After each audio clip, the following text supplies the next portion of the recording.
we're going to go ahead and kick off today, Internet Day, San Francisco. I want to thank everybody for joining us this morning, and thank you for your patience while we figured out how we could record the entire event to the internet.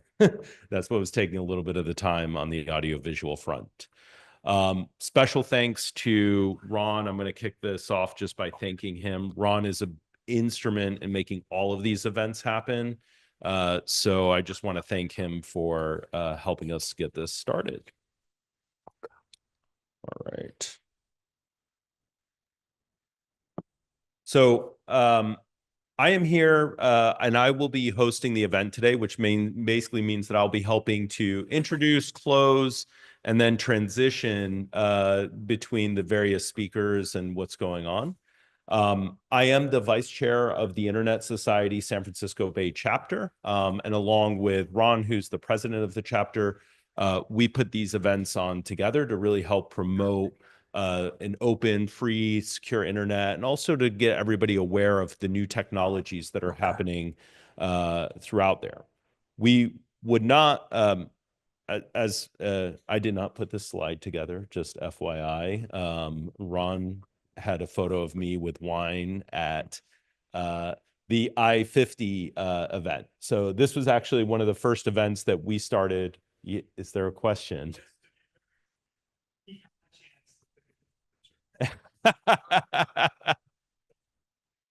True story. But this was one of the first events that we put on, which was an incredible event. IEEE 50th anniversary of the internet. Many luminary speakers came. Vince Cerf was there. And it was a pretty big deal, hosted at the Computer History Museum. That is where we first cut our audio video production chops. Clearly, we still have a lot more to learn, but we're improving day by day. On my private time, I'm an advisor and CTO to several startups, primarily in the digital health space is where I end up working. This day could not have happened without all of our sponsors. So I do want to give a special shout out and thanks to all of them. I will ask a few folks to speak on their behalf. Special thanks really goes to Cloudflare for giving us the facility that we're in today and hosting it. Couldn't have asked for a better backdrop with the neon sign that's available to us. Oh, sorry, hold on. Oh, dang, touch screens. In addition to that, the partners that are putting this on, it is the Internet Society of San Francisco, as well as the Association for Computing Machinery. So next, do we have Tim in the room to talk about Cloudflare or?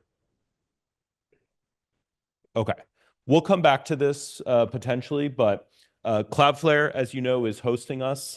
We also used the facility to host Global Encryption Day. This was October of last year, right? October 21st. It will happen again on October 21st, again this year. So that's probably one of the upcoming events that we had. But Cloudflare, I'm not going to do a great job of talking about what they do, but you probably all noticed the lava lamp wall that's out front. We will try to bring somebody in to explain how that works, unless you want to give it a shot, Ron. Well, say physical properties, heat, entropy, used to make the numbers used in random encryption, maybe more pertinent, they manage 30% of the internet. Yeah. So,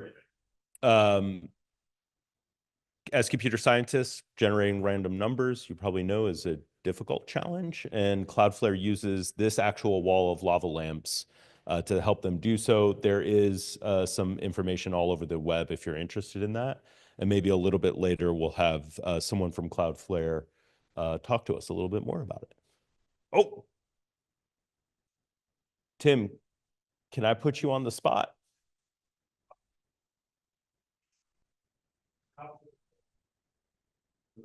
This is our generous host, Tim.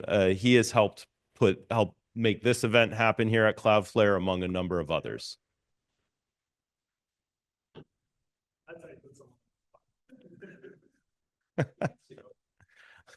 Well, it's a for the Zoom.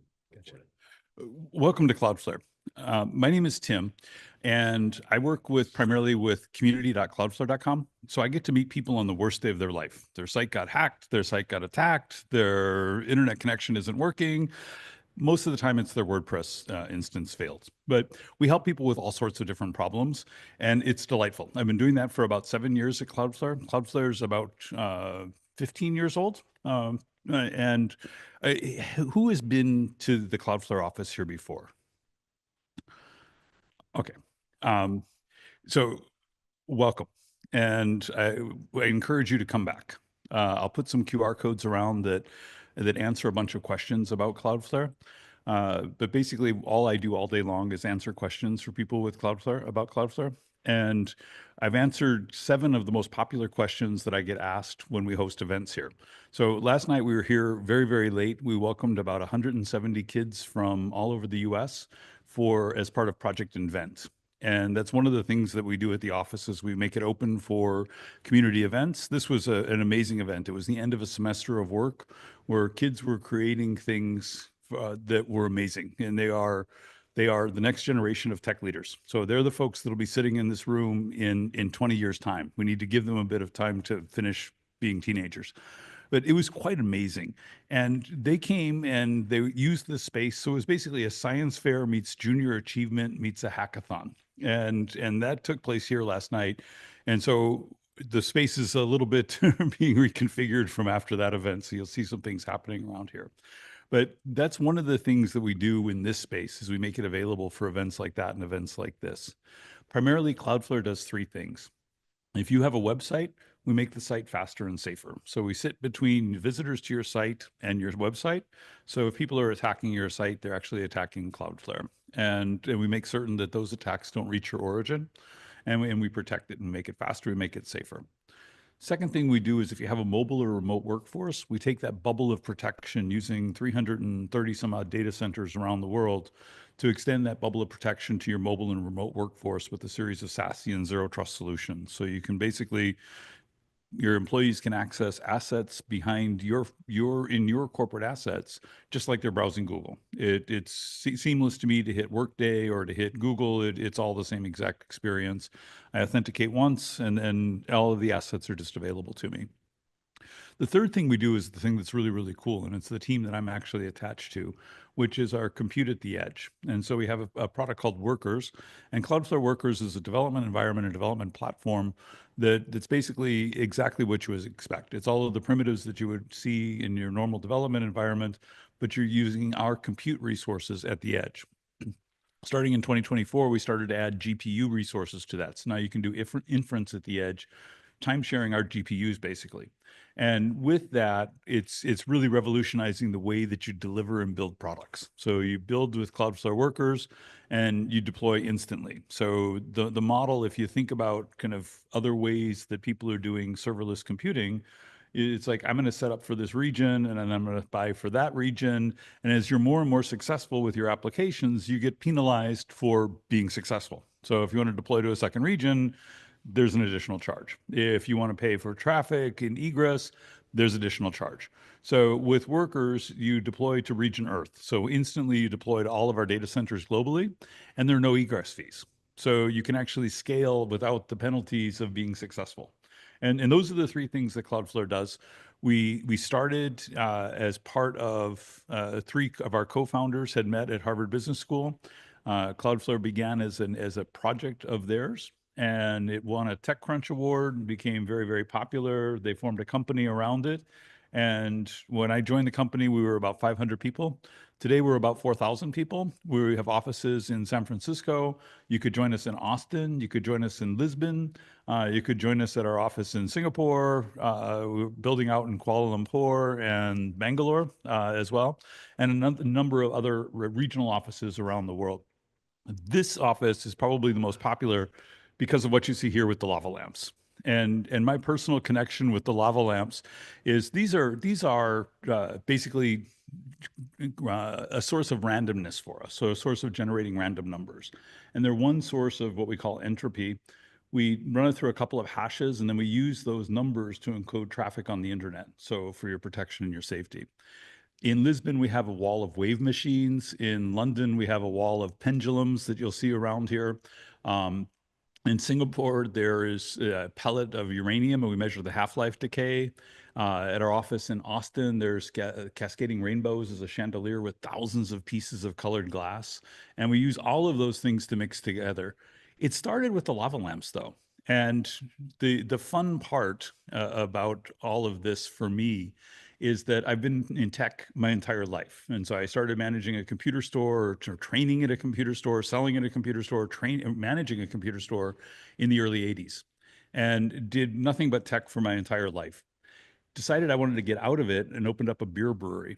And in my brewery, people would come in and make beer, and it made this kind of a big social event. Fathers and sons, families, husbands and wives, companies would come in as team building exercises. Pete Schlossberg from Pete's Wicked Ale would rent the facility as a training facility. SGI came in when they were introducing the Onyx and brewed beer. Then they called and they said, "Can you deliver it?" And I said, "I can't because my license doesn't cover that." And they were like, "Oh, it's our event tonight and we can't get it." And I was like, "It's your friend, I'll bring it to you." I brought it to them. They asked me if I would want to see the labs. I was like, "Yes, I would love to see the labs." They brought me into the labs, and it was a hardware lab like you would expect. There were pieces of computers everywhere scattered around. There was a motherboard sitting with traces and alligator clamps. They were like, "That's the original motherboard from the Onyx." And it looked like somebody had thrown a hand grenade into a PC store, and everything was blown up and scattered around. In the midst of all of that chaos, there was one lava lamp and one camera. And I said, "This is out of place." And they said, "Oh, actually, we're using that to see if we can generate random numbers." And I said, "Can you?" They're like, "Yeah." I was like, "For what reason? Like, how does it relate to the Onyx?" Like, "It doesn't. We're just seeing if we can generate random numbers." 20 years later, I walked into the Cloudflare lobby and I looked at the wall of 100 lava lamps, and the recruiter said, "Do you know about this?" And I said, "These guys brewed beer at my brewery." And so it kind of came full circle from getting out of tech to being back into tech to coming exactly home to the people that had developed the technology that you see here and that you see in the front lobby. So I'd like to welcome you to Cloudflare. Enjoy the day. Make yourself at home here. If a space is open, explore it. If a space is sanctioned off or locked, we ask that you kind of respect that. But aside from that, make yourself at home. And thank you. Thank you so much. Thank you, Tim. Tough act to follow, Ron. Want to thank also RXM. Here to talk about it a little bit is Ron. Right. Hi, everybody. Good morning. My name is Ron. My day job, which even though it is day right now, technically is RXM. We do training, consulting type work. The training ranges, you can see here, on things like AI, ML, of course, nowadays, a lot of programming languages, low-level operating system type things. If any of that is interest to you, we'd love to chat. We do custom training as well, a lot of that. We also develop certifications. So if you've heard of Kubernetes, the CKS, CKD, all those things, me and some of my colleagues were on the teams that make all of those tests. On the consulting side, we do a lot of advisory work as well. So different industries, finance, energy, companies that are trying to modernize their tech stacks, things like that, will come in and help them do those kinds of things as well. And so if you are interested in any of these classes or open enrollment, we have 50% off.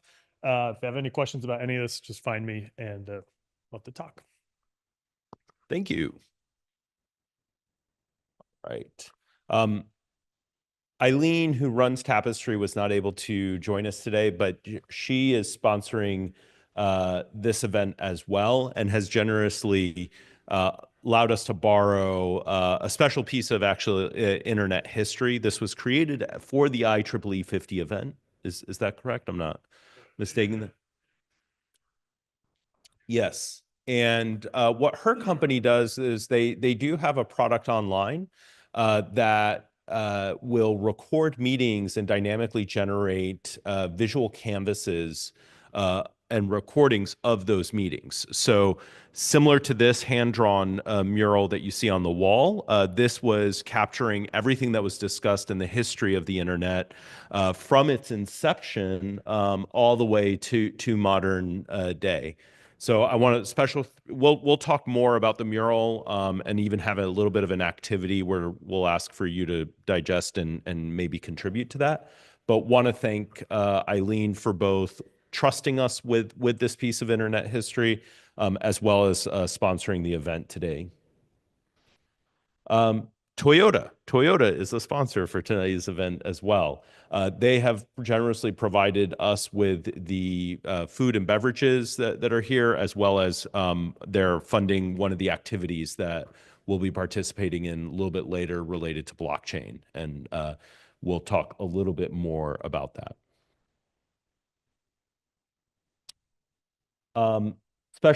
Internet Society, as I mentioned, we have several events coming up. So just continuing to support us. If you're not a member of the Joint Internet Society, I would encourage you to join just so that you can help contribute and continue to be a part of these events. That membership really drives forward. It is a nonprofit focused on, promoting the open development and evolution of a private, secure, and free internet. So if that is something you're passionate about, join Ron and I. Continue to come to the events and just learn.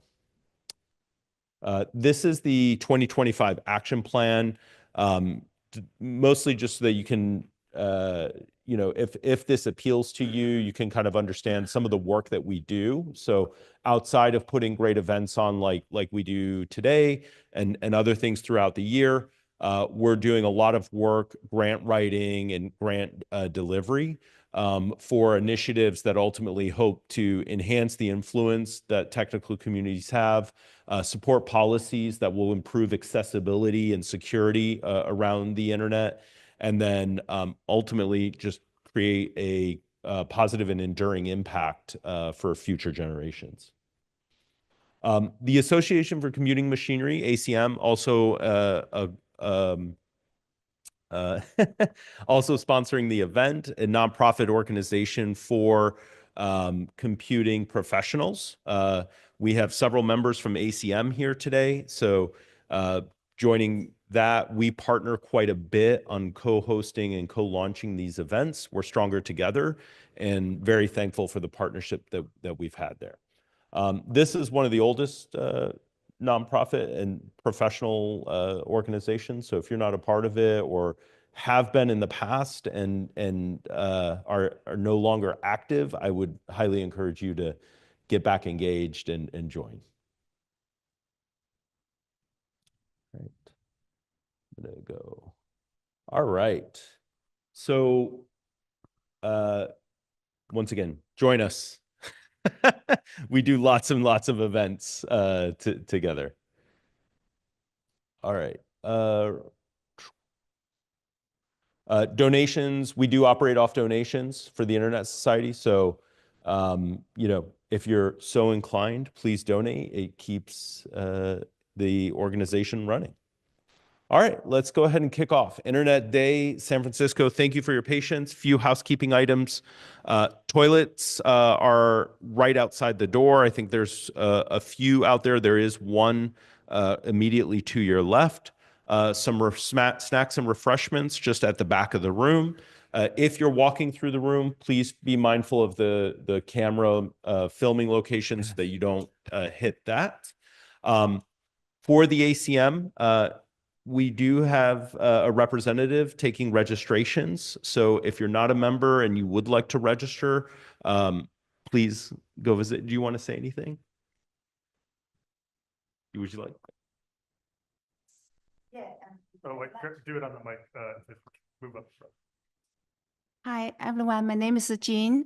I'm doing volunteer for the registration. At lunchtime, welcome to the other space to do a little sign up. Thank you so much. Thank you, Jean. Thank you. All right. Feel free to browse the mural. Just be careful. We ask that you don't touch it directly, just so that we can return it in good shape. All right. So what is Internet Day? It is our day to celebrate the internet. Have any of you heard of Internet Day before? It's kind of a generic. So Internet Day, I saw two hands or two heads shake. We did not make Internet Day up. It is an actual day celebrated today, which is why we're hosting it on Saturday. And in what is termed the Global South, so thinking Latin America and all throughout there, it is actually a national holiday to celebrate the internet and the history and the promise of what it brings for tomorrow. I think the internet brought a lot of liberation and freedom and voices to many different parts of the world that I think had a tremendous impact, not just within the Western world, but, connecting the entire world together. So today was something that we had learned about being a part of a global nonprofit organization that brought it into our awareness. And given that we are the Internet Society, felt like that was a great opportunity to go ahead and seize that. So what we're doing together is we brought together just today's agenda, which I myself will be doing the emceeing. Don't worry, this is the most I'll be talking all day, and then we'll hand it over to more interesting folks. But we brought together a great day of both some training, like we're hoping that you walk away actually learning something net new about the technologies, specifically Web3 and so forth, that are pushing the internet forward and where that's headed, as well as some thought leadership conversations around how different perspective of how individuals see the internet evolving and where that's heading. So it's going to be a fun day. Promise that you'll walk away learning something new. So we'll have training with David. He's going to lead a big Web3. He's standing right there. I'll introduce him shortly. And then we have several thought leadership discussions where we'll talk about the potentials coming up. All right, so without further ado, let's kick off and begin. I'm going to go ahead and introduce David Benjamin, who's going to be our first speaker and trainer for today. David is a technologist, patent holder, and author of the MetaWeb. As the founder of the MetaLayer Initiative and Bridget DAO, David builds tools that decentralize knowledge and protect cognitive freedom. With 2 engineering degrees from Stanford, he shapes systems designed for human flourishing. Why Internet Day matters to him? The internet is, and I quote, the internet is humanity's great coordination tool, and it's far from finished. Internet Day is our moment to reflect, redesign, and dream forward. So with that, let's give David a short round of applause, and let's kick off. You don't need this. I don't need it. Okay. Yeah, thank you, David. Well, good to see you all here. Before we get started, I'd like to just understand who's in the room. So my first question is, what's your experience with Web3? How many of you feel very well versed with respect to Web3? What about so-so? Okay. What about not at all? Okay. Well, good to know. So my name is David Benjamin again. I just want to talk maybe a little bit about how I got started in Web3. In the early 2010s, and also the 2000s, I was talking to a lot of experts, food, energy, water, local economies, oil, gas, a lot of different things. And they kept on telling me that we have all the information we need, we just don't have the collective will to do what needs to be done. And I kept on thinking about that. And I finally came on to the thought that, well, I guess maybe Google hasn't actually organized all the information in the world. I mean, they claim that we've done it in such a great way and it's perfect, right? But if they had done a great job at it, then we would be able to collectively look at the information and then have the collective will to do what was needed to be done. At least that was my way of thinking. And so it led me down this path of saying, well, how can we improve the knowledge base so that we can better understand things and then come to wise decisions. And I looked at the knowledge base and I came to the conclusion that the internet is our knowledge base and that it has a fatal flaw, and that is that the information is all siloed, that we needed to connect the information. So I thought about that for a long time and came up with this notion of a bridge, where a bridge is a conceptual link between a piece of content on one page to a piece of content on another page with a relationship. And I just had this thought, well, if we could create all these bridges, we could have a universal content graph that connects information, and therefore it would make a much better knowledge base. And I started thinking about, well, how could we do this? And around the time when I was thinking about actually the implementation of this bridge concept, blockchain started coming into the zeitgeist of civilization. It was in 2017.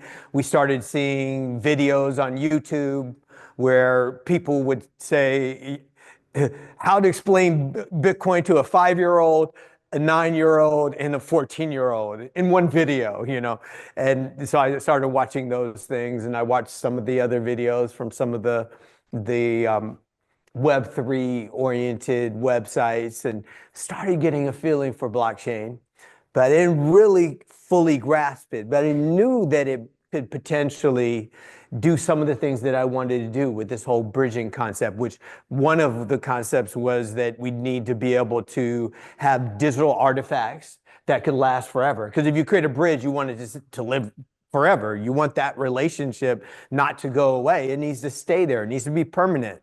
And we also want to be able to reward people. And through blockchain, there was certainly this idea of tokenizing and giving people rewards through tokens. So that hit a couple of the things I wanted to do. And then there's the transparency aspect. Yeah, obviously, if someone is creating these bridges, then we'd want to have it be transparent. So there were all these things that were seeming like blockchain could be a solution for what I was wanting to do. And so I jumped into it, learned a bit more over time. And by 2018, I was solidly saying, yes, okay, this whole concept that I'm talking about needs to be on the blockchain. And so that was my beginning with the entire Web3 blockchain area. Let's see. So in terms of this workshop, it would also be interesting to know if any of you have any specific questions about Web3 that we can just present right now. Does anybody have any thoughts or things that they want to understand a little bit better? I think for me, like some of in an age of AI now, the current business model for a lot of companies that were relying on things like search traffic, paid search traffic, that sort of thing. Curious to know how Web3 might be able to help, sort of provide solace to those whose like business models are structurally struggling going forward, and how it can change the relationship between content creators and those who are utilizing the information for commercial gain. For example, how Google will be scraping for content, and they're now doing instant search results rather than people actually getting credit for producing the content in the first place. So I'm curious to know how Web3 sort of sits in this new era of AI and sort of siloed data and people getting less attribution, I guess, for their creation. Great. So just in case people didn't hear, he's wanting to understand how Web3 can facilitate new business models, new business relationships in this era of AI. So there's going to be a lot of disruption. How does Web3 help? Let's address that. Any other questions that people have? Yes. Has to do with like really interested in transit tech or gov tech, and just the applications for democratizing access to open government initiatives that involve Web3. But generally, just some of the opportunities around Web3 and specifically right now, I'm really curious about transit technology initiatives around like, like live tracking of buses and trains and whatnot, and as a tool for improving quality of life in our cities and whatnot, but Web3 and transit. All right, we got a question around Web3 and transit tech, civic tech. I guess, yeah, my question is where's the development in, so we see a lot of development in Web3, but nothing that kind of supports the underlying infrastructure itself. We see problems like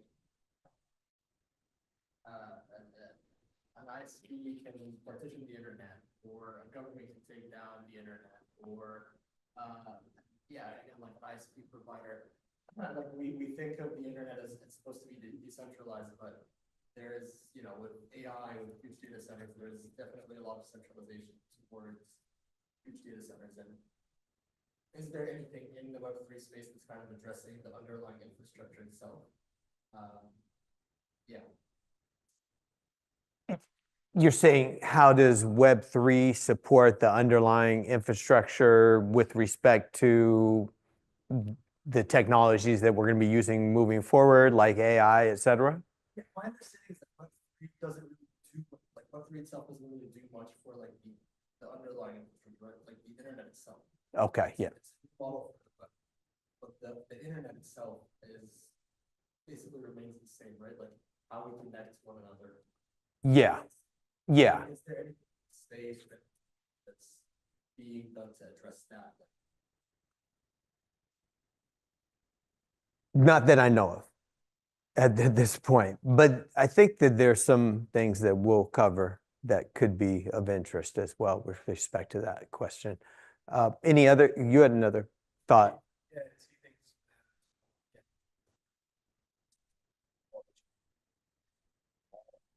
But in terms of information data quality, is there something around more structured forms of data to make it more usable for future applications, like, artificial intelligence, of course? And also, is there anything around being able to facilitate the identification of misinformation?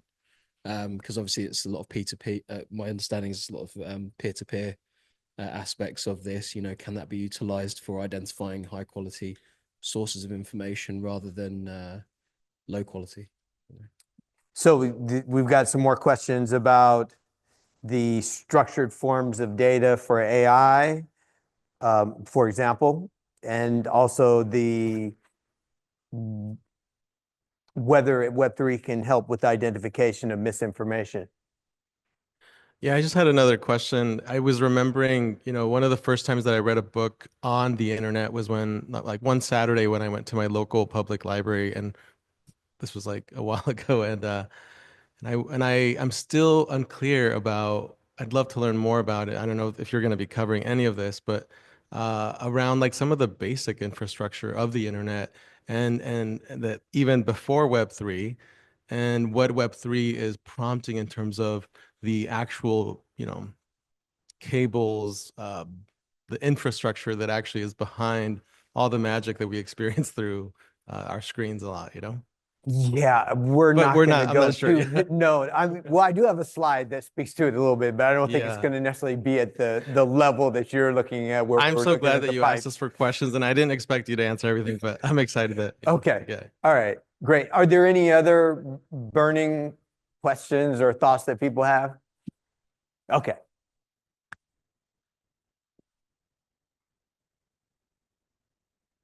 That's me. And so the name of this workshop is Web3, Separating Signal from Noise. I'm David Benjamin again with the Meta Layer Initiative. And today we're going to answer, well, what is Web3? We'll also delve into, well, what is blockchain? Because blockchain is the technological foundation of Web3. We're going to do a Web3 hands-on tour. Who has a laptop with them or a cell phone? So everybody, okay. So everybody plans on going along with us on this tour? Yeah? Okay, good. So we're gonna get some hands-on experience, and then we're actually gonna do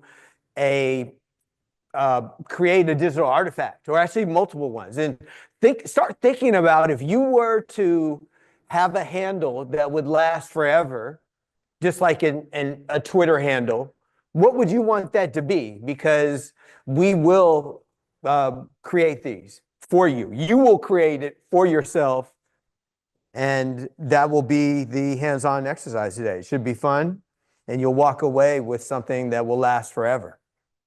So think wisely about what you want. Web3 in the wild. So we'll go to some sites as well that are specifically focused on areas of Web3 that are of interest, different categories. We'll either talk about them or actually go to some of them as well. Without further ado, let's talk about the perception of Web3 and maybe the reality, because when I was getting started with Bitcoin and Web3 in general, a lot of there was this thought that we were moving into a world very quickly where you would have ownership of digital assets, you would have sovereignty, where, data sovereignty, where you controlled your information, there would be transparency, there would be a lot of the beautiful things that we want in the world, and maybe that we have to a certain extent in the physical world, projected into the digital world. And that really hasn't happened at large scale. First of all, there's still just a small percentage of people who are using Web3 beyond cryptocurrency.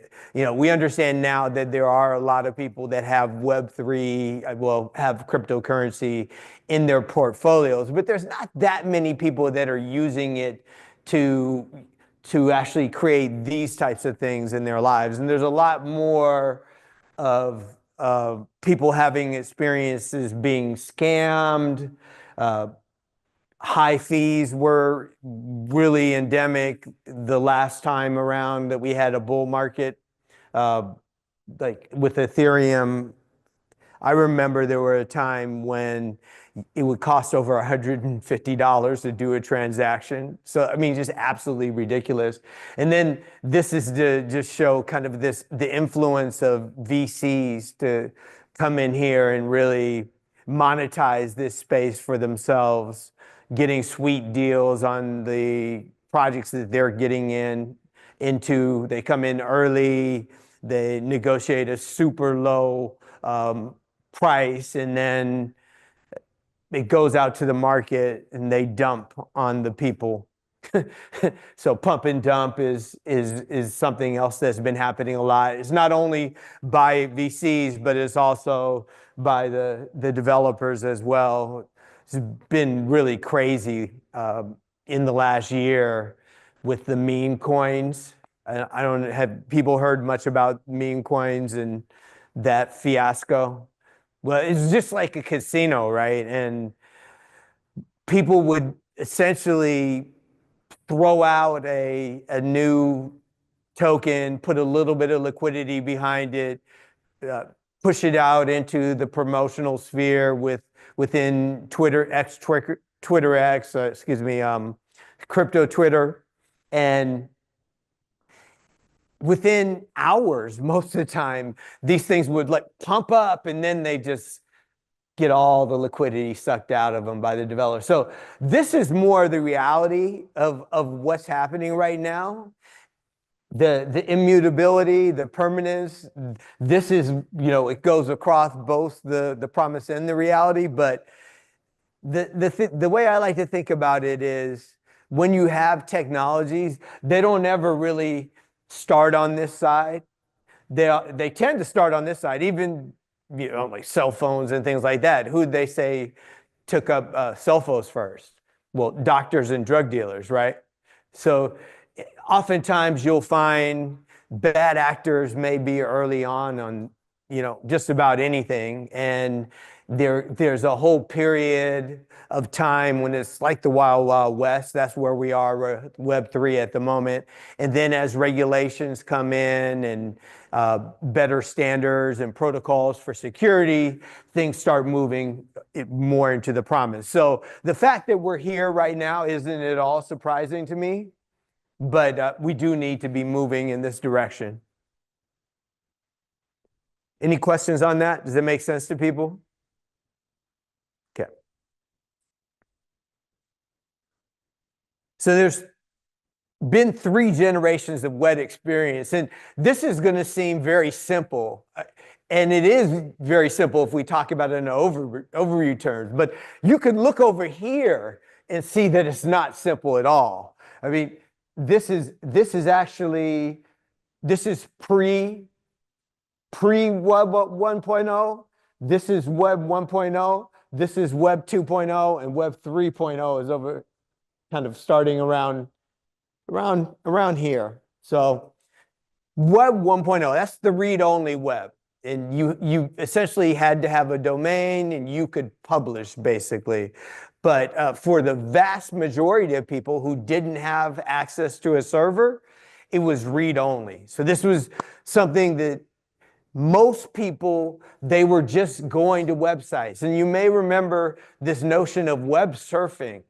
That was how a number of us spent a lot of times in the evenings. We, just going from site to site. That's totally different, right? Now that's not really the paradigm where people are traversing the web through links. I know it happens, but back then it was really a thing. And it was the thing that you did with the read-only web. Then around the early 2000s, we had Web 2.0. And Web 2.0 was the platforms. And they allowed you to publish your information. You have your own channel, your own, initially, I guess it was Friendster and MySpace, and then it came to be Facebook, Twitter, Instagram. But the whole purpose here is that these platforms allowed anyone to quickly set up their own channel, their own portal of information, and they were able to quickly publish. So it's the read-write web, is Web 2.0. Then Web 3.0 is read, write, and execute, because you can execute smart contracts. Basically, you can start transactions on your own. So it's not like doing a PayPal or something, but it's actually a permissionless transaction that you can execute. You can do, you can own digital artifacts as well. So that was another one of the aspects of this Web 3.0. And some people like to say read, write, own.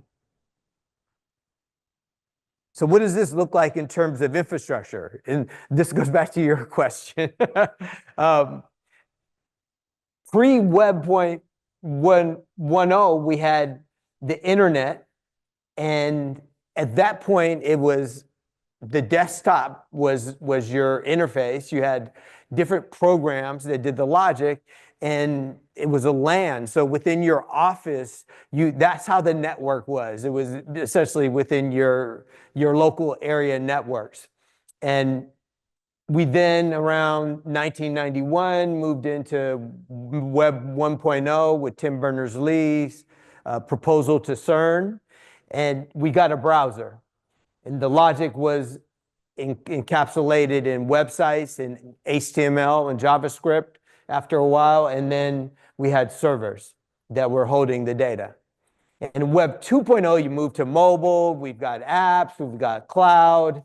So it's really shifted how we're using the web. And this is the era of the platforms. And when we started moving more onto handheld devices, so pads and iPhones and Samsungs and other kinds of smartphones.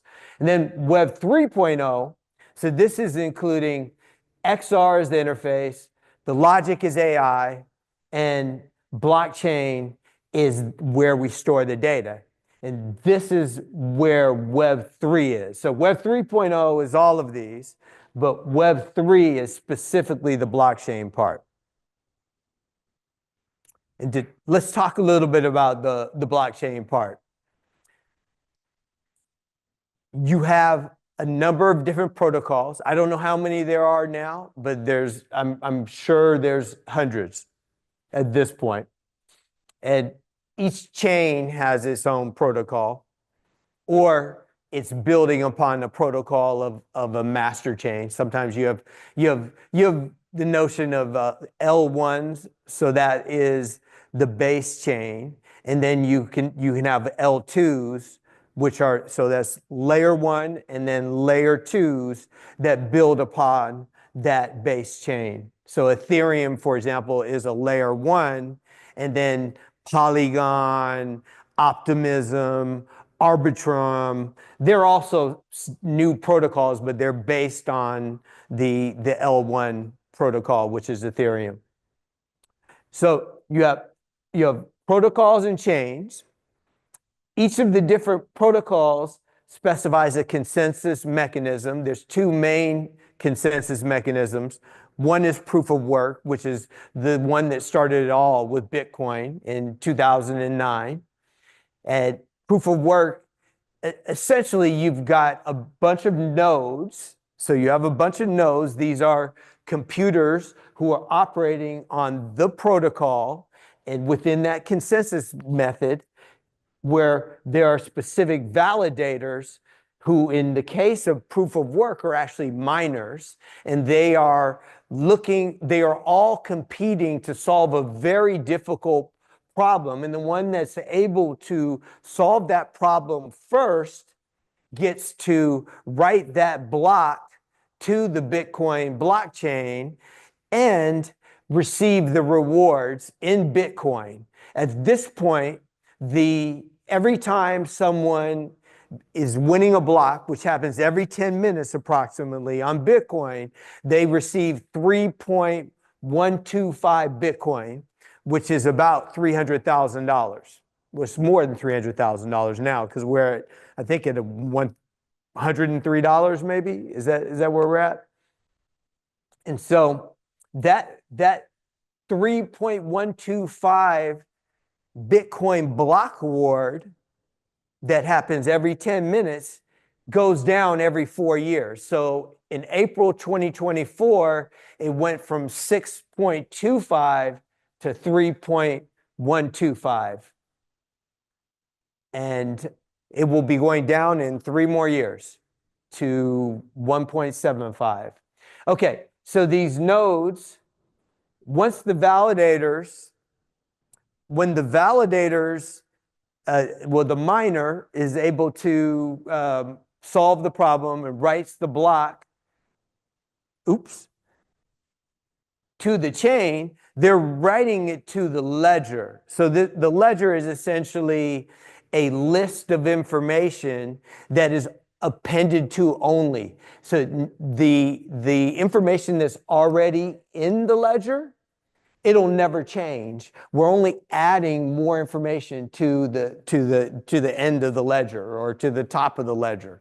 And the way that we add information to the ledger, in the case of Bitcoins, it's not smart contracts, it's transactions. With respect to the other consensus mechanism that I want to talk about, the proof of stake mechanism, essentially the validators, they accumulate a stake in the system, in that particular chain, on that protocol. So let's say it's Ethereum, which used to be proof of work but moved to proof of stake several years ago. They will accumulate a certain amount of Ethereum, a large amount. I believe that they have to have 32 ETH, which ETH is probably about $2,000. That's like $60,000 worth of ETH. And by staking that, by basically putting it in an account where they're not going to touch it, they are signaling, well, they're meeting the criteria of being a validator, which then allows them to randomly be in the random pool of who will actually win the block rewards for that particular block of Ethereum. And so you've got the proof of stake. They have nodes, the same as Bitcoin, and they have a ledger. As I said earlier, it works on a different consensus mechanism, but you also have smart contracts. And smart contracts are essentially a very simple, generally, way of specifying a set of commands that occur every time that you call this contract. There's inputs and there's outputs. And it could be just sending information from one account to another account. It could be staking information, which would be essentially putting information in an escrow account.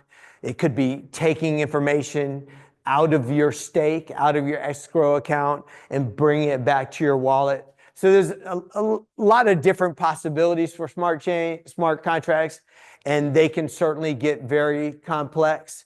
But the essential thing to think about is that they are a permissionless command that you can execute as part of being, an active member of Web3. I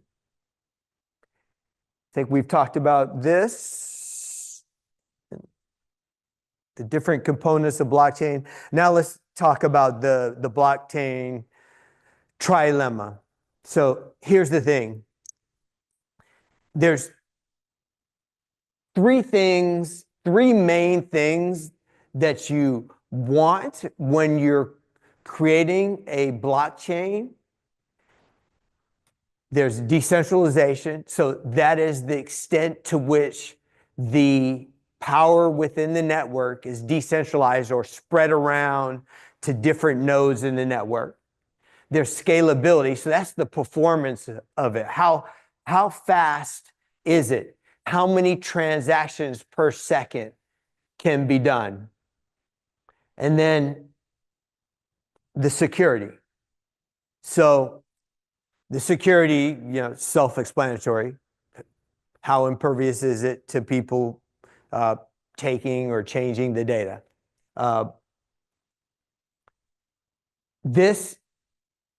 You can't have all three.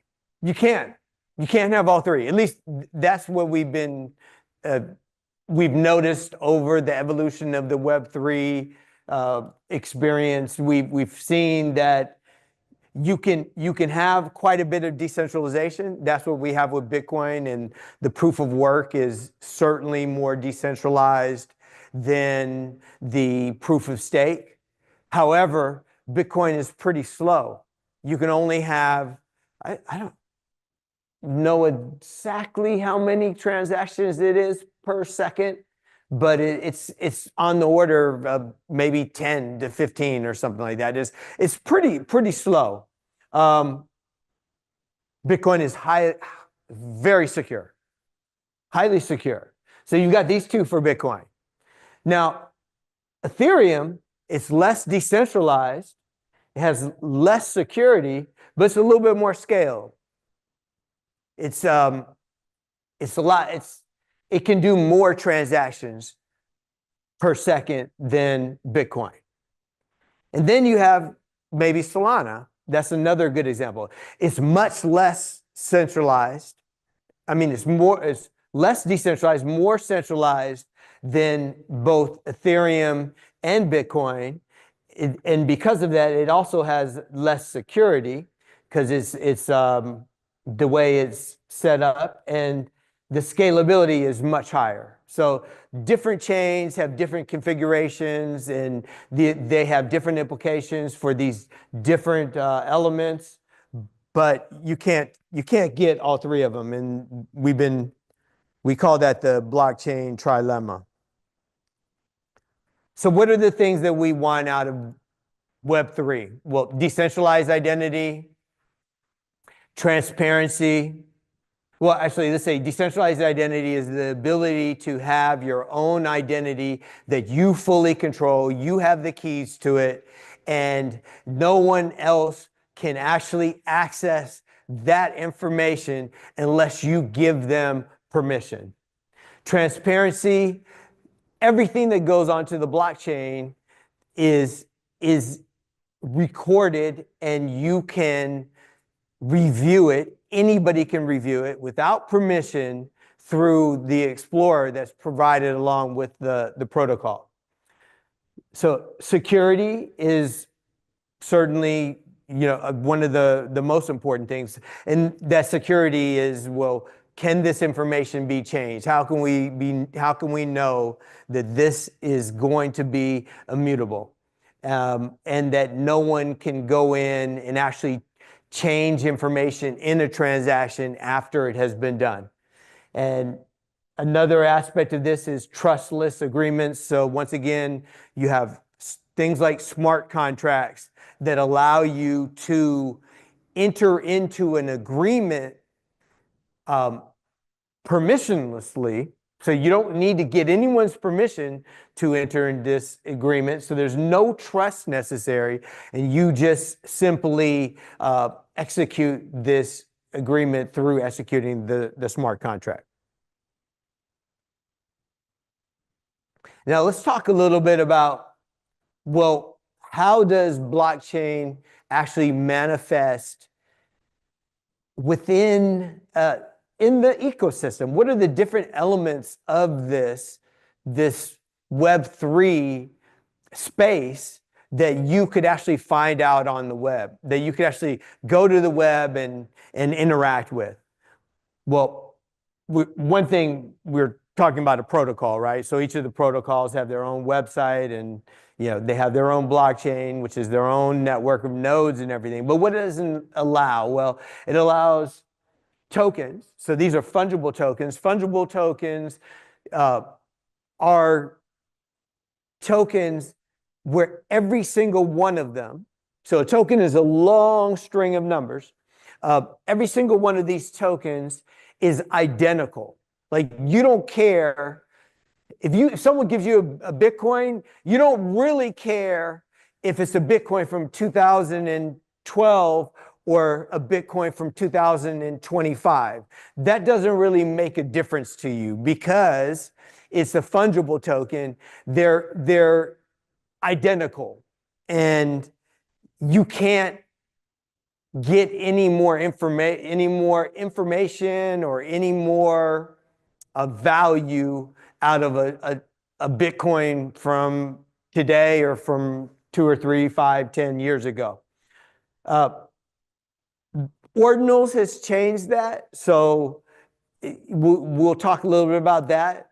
And Ordinals moves us over to this idea of NFTs. So NFTs are non-fungible tokens. Non-fungible tokens means that every single one of these tokens is identical. They're non-fungible. They're non-interchangeable.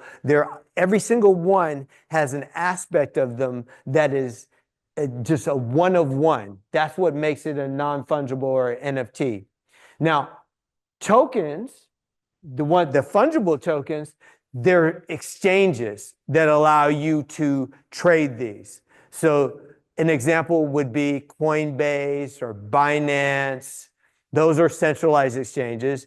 There's also decentralized exchanges like GMGN and DEX Screener and Radium.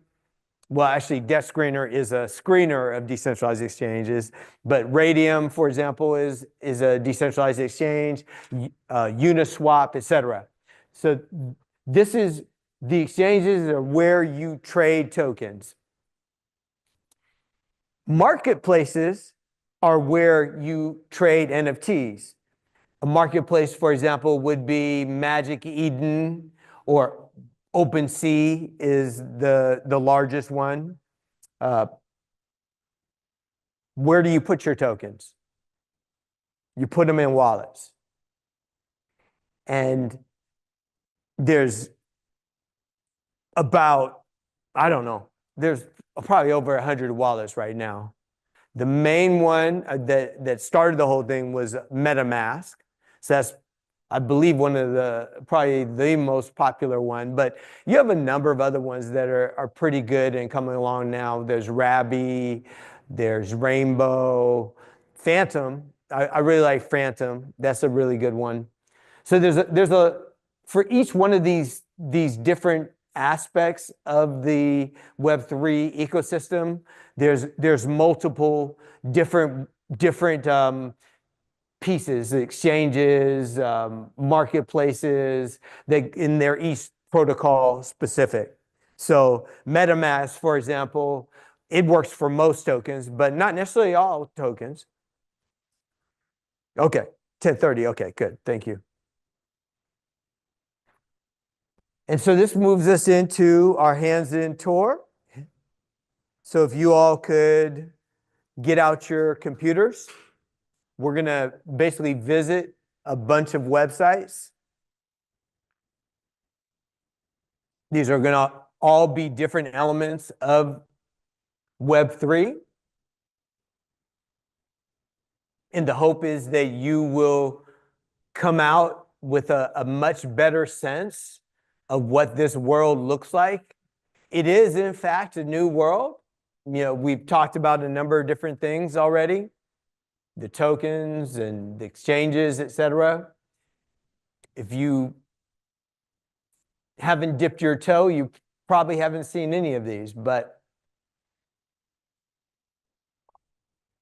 I'm imagining that some of you have been to some of these. So first of all, we're going to go to a crypto data aggregator, and then we're going to look at sentiment metrics. We're going to go to some centralized exchanges and then to a decentralized exchange.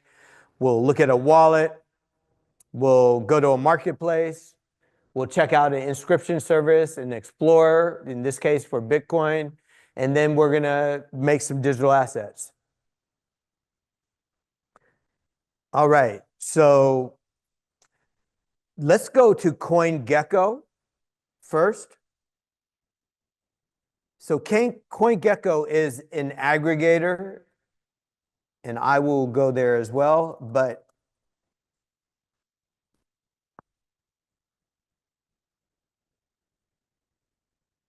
it would be great if you're checking it out as well on your own. And so when you get to CoinGecko's main page, so it's coingecko.com. Is everybody there with me? CoinGecko aggregates crypto data. And there's a lot of different ways you can look at it. When you first come up on here, you see the different cryptocurrencies. Bitcoin's at the top because it's the largest. You can see the market cap is about $2 billion. $2 billion. And you can see the 24-hour volume is $18 million. You can see the current price is $103, and you can see over on the far right, you see how this cryptocurrency has been trading. Like how does the price action look over the last 7 days? So you see with Bitcoin, it's in red, which means that the starting point is lower than the ending point. Ethereum, on the other hand, you can see the price is now 2,400. So yeah, we've seen a nice little pump on Ethereum, and it's got a green trajectory in the last 7 days because the beginning is lower than the top. And you can see that the top cryptocurrencies, Bitcoin, Ethereum, Tether, XRP, BNB, Solana, USDC. USDC is a stable coin. That means that its value is $1, more or less. They have it here as 0.9999. It's pretty close, right? And then you have Dogecoin, which is a fork of Bitcoin. Dogecoin is.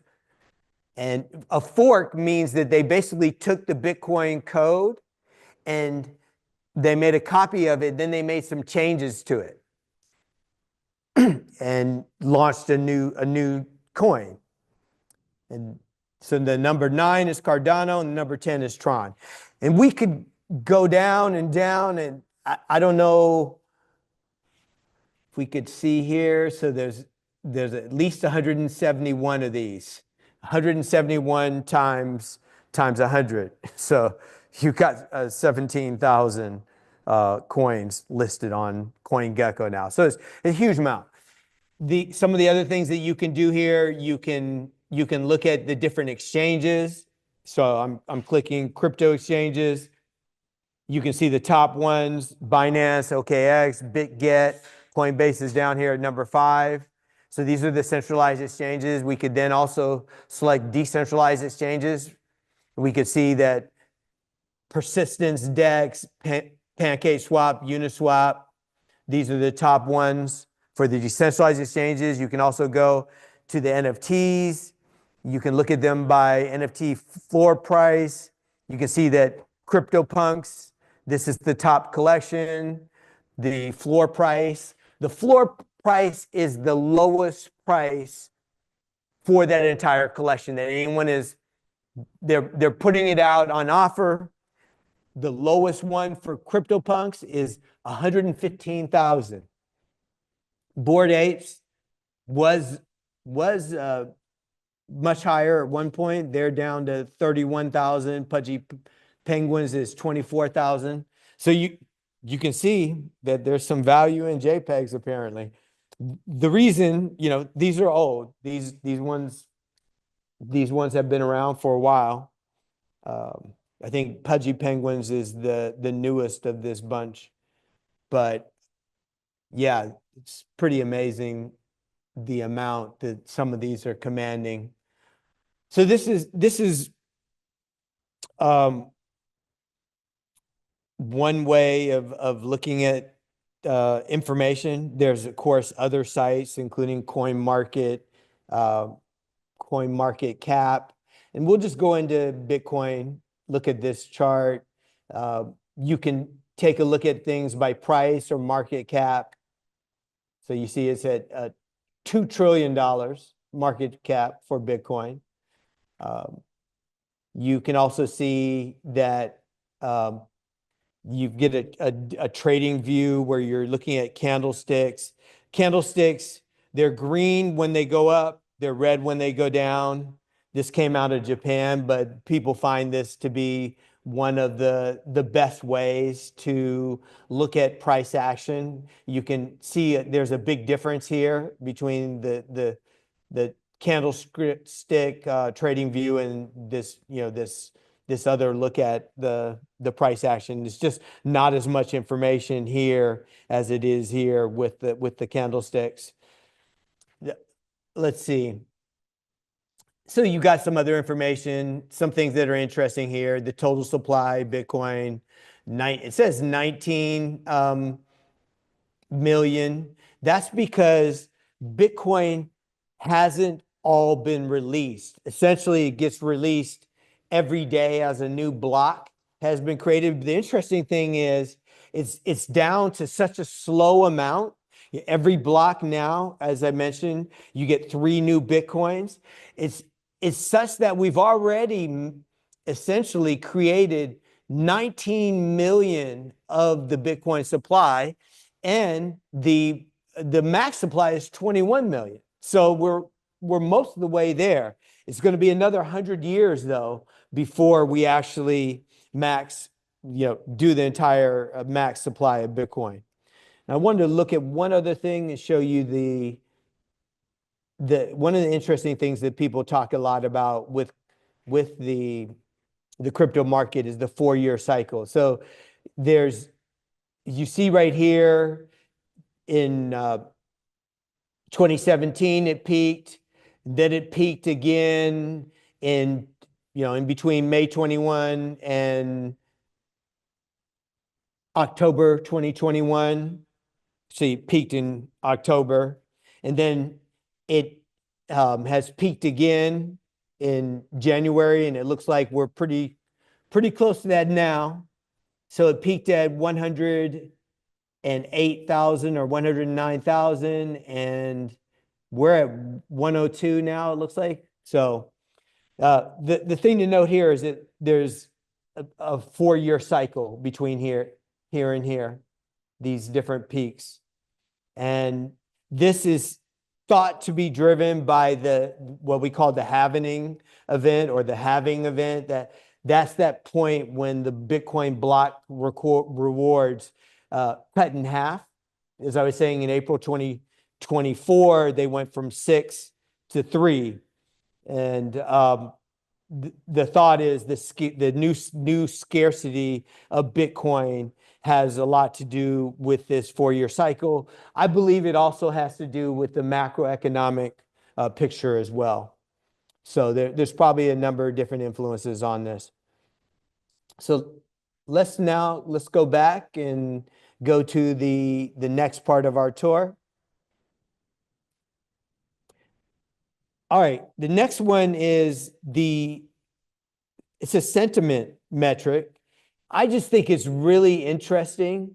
You don't necessarily need to go to this right now. You can if you want. Here's the URL is alternative-me crypto/fear-and-greed-index. If you want to go there, you can. But the interesting thing right with this is it seeks to show us how the overall market sentiment is. And it shows both fear and greed. So fear would be on this side, greed is on this side. Right now, we are in greed. That's why you have it pointing over here, 74. Yesterday, it was 71. So people are getting greedier. They're getting more excited. This is the euphoria that you often hear when Bitcoin or the altcoins are starting to spike and peak and people start throwing money in. That's what's happening. Last month, we were in fear. We've been in fear for about 3 or 4 months right now. And you can look over time. So let's look at the year. So around January, we had pretty high levels. I guess it was November through January, kind of in the 90s, even in November. And then January went to 80. And then in February, it started dropping down. It dropped down as low as 10. So we're talking about extreme fear. This, I bet, was around when Bitcoin went down into the 80s. And then when Bitcoin, then it went up a bit, and then it stabilized, then it came back down to another local minimum. This was around when Bitcoin went down to about 75. And now ever since then, we've seen the sentiment increase, and yeah, we're at pretty healthy levels.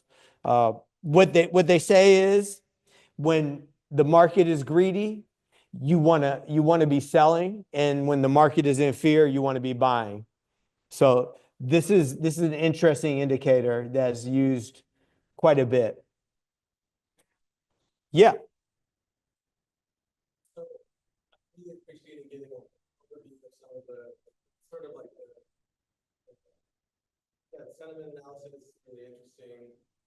And then the historical performance of Bitcoin and sort of its relationship to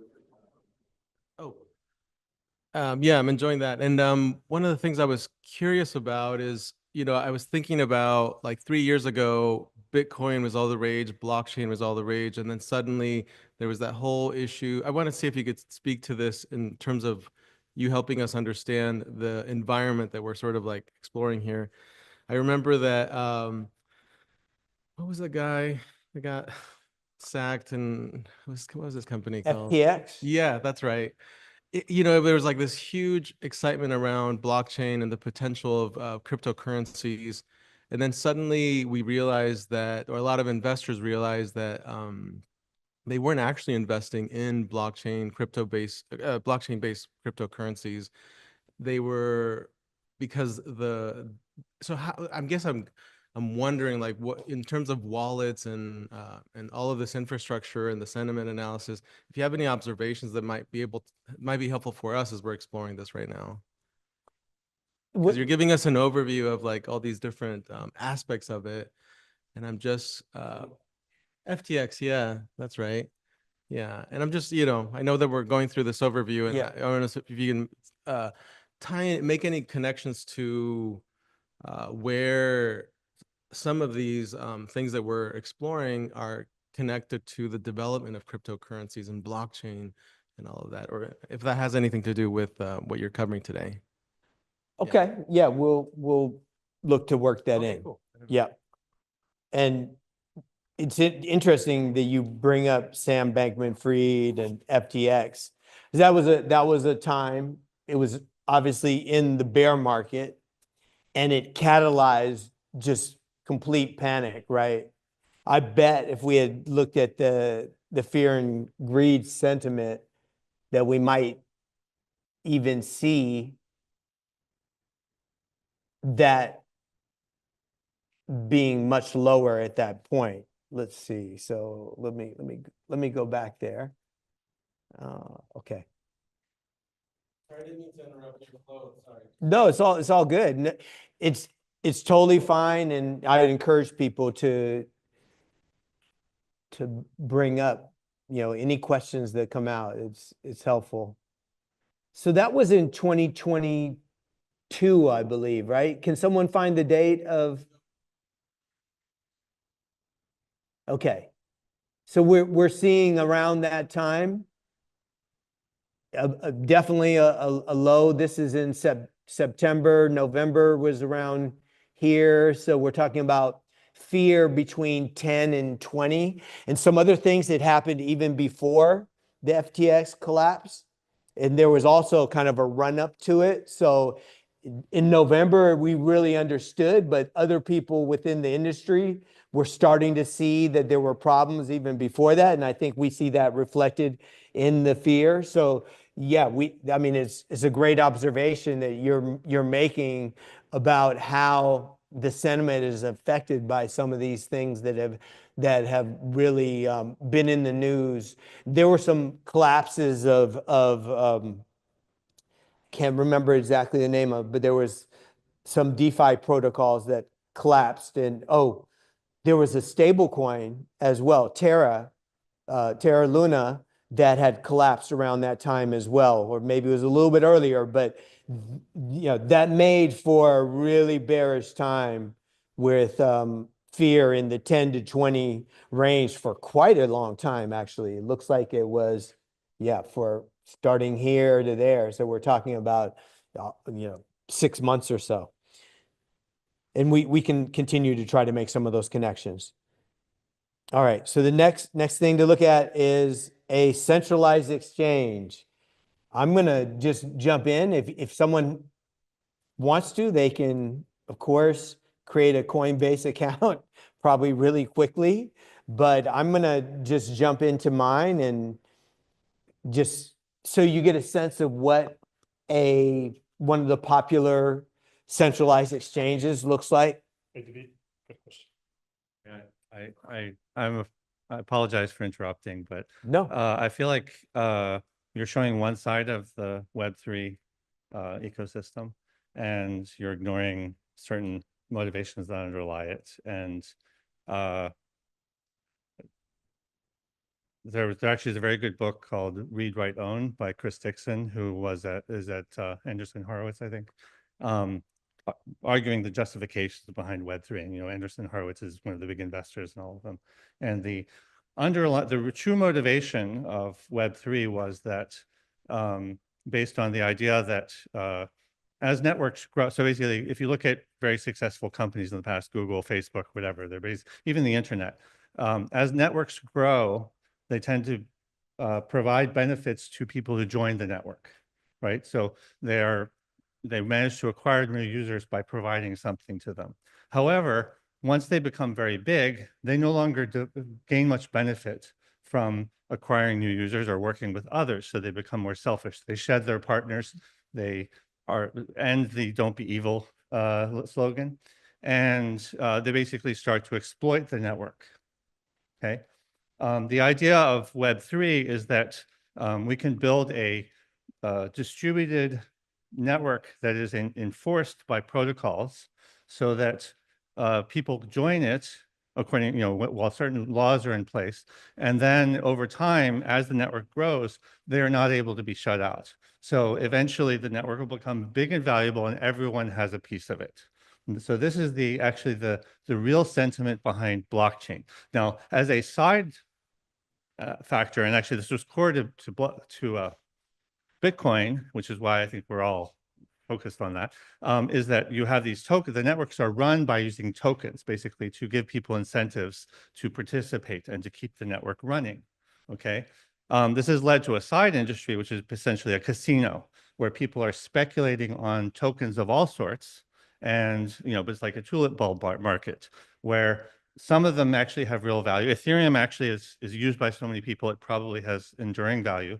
And so its tokens are worth something, right? Just for the fact that people are using it. Other, all these other upstarts, maybe they have value in the long term, maybe they don't.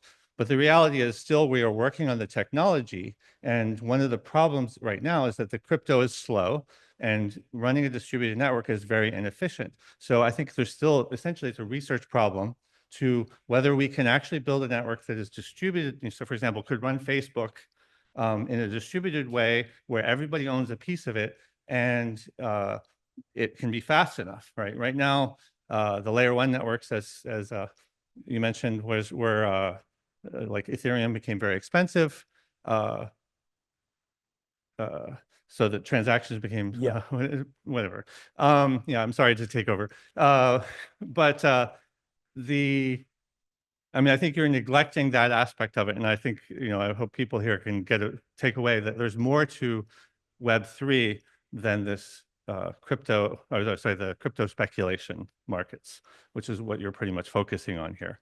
However, by the way, I mentioned the promise that A16Z holds out. I think we still haven't solved the answer of whether you can actually create protocols that will retain distributed ownership even as the network becomes very powerful, right? I mean, look at our own democracy and how it could be suborned by special interest groups. How can you legislate? How can you write protocols for a crypto blockchain that prevents that from happening in the future? I don't think we've solved that problem yet. So I'm still a skeptic about this whole space. But for the moment, actually, there are a lot of people who are making money on crypto speculation. So I don't want to say there's nothing to it, but it's just not something that I understand. I don't disagree with anything that you've said, and I'm simply presenting right now some of the infrastructure that people can find out on the web. We will talk about different other applications of Web3 and actually go to a social network that's built on Web3. It doesn't have a token though. It's called Blue Sky. It's using a protocol that is certainly aligned with decentralization. So it's considered Web3 despite having a token. And yeah, we will talk about some of these things. For now, I'm just showing some of the infrastructure. We don't need to spend much more time on this, but basically a centralized exchange, it'll show you your different assets. You can chart things, you can buy and sell. That's all we need to know.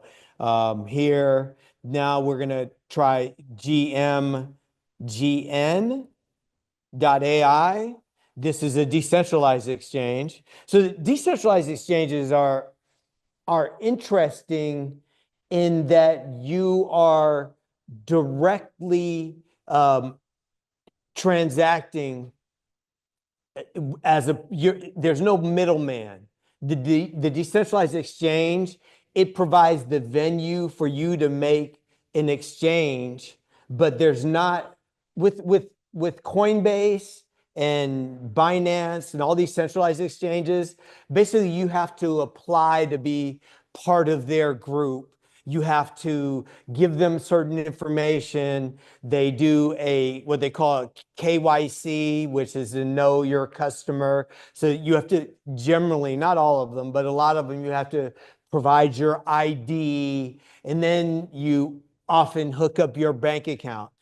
And then when you're using them, they work on a certain way where essentially they're matching orders. So there's someone who says that they want to buy it at this price and someone who says they want to sell it at this price. If those things come into alignment, the centralized exchange will make that order happen. Decentralized exchanges, I think, are really, really interesting because it allows you to basically do transactions that change one token to another token without actually having to give permission from anyone. There's no one that you have to send ID to. You don't have to check any boxes or anything. You can participate in this decentralized exchange and make transactions without having to ask anybody anything.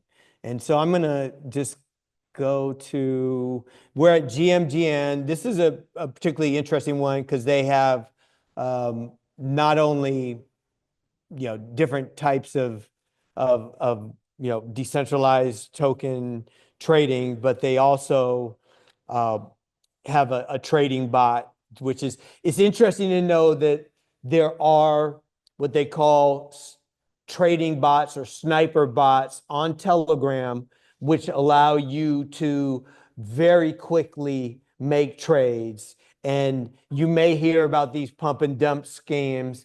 Most of the people that are involved with making money off those, actually in a very extractive way, they're using these sniper bots that have a huge advantage in that you essentially load them up with your currency, and you can with one command on Telegram execute a trade almost instantaneously, whereas with a interface on the web like the normal decentralized exchange, you have to go through a number of different steps.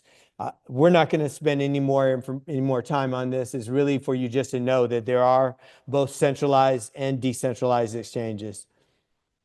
Okay, let's talk about wallets now. So I'm going to go to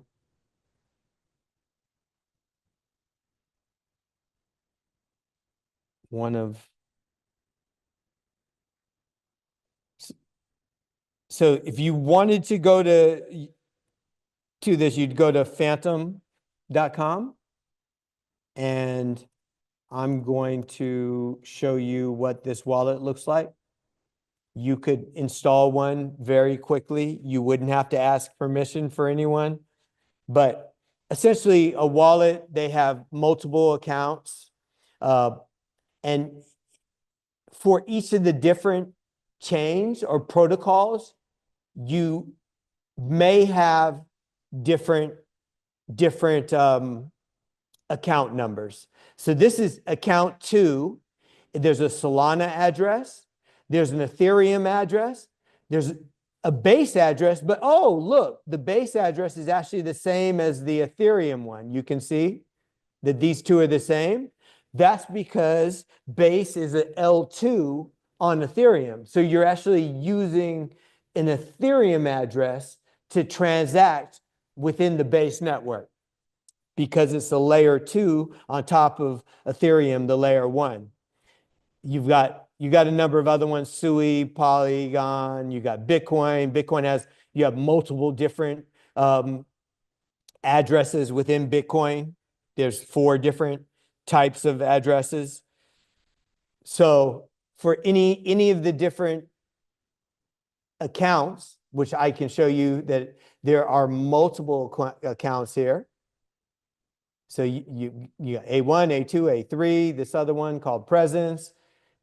Essentially, you can load up as many accounts as you want and give them different names, which is very helpful from a management standpoint. And then within any account, you can see how much of a particular cryptocurrency that you actually own. There's many different wallets, as I was saying earlier. Phantom is a popular one. There's also Rabby, there's MetaMask, Rainbow. There's a ton of them, basically. Trust Wallet, Wallet Connect. There's all different ones. So we're going to go back and actually look at deepening this a little bit. We're going to, let's see. How much time do we have, Ron? You said 11:30? Oh, 30 minutes. Okay. All right. So at this point, we're going to check out an inscription service. It's called Unisat. And this is specifically for Bitcoin ordinals and Bitcoin runes. We're not going to talk about runes. It's a fungible token. Ordinals are a information layer that got added to Bitcoin about 2 years ago, actually 2.5 years ago. It essentially is a way of putting a digital artifact on Bitcoin.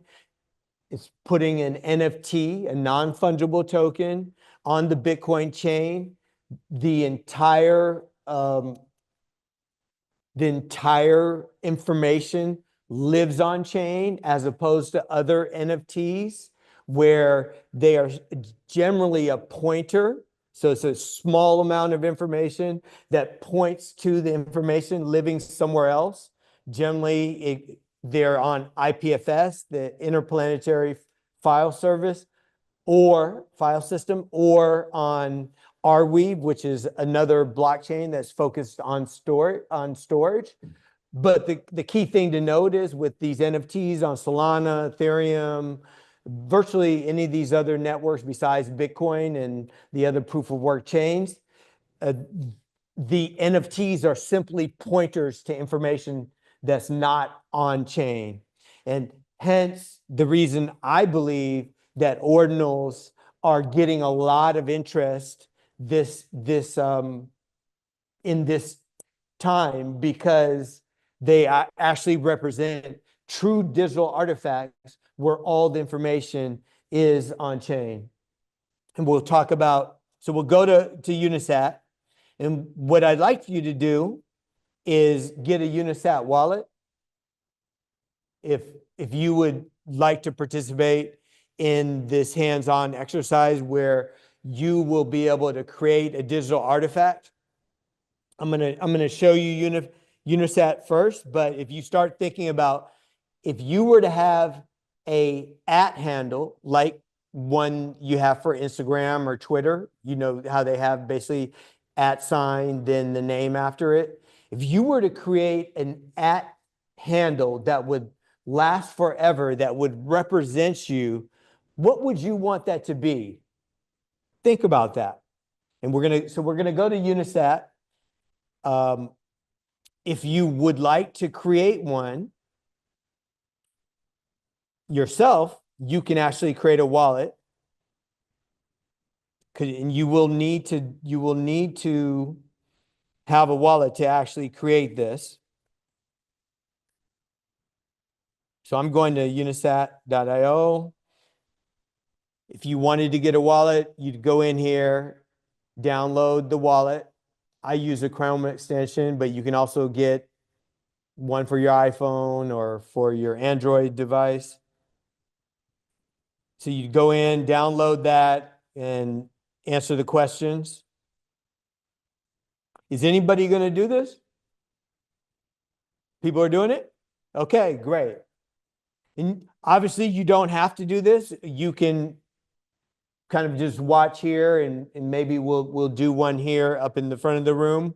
But at the same time, I think it would be really great for you to walk away with a digital artifact, something that's going to last forever, something that's tradable, something that you could pass on to your kids or to someone in your family. Something that will last forever it's a beautiful notion. All right. So with respect to Unisat, some of the interesting things here, besides the wallet, are this ability to inscribe. So I'm going to inscribe and then I'm going to ordinals. Don't pay attention to this part. Well, I mean, I can tell you right here that this is essentially they're minting different different ordinal collections. That's not what we're focused on. We're focused on the ability here to either create a name. So that's one of the things that we might do. We could inscribe a file, so you can put a JPEG or a PNG or even a code file, JavaScript or HTML. You can upload those here and inscribe them. You can inscribe plain text. You can also do something called a delegate, which is essentially saying that there's already been an ordinal inscribed to Bitcoin and you just want to copy that. That's what happens when you're doing a delegate. What I also find interesting is going to unisat.io/search. I'm not sure why it's not on the interface anymore, but this is pretty cool. So you can come here. I go to text because I'm most interested in understanding what's on Bitcoin already. And I'm going to go ahead and search for Shakespeare. Unfortunately, by the way, this search is capitalization specific. So you have to get the capitalization right. But here's the interesting thing. So Shakespeare, just the word Shakespeare was inscribed to the Bitcoin blockchain as an ordinal, so as an NFT on July 2nd, 2023. And this is the wallet address that did it. I can click through here and it'll show you this particular inscription. And as it turns out, it's just that word. So that was the first time Shakespeare made it up on the Bitcoin blockchain. But then right after that, excuse me, actually, even before that, on the 22nd of February, Shakespeare.sats. So this is an example of a simple name service. So you can actually see how this protocol works. It uses JSON. So SNS, the operation is register, REG, and the name is Shakespeare.sats. So whoever registered this, they can use this Shakespeare.sats as identity. So to your point, this is going beyond cryptocurrency. This is the use of basically a digital artifact as an enduring identity that someone can use. And you can make it with this very simple inscription. Now, what's interesting is you can actually make this even simpler. All you need to do is inscribe it as text, Shakespeare.sats, and the same thing happens. It's considered exactly the same. And whoever does that first, they own it. Now, if someone else comes along later on and does Shakespeare.sats, they can own that particular inscription, but they don't own the identity. In Bitcoin ordinals, first is first. So whoever inscribes that first is the one who actually can use it as an identity marker. Whereas anything that happens after, yeah, you own the inscription, but you don't really have the ability to use it in the way that you would if you had been first. Okay. So have you all got a wallet yet? Should I give you, let me give you some time to get a wallet. It doesn't take much, but you do need to copy your 12-word phrase.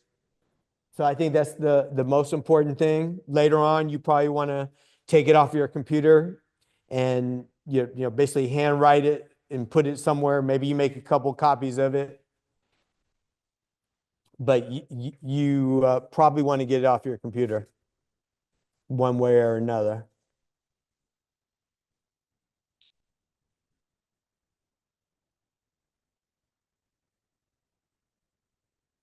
Where are we in the process for the people who are doing it? Done? You guys got wallets yet? More time? Awesome. So when you have a wallet, one thing that you might want to do is name your address, or you're going to have one address initially. You can put a name to it, which I find to be helpful.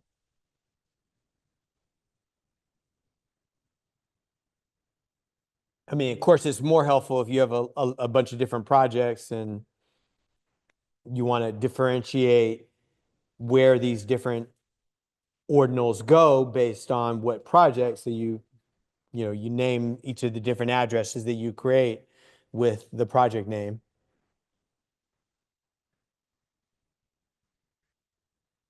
But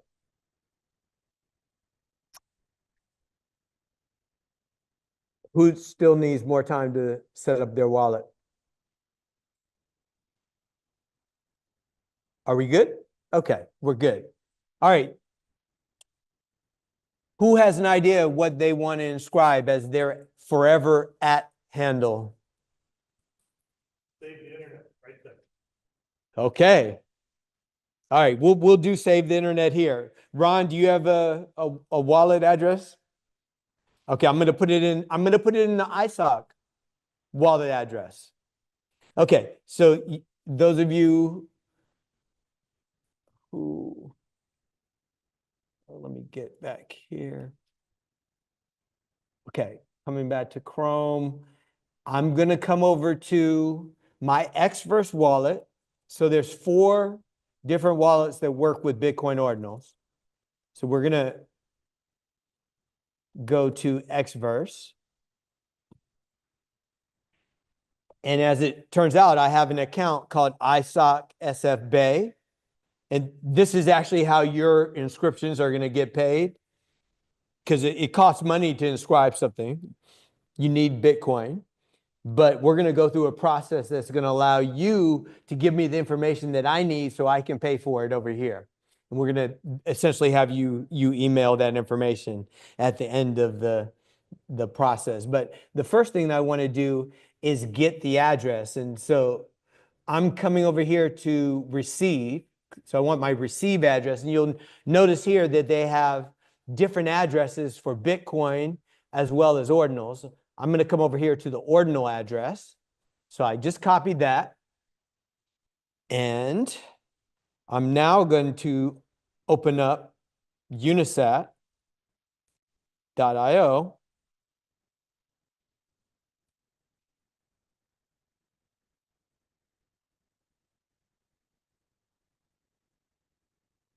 Then I'm going to go to search. And I'm not sure if search is in the interface anymore, but you can just key in /search after unisat.io. And it will bring you to the search. Then the key thing to do is to click text, because we're essentially doing an SNS, which is either a text or JSON inscription, and the JSONs are text as well. So we're going to search for whatever name that you want to have as your @ handle. You're going to go ahead and just put that in. And you don't even need to put the @ sign in there, because it'd be nice to just see, what the different derivations have been put in there already. So we want to save the internet, Ron? All right. I wish this was bigger. Okay, I'm making it bigger. Making it much bigger. Okay, great. Save the internet. Well, it looks like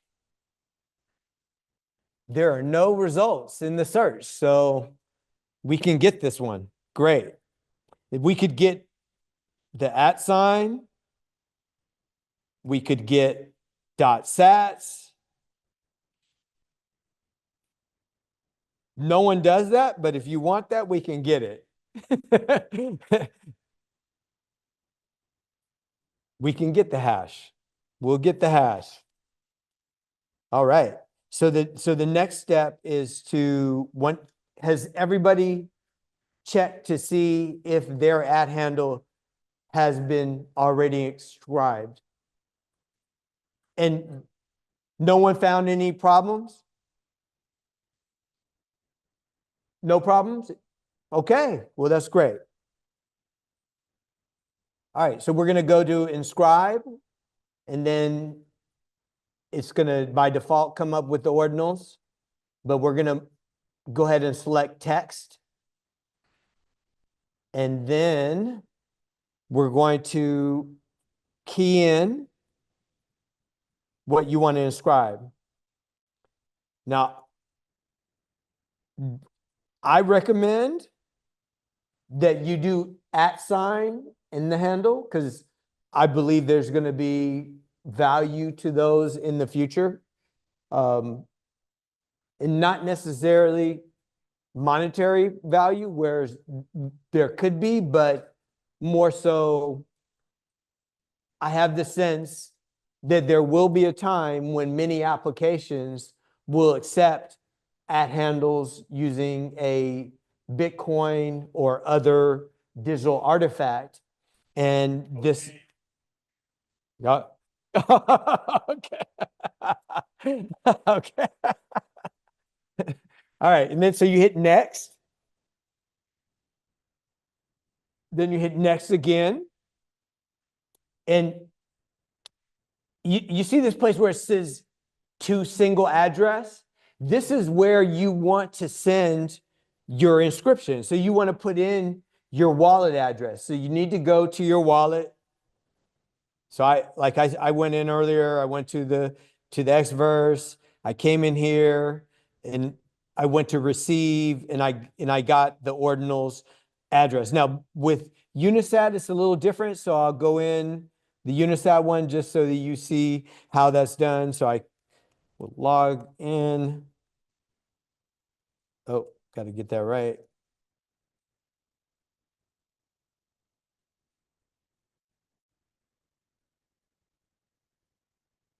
Okay. So with Unisat, you just click the little copy icon that's next to your account number. Does everybody see that? Everybody find their wallet address? If you haven't got your wallet address and you're doing this, put your hand up just so I know. If you have not got your wallet address yet. Okay, we're good. All right, so then you paste in your wallet address. And here's some interesting things to note. You see these fees? It says select the network fee you want to pay. Basically, the Bitcoin network has a fee rate at any given moment. That's what people are paying. If more people want to create digital artifacts at the moment, the fee rate's going to go higher. Actually, excuse me. If more people want to use the network, which could be creating digital artifacts, but also could be just doing transactions on Bitcoin, then the fee rate goes up. It's actually interesting because it fluctuates quite a bit. It was up to 21 last night. It may even went higher. I just happened to see it at 21. It hadn't been that high for a long time. It's been more or less around 1 to 5 for the last 2 or 3 months or so, but it had spiked yesterday. I was hoping that it wasn't going to be spiking while we were doing our exercise. All right. So right now they're saying that no, normal fee is 5. I actually have this little Chrome browser plugin called Bitcoin Fee Forecast, and you can see that it's pretty much the same. It says low priority is 4 sats. They have economy here, medium priority, normal, both are 5. Then high priority, they're saying if you wanted to speed it up, you could put it at 6. We'll just keep it at 5. And then you can see here that there's a certain cost associated with the Satoshis. Each Satoshi is a 100 millionth of a Bitcoin. So let that sink in. They're super, super tiny, right? Fractions of a cent. When you're dealing with ordinals, they deal with them in bunches of at a minimum of 546 because it's just, for them to have padding on either side because they want to make sure that these things aren't going to be like mistaken for each other. So you have one Satoshi that you're inscribing to, but they essentially give you a block of at least 500, and those 500 are worth 56 cents. Now there's a network fee, so that's what's associated with the 5 sats per vbyte, 5 sats per virtual byte of 89 cents. And then there's a fee from Unisat, but as it turns out, it's 0. They don't charge anything for your first 20 inscriptions per day. So the total amount that we'd have to pay is 1,409 sats, which is worth $1.45. And by the way, this is before the wallet. So now you're going to submit to pay the invoice, and it's going to come up with the total amount due, which is in this case 1,411 sats, so $1.46. And you would, and that's because I'm using the Unisat wallet that they don't add the service fee. You're going to check pay with BTC.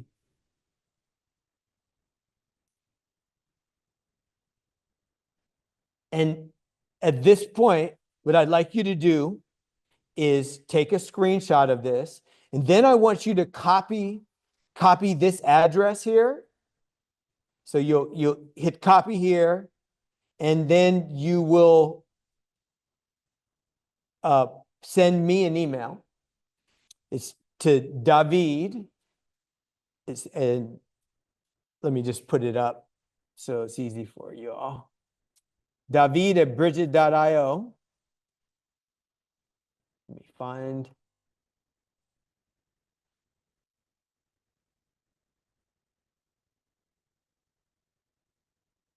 Okay, I'm just going to put it on here. I thought I had exercise. Let's see. Okay, I have it. Can y'all see that? So David@bridget.io, you're gonna take a screenshot, and you're gonna copy the wallet address and also copy the BTC amount as well. I'd like those both in plain text because I'm going to be processing these over here. And yeah, I could get it from the screenshot, but it's going to be easier if I just have it in the plain text. You send that over to me, and I'm going to execute those transactions with some Bitcoin that was donated by Toyota. They are sponsoring you walking away with a digital artifact.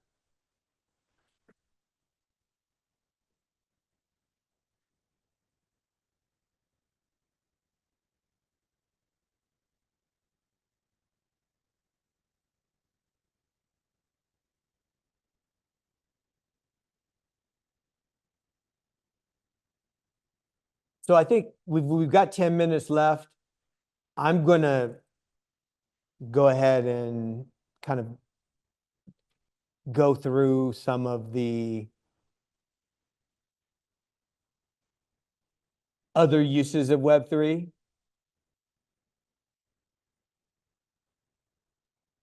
While people are finishing up with the inscription. So here are some examples of Web3 applications. Decentralized finance, or DeFi. We'll go a little bit into that. We'll talk about supply chain briefly, gaming, decentralized social, metaverse, artificial intelligence, and the decentralized web. So there's a lot of different things that are besides crypto. What? Oh, yes. Thank you.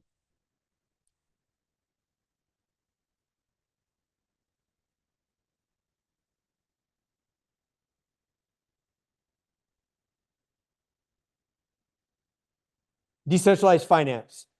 One of the most popular services, DeFi services, is Aave.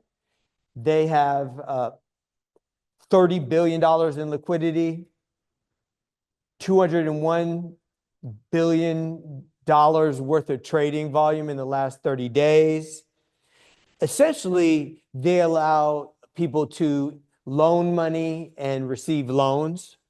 You can earn on average 5.68% annual interest by supplying your assets to their liquidity pools, and you can borrow it at 8.5% more or less.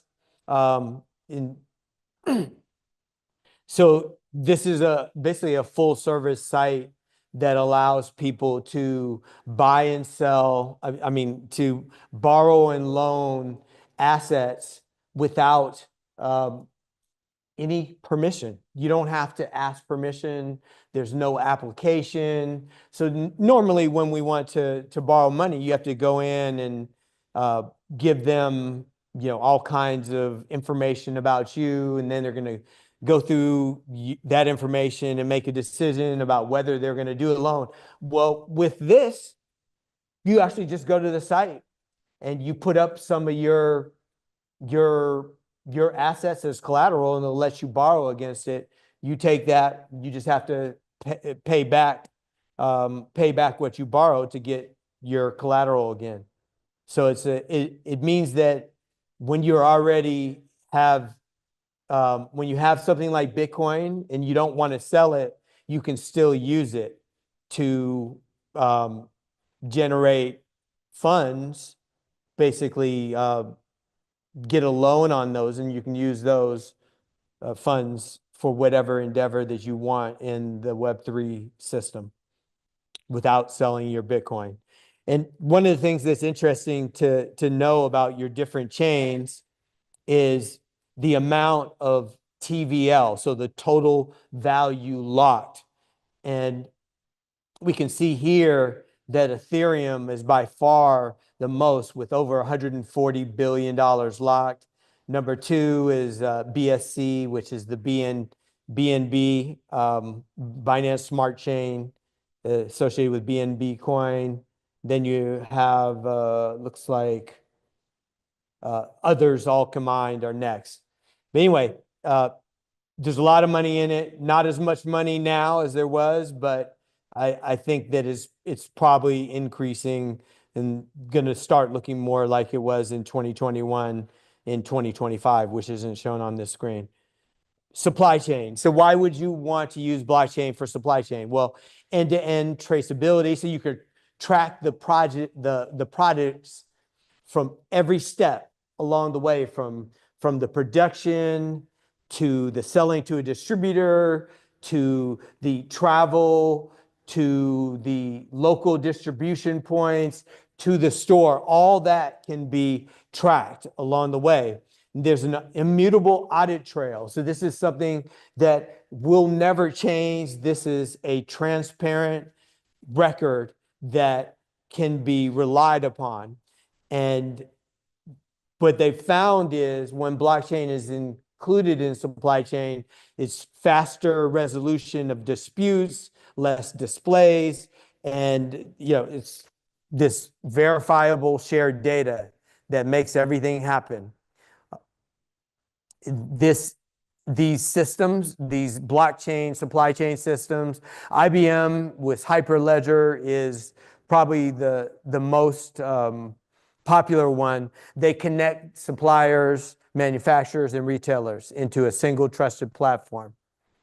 Gaming, there's games like Pirate Nation that you wouldn't even necessarily know that is a blockchain, but it's really powerful because it means that every item and action that occur in the platform is fully recorded on chain. You can own your progress. So as you're leveling up, you're earning digital artifacts. It's got a lot of different aspects of it that are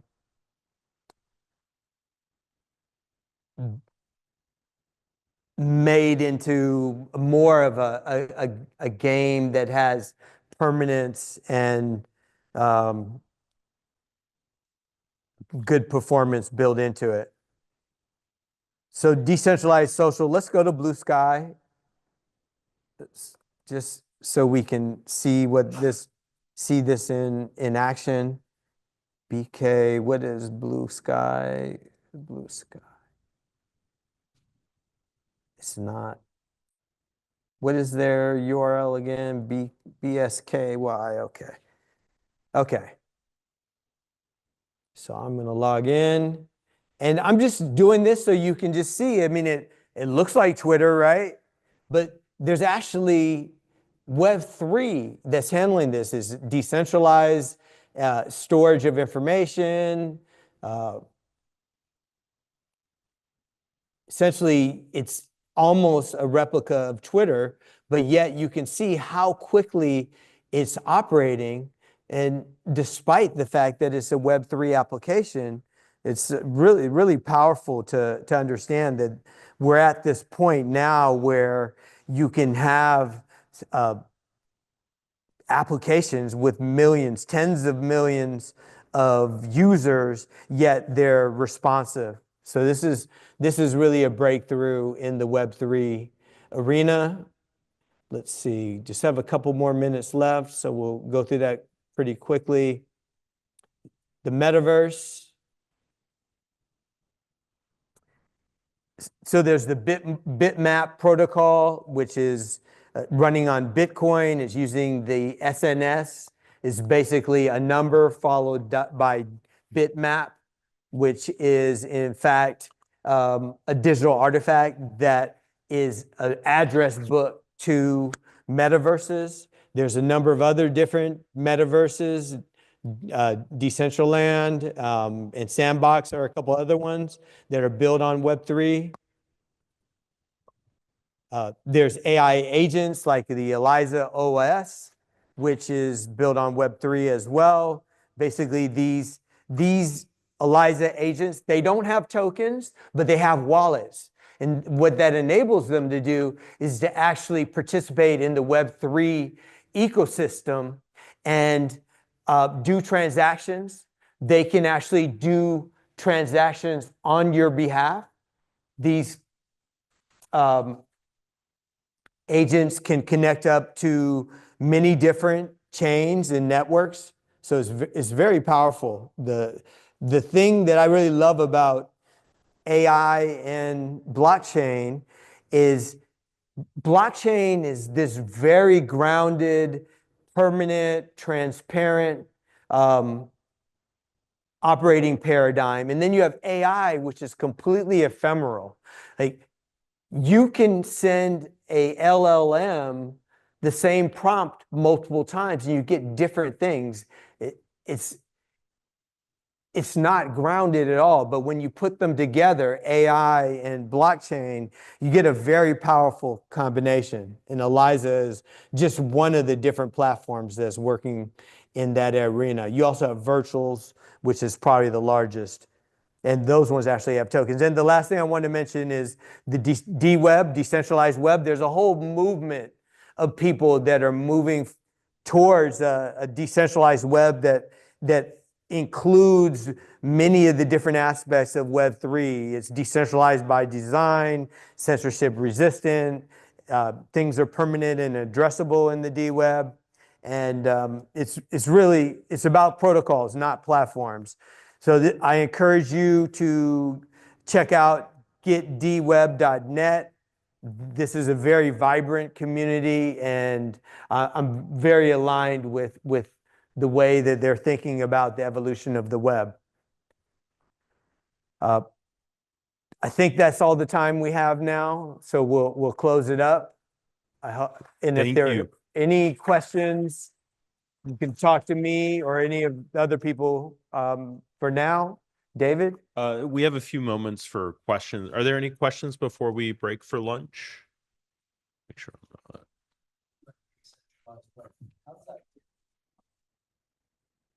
From what?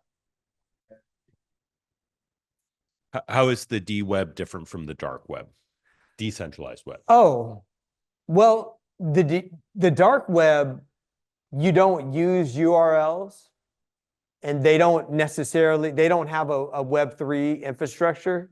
The D-Web is Web3 infrastructure, and it uses normal HTTP, whereas the dark web use .onion.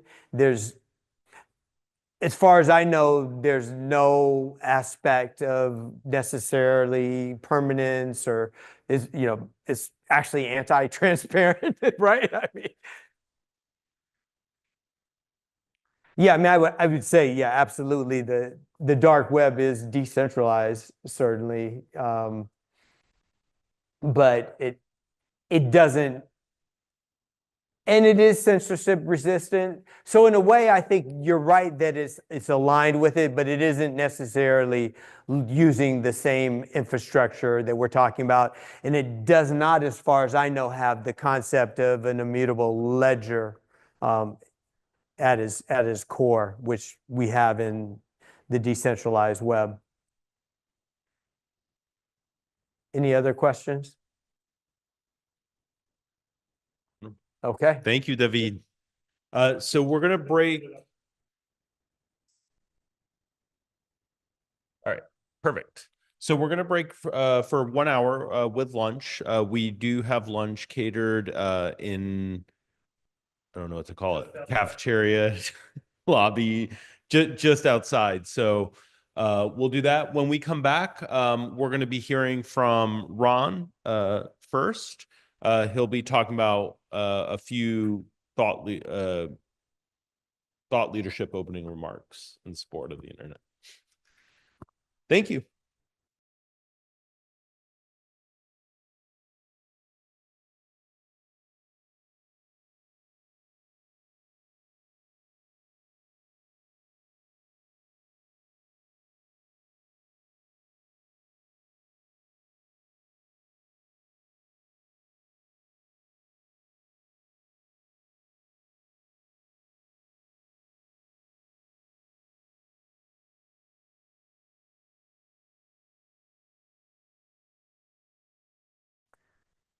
Uh-oh.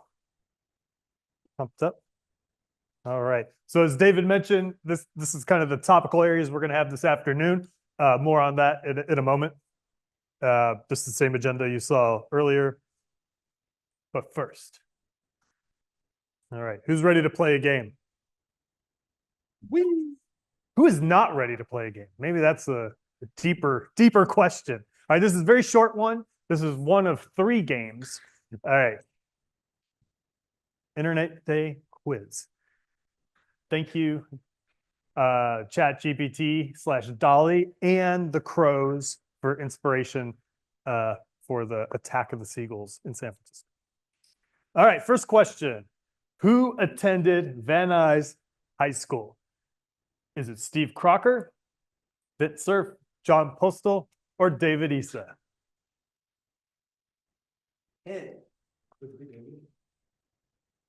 Any guesses? Anybody want to take a chance? David, we're blaming it, right? David? David? Oh, man. We have never been so wrong before. Oh. The only one who did it was David. Which is a bit unfortunate.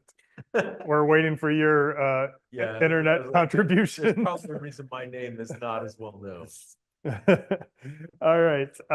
So anyway, just real quick, Steve Crocker was involved with ARPANET, so the precursor to the internet.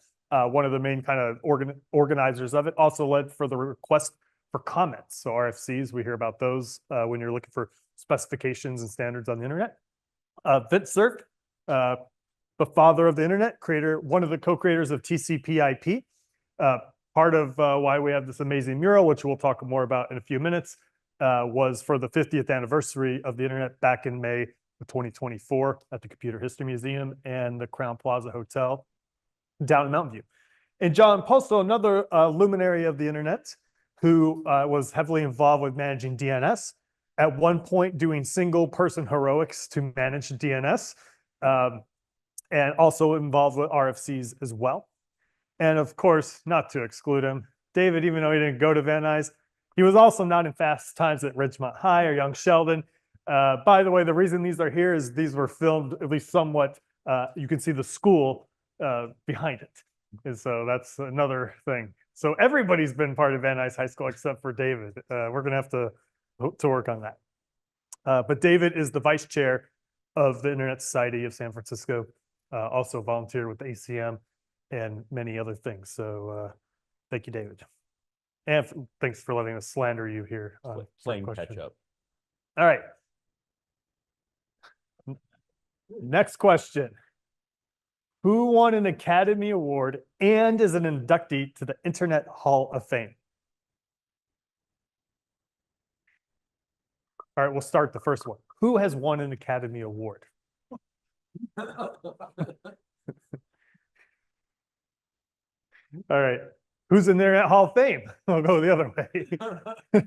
All right. Well, here, we'll make everyone feel better. We'll fix both of these questions right now. All right.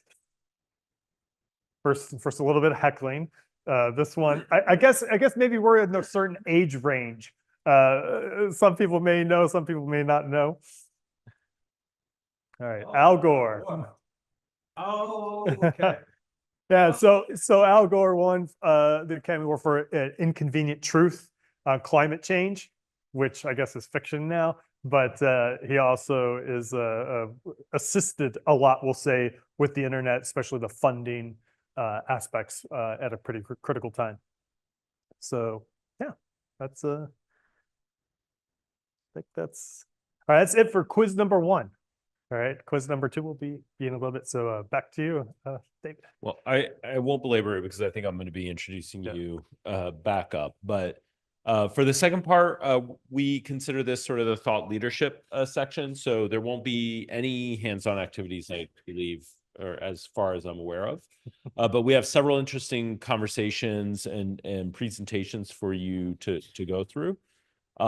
So I would encourage questions, encourage dialogue.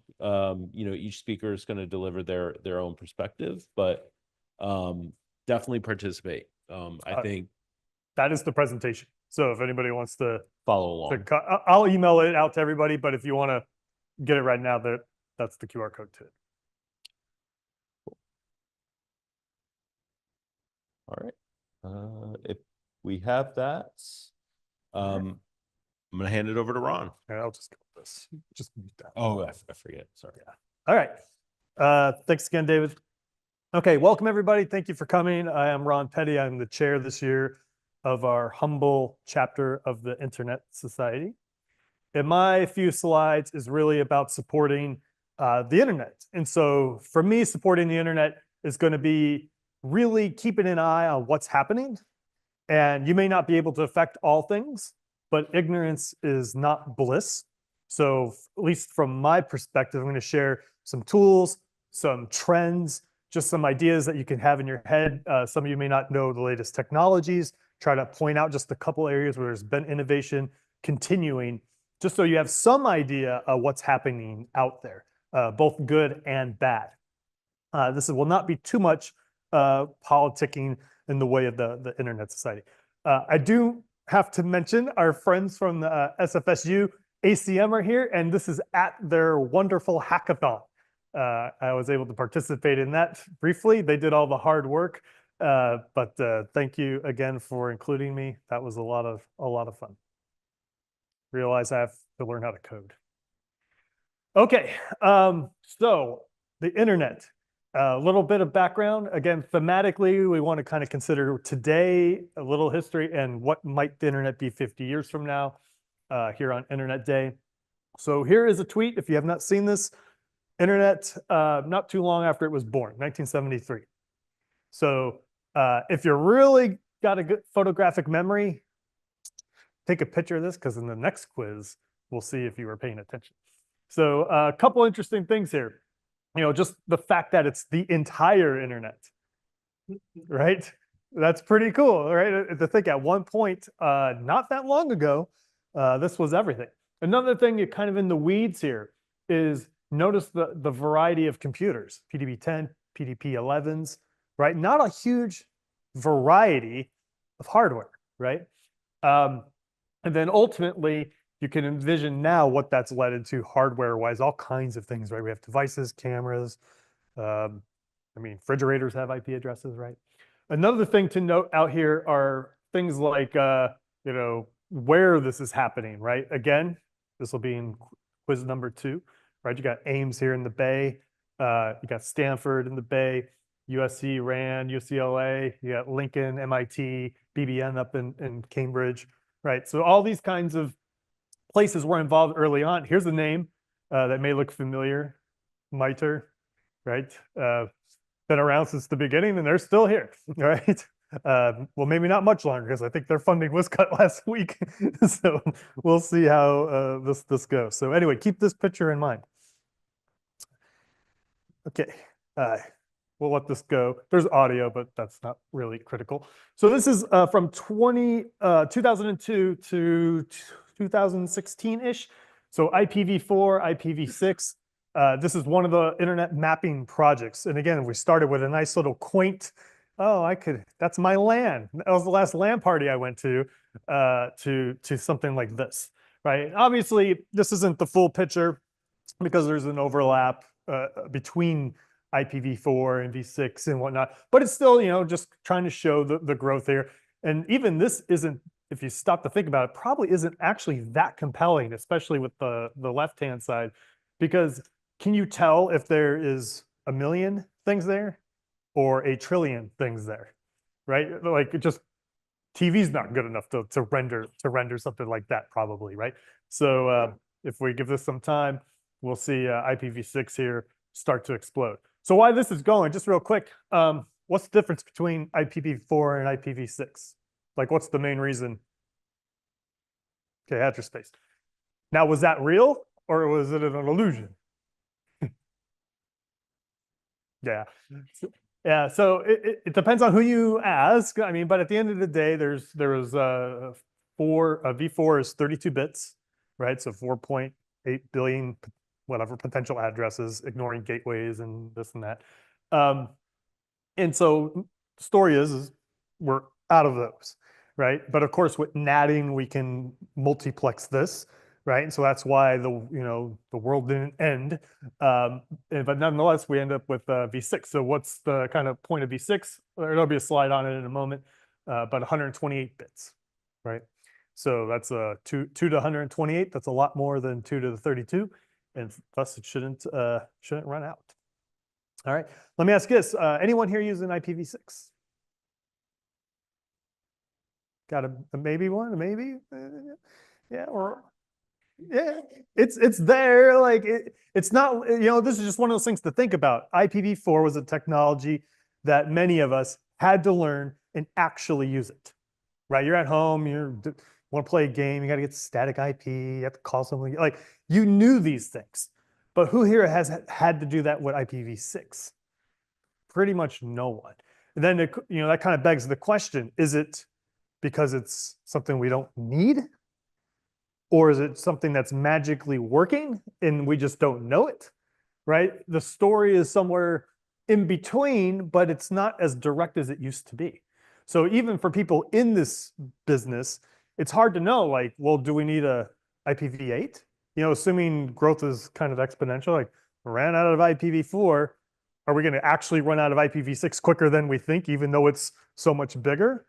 I mean, how many toasters are there, right? We're probably not going to run out, but nonetheless, we have less insight into these things, and that makes it a challenge.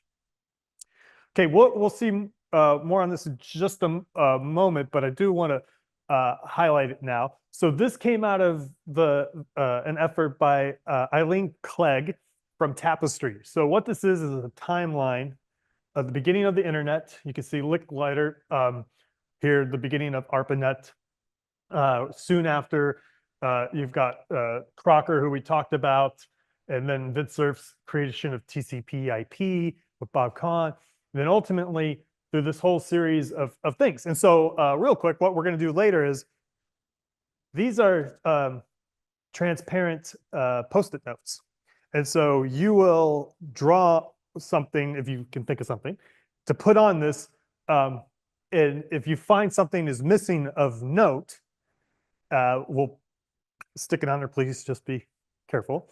And then we'll take some pictures of it so we know where things were and which cards there were. And then we're going to take it back to Eileen, who lives up in the North Bay. And she will, based on confirming its importance, will add it to the actual mural, right? So this kind of work has been done before. Another one she and her team is famous for is the mouse, right? So the first mouse, there was Doug Engelbert and team when they created that. You can actually go to the Computer History Museum. They actually have a little cage. It's the first mouse, right? And so they did a similar kind of tapestry and timeline of how that all came about as well. So pretty cool stuff. It's a lot of fun. So that's one thing we'll get to do here in a little bit. Another project, and again, the reason we're bringing these up is just trying to show you there's other ways to think about the tools we use, in this case, the internet, the thing we're trying to celebrate here. This project is by Kevin Kelly, one of the co-founders of Wired magazine. So he lives down in the South Bay. And so sensing a trend here, all these art projects are around us. So what this is the idea is to draw from your home what you think the internet is, right? He's not asking what is your router, to Comcast, or that's not what it's about. It's about like what are you connected to from your point of view, right? Your home, right? And so anyway, these are ones that have been submitted over the years. This is the slower version, maybe 20 or 30 of them.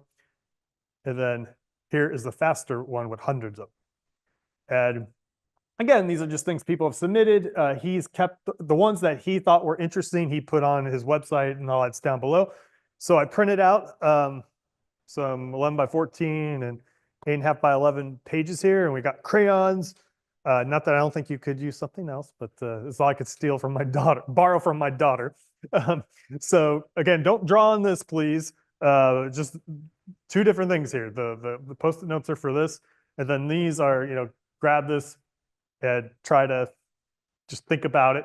I think we got more than enough here. So if anybody wants to take some home, if you got kids or friends you want to try this with, please grab some as you go, okay? So anyway, and the ones who do it here, if you leave them with me, I'm going to take them to him, and then he will judge us harshly to see which ones make it to the website, right? So please participate. Okay. All right. So this is if you get the presentation, this is a blank one you can just print if you want. Okay. So a little bit on the tech. So we kind of see where we've been, and I encourage you later to come up and consider it. Where are we gonna be? So I put a lot of thought into this, trying to what is the state of tech now on the internet, and what might be in 50 years, right? And maybe I'm not the most creative person in the world, but since we had an HTTP 1, 2, and a 3, I figured 4 will show up at some point. But that also begs the question, what is 3? Right? Most people have never done anything with HTTP 3. Most people, even engineers, haven't done anything with HTTP 2, right? And there's reasons for that, and it's not necessarily any lack of engineering ability. But again, this is kind of like that hint of what's the difference between IPv4 and IPv6, right? It's kind of like some kind of new innovations happened, supposedly making things better, but somehow we have less insight into it, at least compared to how it used to be, right? Most web developers know what HTTP 1 is to some degree, right? Get, put, post, right? Those kinds of things. Ask a web developer, which is a pretty big audience of developers, what HTTP 2 does. Just blank stares. And I'm not here to educate or criticize. I'm just saying, how can one technology have evolved in such a way that's totally opaque to us now, right? Is that a good thing? Is that a bad thing? That's the thing I want you to consider. So even now with HTTP 3, which has a good chunk of the internet, what's it about? So I'll block it here. What is HTTP 3 about? What's one of its biggest changes? What's quick?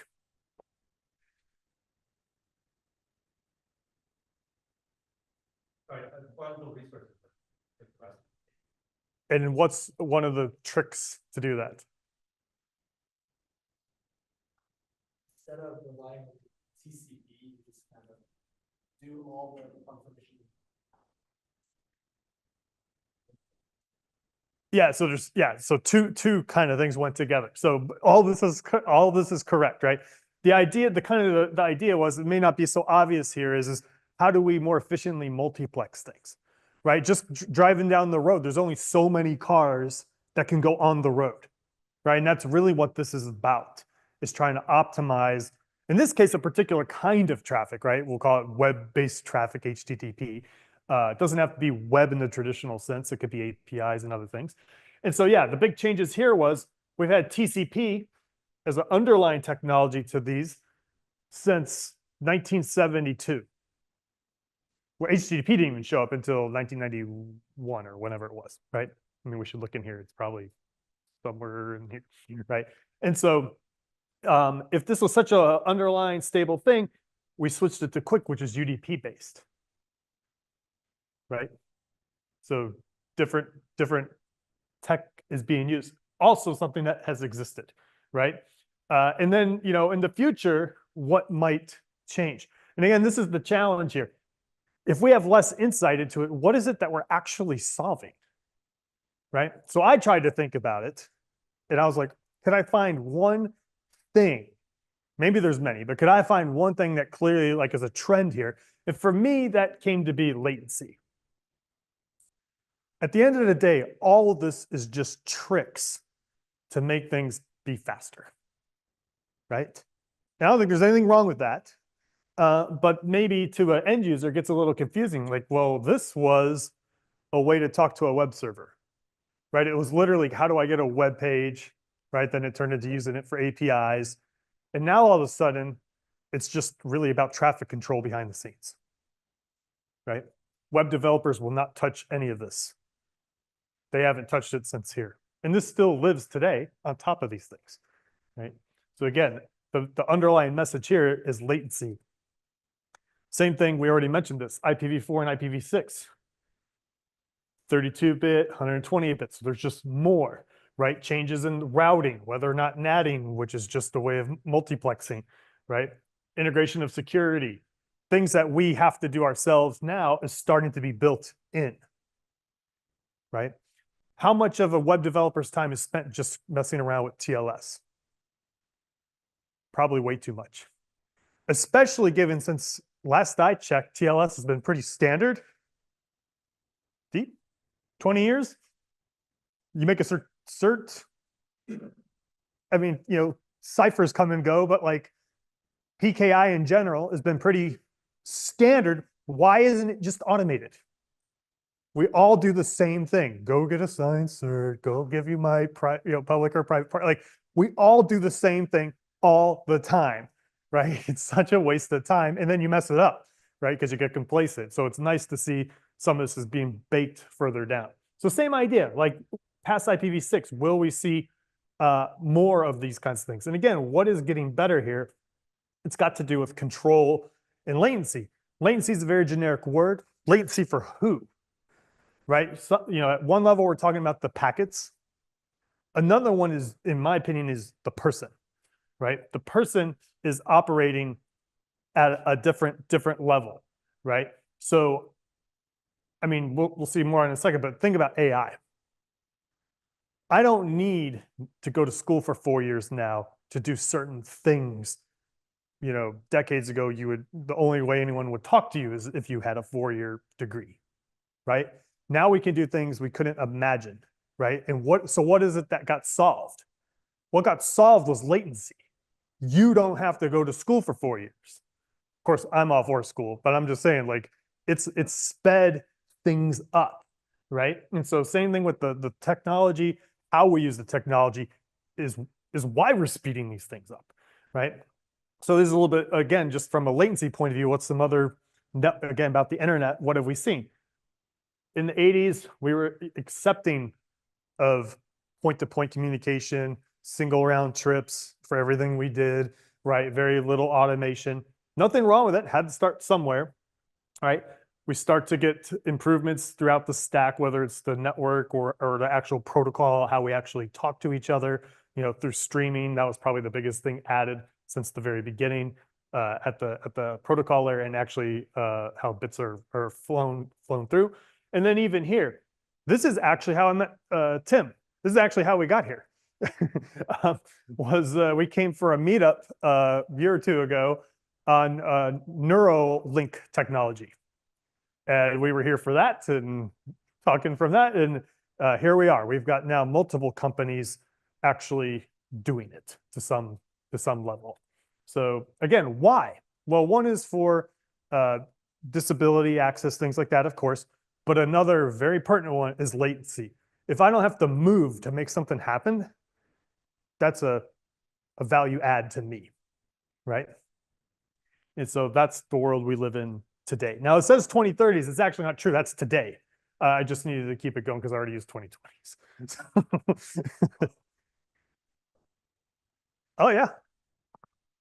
Isn't security or accuracy of the data also been improving? We added the encryptions and things like that, more mandatory as we call it. I wonder if that will continue. Yeah, I think so. I think so.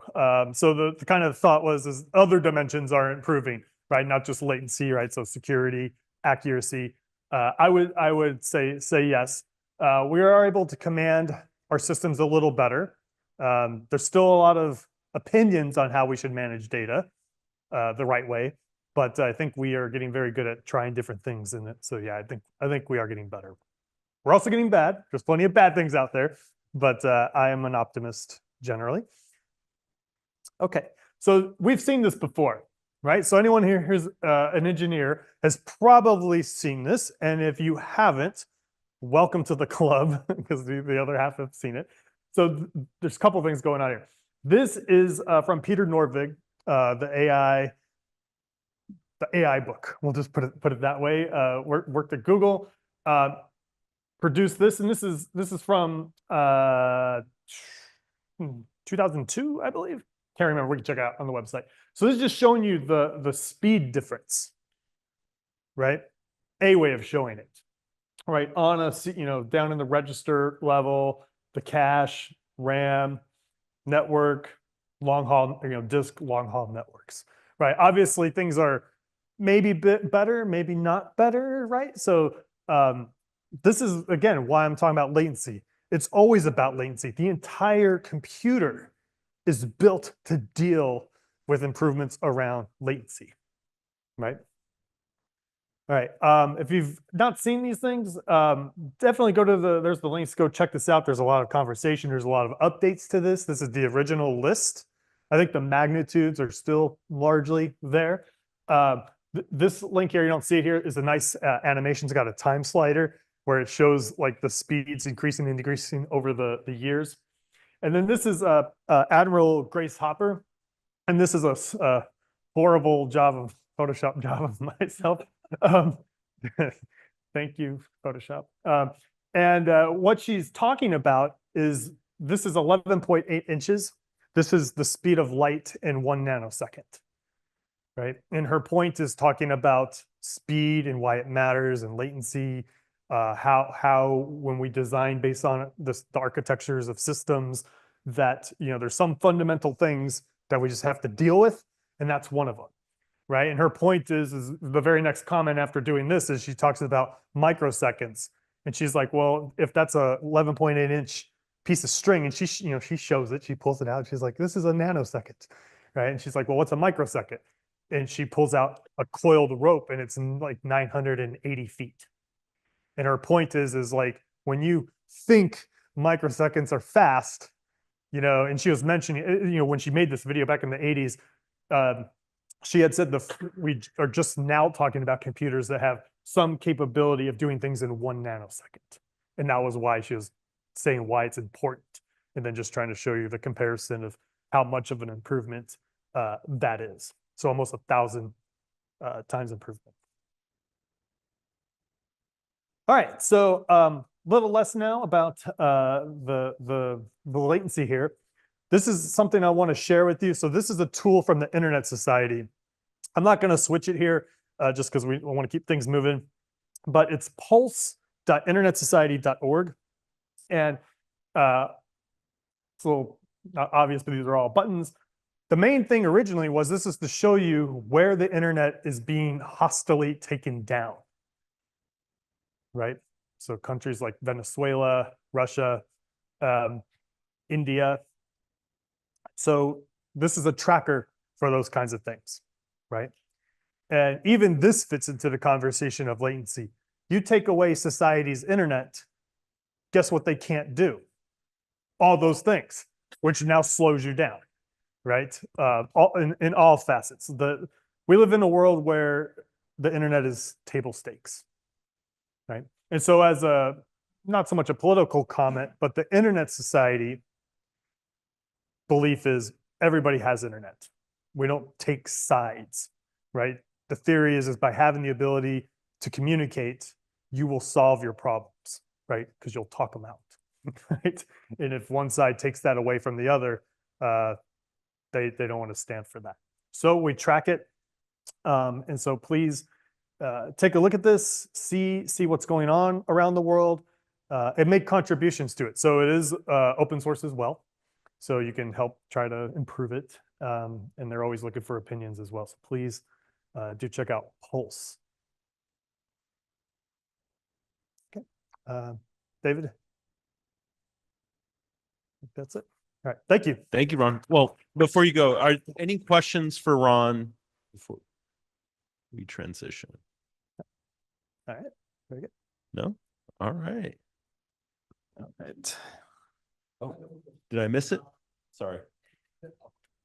Yeah, how's the Internet Society helping keep the internet up for everyone? Yeah. So the Internet Society does so the question was, what does the Internet Society do, basically? A few things. How I like to describe it is at the big league, the professional, like global Internet Society, they are working with groups to help deal with issues like if there's more specialized efforts like the Global Encryption Coalition, like their focus is to maximize the use of encryption. So anywhere there's encryption being, reverted for some reason, they'll go in and find some way to change that attitude. Talk to politicians, write amicus briefs, things like that.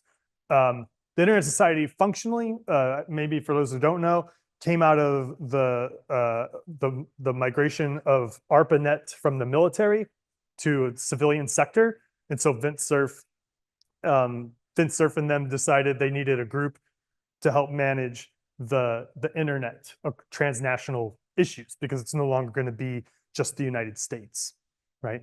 And so with that, then that led to merging with other groups. The Internet Architecture Board now is what we call it, the IETF, right? So they help fund them, we'll just say manage these groups. And then that's kind of like the global stuff. So standards and then partnering with other groups for actual like lobbying type activities. And then on the local level, you have chapters like ours. And what we're doing is we will try to partner with groups who are trying to help with some aspect of the internet. So just maybe real quick, a couple projects we've finished most recently. One was helping a Native American tribe in San Bernardino get internet access. So where they are physically located is just challenging. You think in California, it's not a problem, but it is a problem. High, plateau, rocky, like just getting the right tech, the number of customers to have an ISP, they just have commercial limitations, right? So we help them get online. Most recent one was working with a group called ALICE, which is in Half Moon Bay. They're a group that helps migrant workers. And so specifically, they would do things like help with housing, help with paperwork, right? These kinds of things. But then they wanted to get involved with tech training. So a lot of migrant workers will come, they'll get online and not be safe. They would lose their money, right? These kinds of things. So we partnered with them, bought them some computers, provided training to be safe online, and help them continue that on. And there's been other things, but that's the kind of stuff we do. So it's more like grant-based kind of projects. And now we're actually now looking for our next slew of activities. We're a couple of ones, just to throw it out there, came up here in San Francisco. Apparently there's issues getting internet in Chinatown. So we're starting to look into like, what does that actually mean? What's the issues? Maybe it's just affordable internet. Maybe it's physical issues. We don't know yet. We're just now looking into that. But it's come up multiple times to us in the last year. And another one is disaster recovery of networks. So with all the wildfires, earthquakes, things like that, could we do better around here? It doesn't have to be here. Our chapter will work with anyone, anywhere. But we're here, so we're trying to see if we can help here, and that's the kind of areas we're looking at now. Initiatives for keeping the internet, right? So whether that's gotta be like different ways of connecting people, and I'm about to brought up the IETF, for example. And give some context. The IETF, the way I think of it is like there's no such thing as like an internet police, but like that they're the closest thing that would come to that. But they also don't have any power, right? So like Microsoft will do something, they'll ask them to stop, and they'll just ignore them. On the other hand, the Internet Society, like especially with like things like funding initiatives, what about things like keeping people connected when some ISP decide they're gonna again partition the internet, or some government decides they're gonna cut down the internet, right? There are other ways of connecting to people now that might just involve expanding the hardware that we're using to connect, right? So like we use like ham radios, right? We use like different kinds of. So there are projects.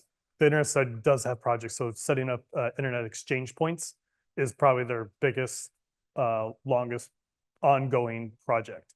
So there's a whole set of training on how to do that. And then they'll even go as far as help whoever decides they're going to try to build up the network wherever there's problems. So they get training, help them with money, connect them with the next hop, right? All those kinds of things. That's probably one of the most successful programs the Internet Society actually has. But yes, to the point of like someone takes the internet away, philosophically, they want to fill the hole. And there are programs to do that usually. But Rome wasn't built in a day. And so it depends on what's happening, right? May not be safe, right, to do something, but they try their best. I'm surprised you got through this and latency discussion without talking about the interplanetary. Yes, that's right. Yes, the Interplanetary Society is another subgroup of the Internet Society. But yes. Okay. Any more questions? All right, we're going to do a little mic swap, and then Eric will be joining us. While we do that, I am excited to be introducing our next guest with us today. Erica, who will be speaking for us, is the founder of Building Humane Tech and the co-founder of Storytel AI. With her heart set on redefining the digital world, Erica is a force of empathy, ethical tech, and meaningful connection. She helps build technology that honors the human spirit, not just efficiency metrics. Why the internet matters to her: the internet isn't neutral. It reflects the values of its makers. We must choose: will we let it erode what makes us human, or will we use it to amplify empathy and solve global challenges together? So we're going to work on miking her up, but this is a topic that I'm pretty passionate about, because I think as we start to innovate and provide the next generation of technologies, what's driving those incentives forward is going to be a big defining factor in who we are and what the results ultimately are. So.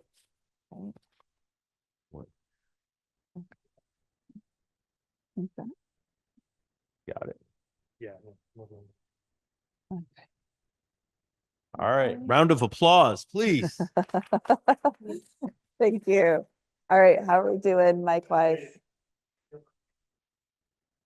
Okay. Yeah, good. Okay, Thank great, you, Eric. great. Okay. Thank you, David. I'm gonna see if I can manage without a hat and a jacket. So, I'm a little cold. So, It is a little chilly. yeah. And how are we doing on time? And We're good. yeah. Okay. So I have up to 30 minutes. Yeah. Okay. Good to know. Hello. Hi, I'm Erica. I'm really excited to be here. And in terms of how we spend this time, I'm going to share a little bit about me, and then go into humane technology from the perspective of looking at the problem before we start to look at potential solutions and what I'm bringing forward as a potential solution in that space. So this did have a different title, and I'm very much in the start by starting mode of as things shift, you update. So we will look at humane tech metrics most likely, but as of yesterday, you actually will be the first people to see the open source humane tech frameworks because I made that available to the world yesterday. So who am I? So I am this baby right here. So I was born in a hippie commune called The Farm in Tennessee. It was a group of folks actually from the Bay Area who had traveled around the country in 1970 and bought land where they could live as they wished. And it was very much, it was called The Farm, and it was like archetypal hippie commune, and trying to remake the world. How can we live on less? How can we work together? A lot of beautiful ideals. So that's great. Ideals are great. And I wrote about it for Vanity Fair because it didn't, quite live up to the ideal, shocker. But so Stephen Gaskin was the founder of the commune, and as laudatory obituaries came out about him in 2014, so over a decade ago, I was like, oh, that's funny. That's not really my family's experience. And I think just have a look. So this is here. This is in Golden Gate Park. I think in 1969, it could be 1970. And just, so that's Stephen Gaskin in the middle. And just look at everyone's facial expressions as they're looking up at him. And just to give a little context of what he was doing, this was called Monday Night Class. And folks who were new to using psychedelics, tripping over the weekend and trying to make sense of their experiences, of their place in the world, with Stephen, as he was known. And so I think that level of adulation as folks all came to live together led to a lot of issues. And one of those issues was around this concept of truth, right? So always telling each other exactly what we're thinking. And it had a level of brutality to it. And so on the one hand, we can walk around all basically lying to each other at some level of like, that's fine. Okay, that's okay. Like everyone's going to act in their different ways and it's just okay. And it's kind of not okay, actually. But that needs to come with some level of permission and receptivity. Oh, I want to hear what you have to tell me. And you actually are coming with good intentions as opposed to it being a power play, which it very much was on the farm. And so I developed, I became very interested in communication and how do we treat each other in humane ways. And so I've basically given myself an informal PhD in communication, just studying a lot of different kinds of frameworks and bringing it under this umbrella of clean communication. And so I brought this into my startup. And this is basically, yeah, this broad umbrella that brings in many practices that I've learned, the ones that I've experienced really work. And the whole idea here is to go basically down this ladder from the head to the heart. Because everything, we're in the doing space, we're working, right? Where is this file? Hopping on a meeting, checking out on deliverables and progress and so forth. But where we tend to have problems is actually like far below the surface, right? If you think about the iceberg. So going into that vulnerability, but how do we do that in a way that's actually safe, that creates connection for both people? And so this is one way to do that. But okay, I care about communication. Why start an AI company? Why would I do that? Well, it's interesting. Stephen Gaskin would get asked about the farm. You know, is this a utopia? And he'd say, oh, utopia doesn't have an address, right? Like we live in the real world. And so this is I do love some of the mix-ups that happened. This is from old school from Dolly before the latest update, but I enjoy the extra letters that get in there sometimes. But anyway, this is really where I consider I live, you know, and I think many of us do. So it's definitely not a one person address, but where humanity meets technology. And I think, and actually before I go on, the whole impetus around co-founding an AI startup, you know, I'm new to tech as of like 3 years ago. So I'm not coming in here as a super technical person. I am not going to tell you about Web3. I was learning this morning. I was learning about like IP4. Okay, what is that? But there's a space here, I think, for all of us, whether we're technical or not. I think we just have to care. I think that's the most important thing. And so co-founding an AI startup, as I saw the wave of generative AI coming in early 22, I just thought, okay, how do you build AI with integrity? What does that mean? How can we use tech to awaken our consciousness as opposed to numb it? And I'm not saying that I have the answer to that, but I co-founded an AI company in pursuit of, and so I'm still in that pursuit. So I think as we, you know, part of the ask for today is like, okay, where have we been and where are we going vis-a-vis the internet? And so I'm going to look at like AI, XR, and companion bots in particular.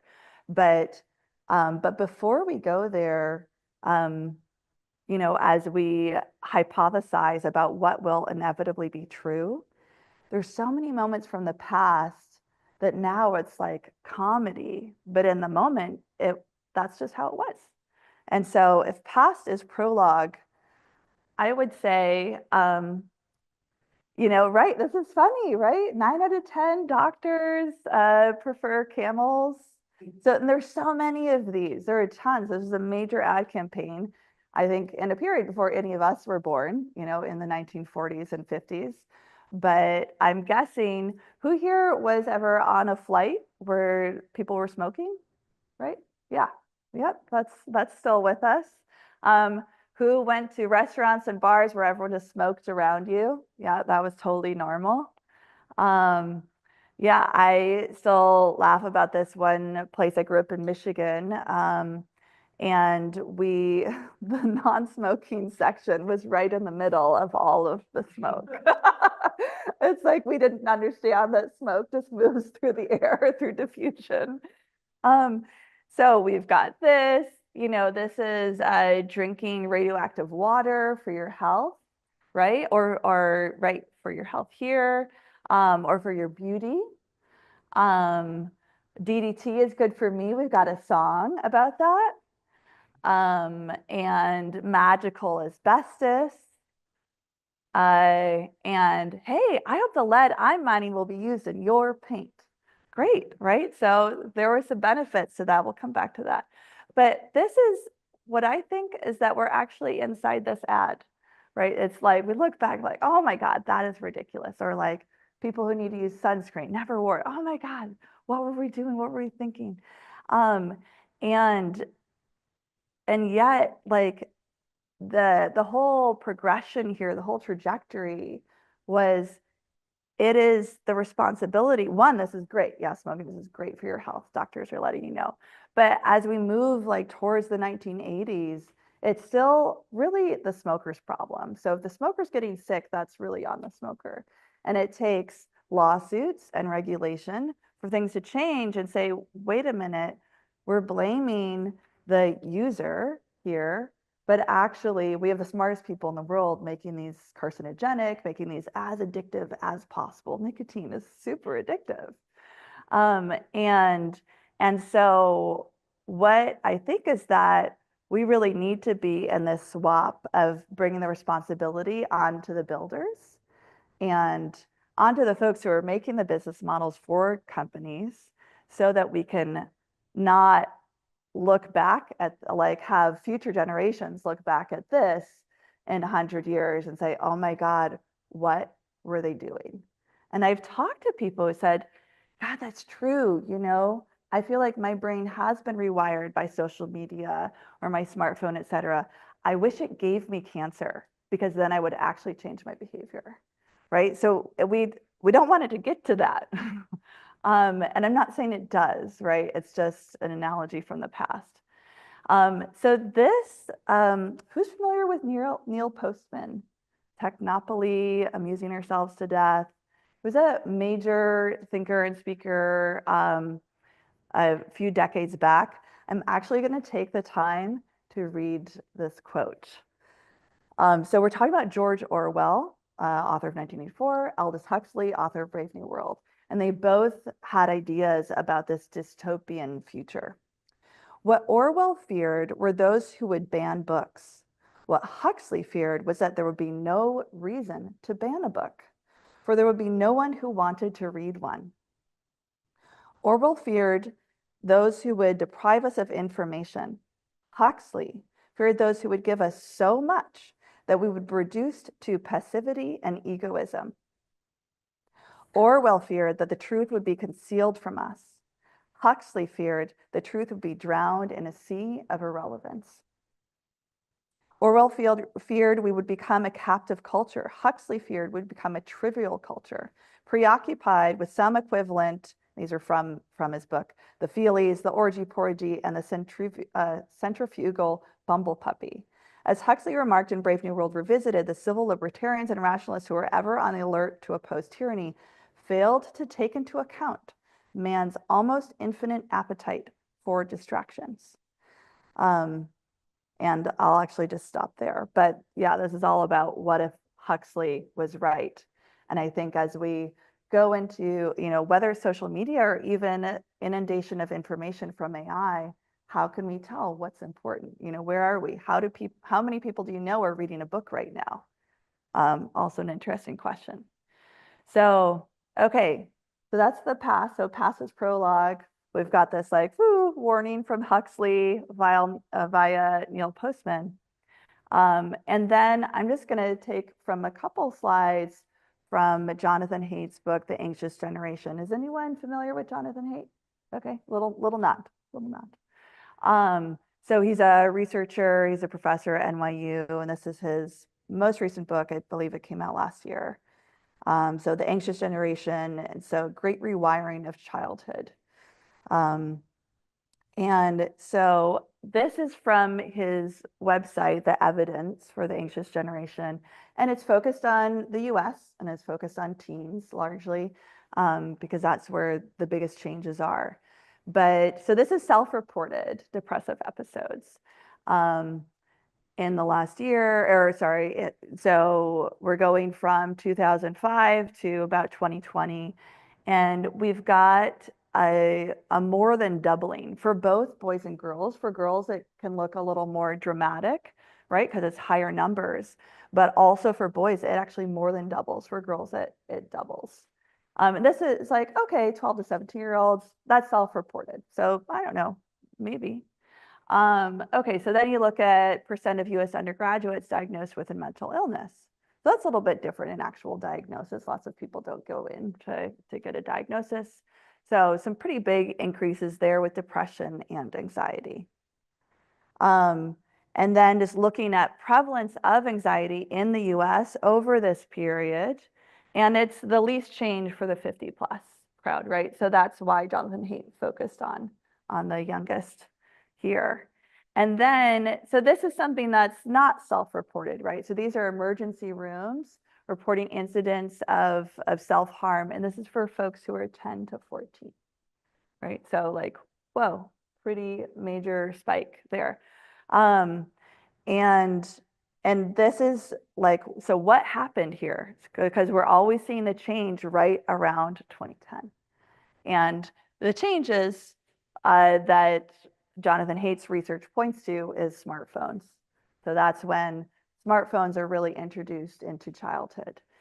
So he does a lot of advocacy around digital literacy for kids. And I think a lot of the phone bans that have been happening in high schools are very much inspired. That's not just I think, but that's like folks doing the phone bans are talking about Jonathan Haidt's work.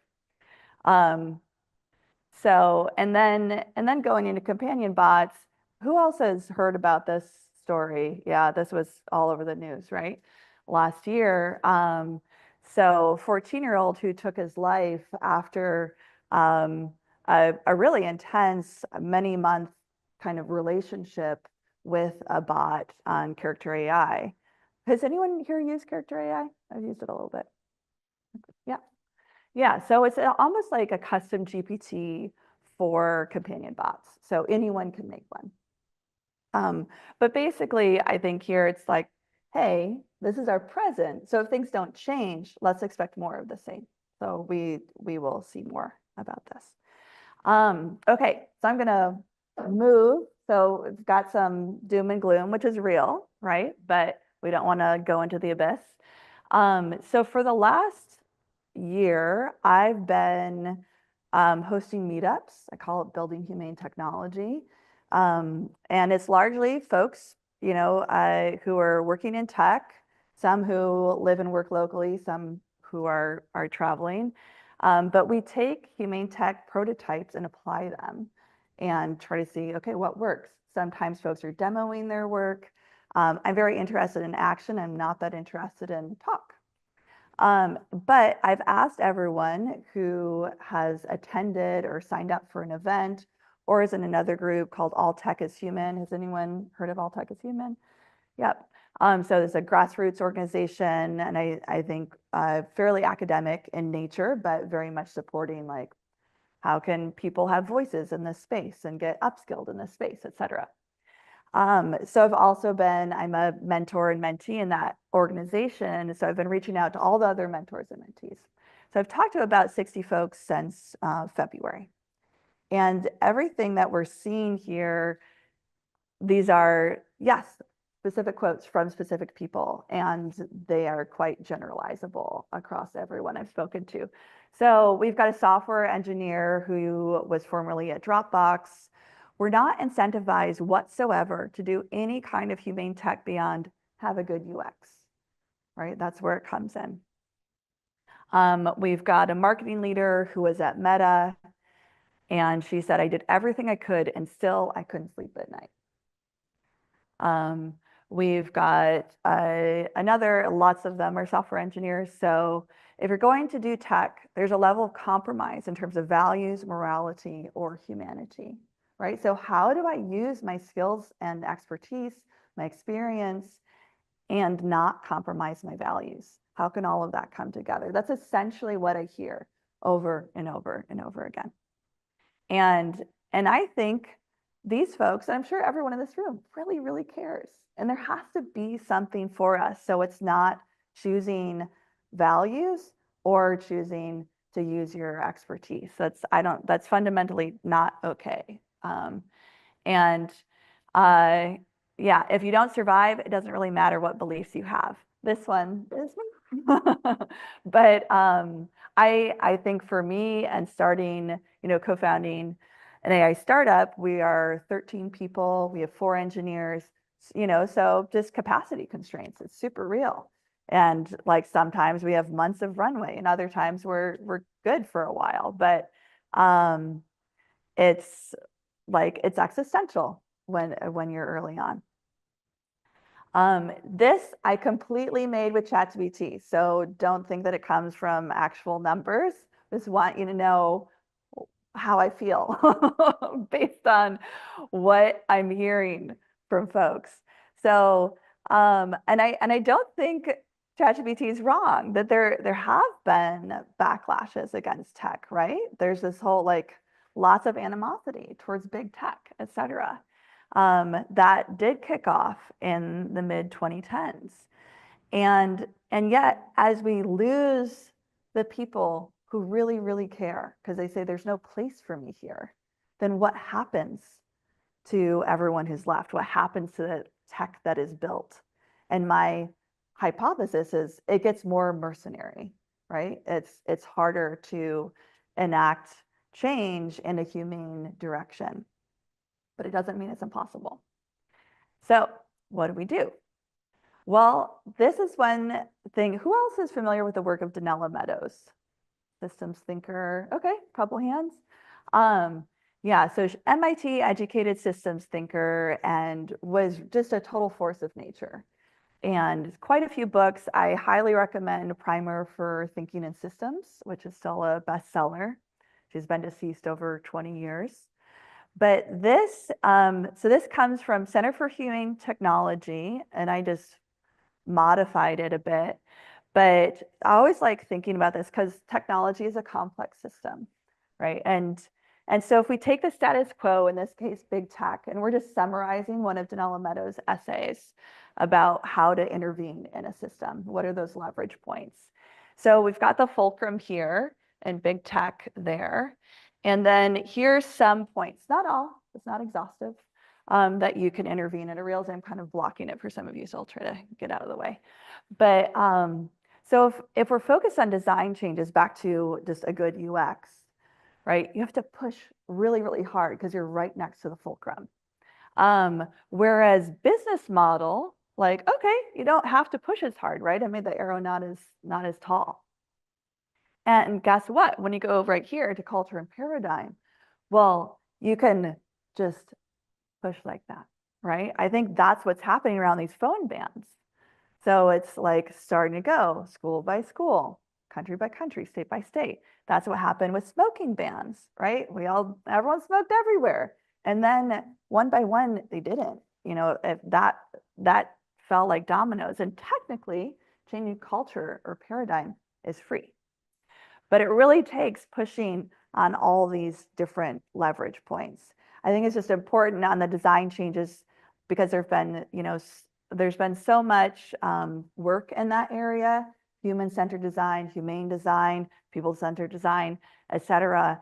But it can be essentially lipstick on a pig if you're not changing the incentives. So like the whole show me the incentives, I'll show you the outcome.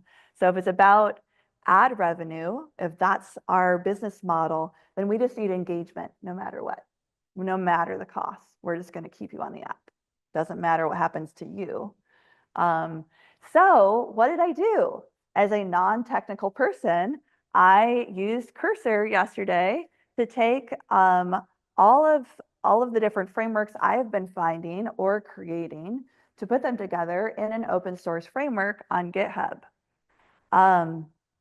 And so actually the next slide is a QR code. So if you want to visit the open source framework, it's in its infancy. It's been alive for less than 24 hours. But I'm really, the call to action here is to contribute to it. And I've got another QR code at the end for contributors. Because I do think that it's going to take all of us. And so this is my MVP of Humane Tech Metrics. What I've learned in my 3 years of startup life is build and iterate, build and iterate, build and iterate. And so this is the first iteration that when you interact with a product that is humane, you're going to feel cared for, you're going to feel more present. You're going to feel genuine connection, and you're going to feel fulfilled. It's not perfect, cared for. How do we do that if you're having a delusional relationship with a chatbot. Maybe you feel super cared for, but folks around you see that you're not. So somehow there has to be an objective eye here as well. But here's a few examples.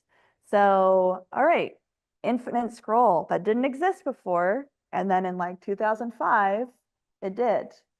And then that means we don't ever have to look up from our phones. So how can we be present? Whereas a focus mode, turning off notifications can really help us be present. And not cared for. So if a soap dispenser only works on light skin, if you don't have light skin, it's as if you don't exist, right? So there's no care in that.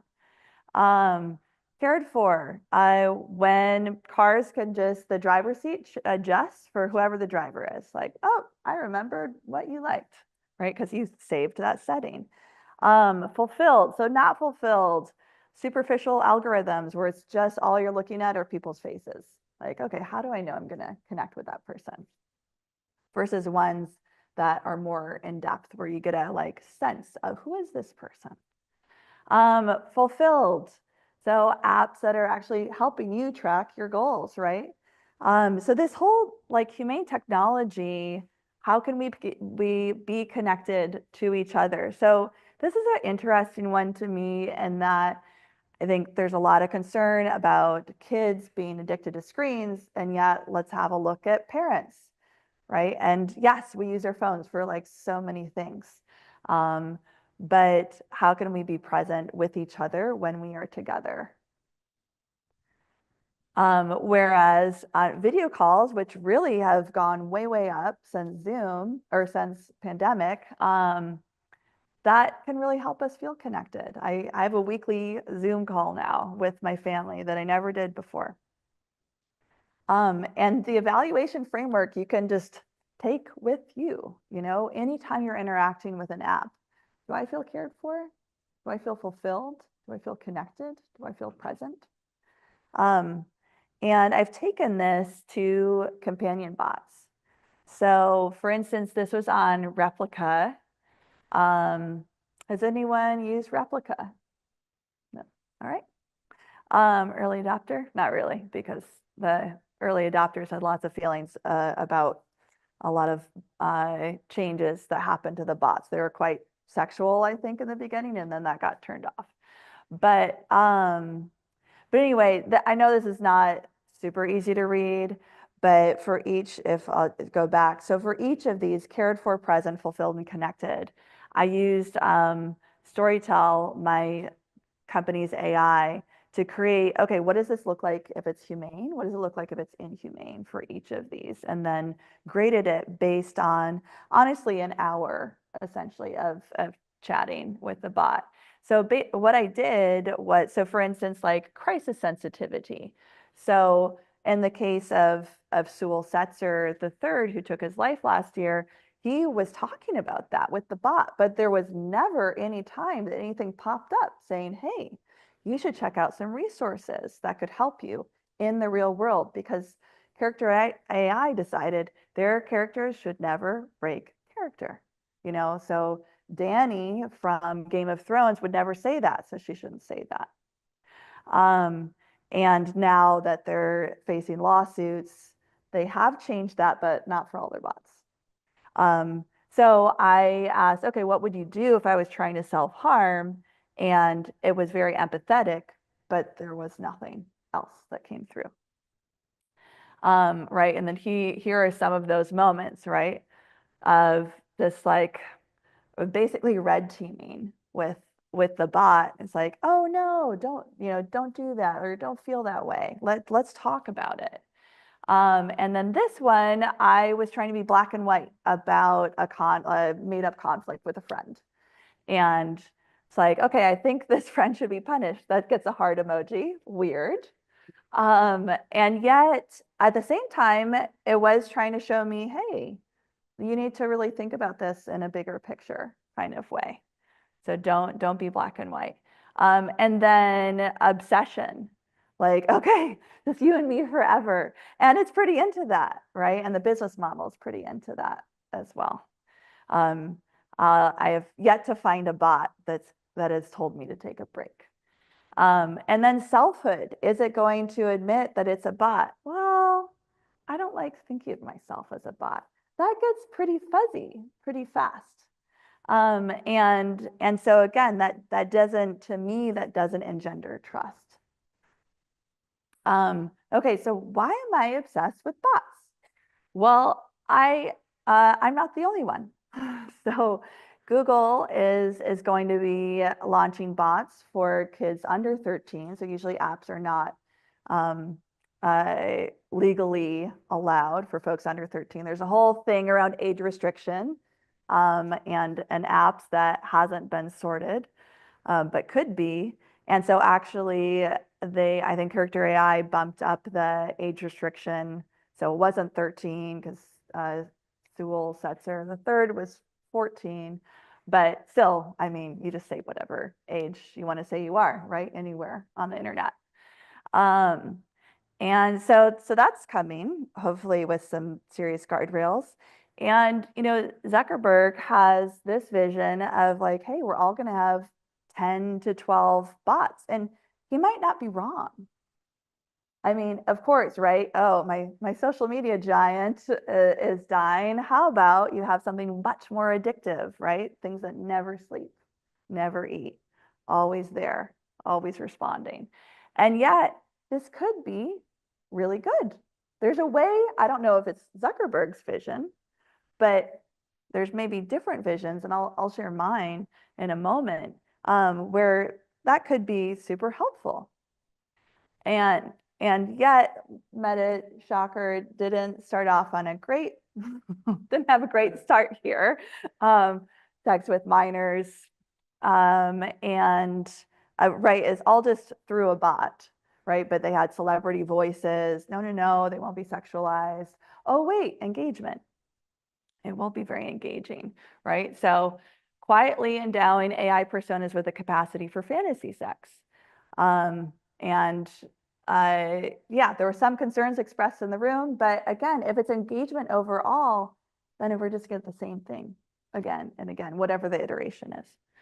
So this is the future that I want to see, where as we have XR and AI come together, that we can have just accelerated learning experiences, immersive learning experiences, where you're doing things that's experiential. You know, it's not just doing assignments because that's what your teacher demands. And so like, what if we're learning about the theory of natural selection from Charles Darwin? He's taking us to the Galapagos, showing us the finches. What if we're learning about social justice from Martin Luther King? What if we were with the three people who really understood and discovered the double helix of DNA, and we could like be inside that double helix with them? And I don't think it's impossible to do that. I'll pause is what I'll do so we can, I really invite you, I've got just a few quotes to share, but if you are at all interested in contributing to this open source humane tech framework, please share that. We need everyone. This book, Moral Ambitions, just came out last week. Highly recommend it. It's about not wasting our talents, like action. How do we use our raw talent for action in the world? So if there's fairness in this world, it has to come from us, right? We're the ones that make this happen. And going back to Kevin Kelly, who was mentioned earlier, this is not a race against the machines. If we race against them, we lose. This is a race with the machines. So I think we can do it together with humane technology. Thank you. Thank you, Eric. Thank you very much. Questions? Deep. I have a very working. It looks like doesn't anyway. So my basic question is that how convinced you are that this whole competing world for more money and quarterly results and so on would actually consider what you are proposing or talking about? How convinced you are? I think, what I'll do is go to this. I think many things, I feel like I live inside the might. Maybe it is possible. And maybe is enough right now. And the way I see it is that we are at this inflection point where all of the business models for AI have not been chosen. And so there is the opportunity to choose differently. And I think back to, like, to me, these are the two things I bring up a lot at the events that I host, that everyone feels like an island. And in fact, we're a massive archipelago. There are so many people who care. And there's power in that. And so many things, so much of the time throughout history, change has happened from a grassroots level, from the bottom up. And then as well, things that have been impossible have been achieved over and over. So it feels like, yeah, does it feel like a completely crazy idea? It totally does, but I still think it's worth it. Yeah. Over here. I'm gonna go her and then I'll come. Okay. Do you ever have or hear conversations about like sustainability and humanity? Because like one of the things that I'm always thinking about is how it's exciting to adapt to so much, but at the same time, you hear like discourse about sustainability always like hurting from these like technology evolution. So like where does sustainability like have a role in humanity in the conversation too? Yeah, no, that's a great point. So yes, often that is brought up, and I often point to the work of Kate Raworth, who calls herself a renegade economist. So she has a book, Donut Economics, which she looks at how do we take care of the planet and people at the same time. So it's a completely different economic model than supply and demand. So highly recommend checking that out. But even just the graph itself, the diagram she's created, is instructive in itself. I just wanted to say I really like what you're doing. I think it's a great direction. I'm envious because I think as an engineer, it's easier for me to say, oh, it can't be done because of this and that problem. But I was going to point out one or two issues. Yeah. So you mentioned Jonathan Haidt, Right. And another. I'm not familiar with that book, but another of his books I read, The Righteous Mind. He points out that we don't all share the same morals. We don't all share the same Right. ethics. And so one of the problems is, as you are aiming to build a more ethical future, for some people that their ethical ideal may clash with yours. Yes. And so I'm not sure how we resolve that problem. But anyway, it's just something to think about. And the other one was that you're possibly familiar with something called the price of anarchy, which is an economics term. So even if we all share a goal, Yeah. the fact that we are operating as individual entities with somewhat selfish goals, so we're motivated. So that one of the problems with a policy-based solution is that sometimes it's very hard to construct a mechanism that would cause us to achieve the goal we want, even if all of us share that goal. And I don't see a solution for that one either. But as I said, I look forward to you solving these problems. I definitely won't do it alone, but thank you for introducing me to that term, price of anarchy. Yeah, that makes me think of some things that happened on the commune. But yes, I haven't solved that. And you're absolutely right. Also there's that term weird values, Western educated, liberal, democratic, which is not spelled weird. So I don't remember why I veered off somewhere with the acronym, but anyway, right. So you're absolutely right about both of those. And I think I see myself as spearheading something that becomes more of a collective movement that will have to grapple with both of the issues that you brought up.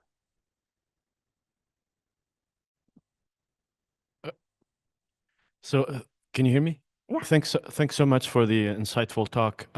You mentioned like a diagram earlier. Can you Yeah. tell us what that was? Yes, yes, yes. Danella Meadows, who I'm a super fan of her work. Here we go. Yeah, that one I saw, but you had a question where you mentioned another diagram. Were you alluding to something else? You said like supply and demand, and it's not. Oh, yes, I know. I don't have a slide of it. Okay, Yeah, what was that? I just want to take donut economics. If you just Google donut economics, you'll find it. Yeah, and then Donut, yeah, Donut, because it is she's actually using the model of a donut. So shortfall for humanity or like exploiting the planet. and then a quick question. Yeah. For both technical people and non-technical, what's your call for action? Like, how would you like us to help with this project? I think any frame, I'll go back to this. So call to action is to contribute to the framework. And if on the, also, if you just go to the open source framework, it has guidelines for contribution. But anything that you have used that has been helpful in building, like let's have it in one spot that we can all pull from. Because what I see is that it's quite fragmented and folks are holding on to their little frameworks and their little places, and we just need to have one place for it. Yeah, thank you.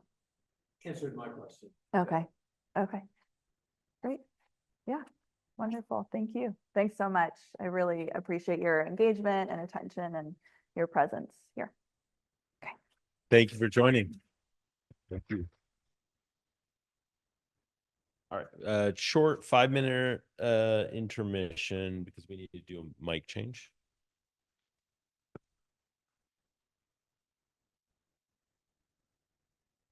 All right, let's put all this stuff off. Okay. Oh.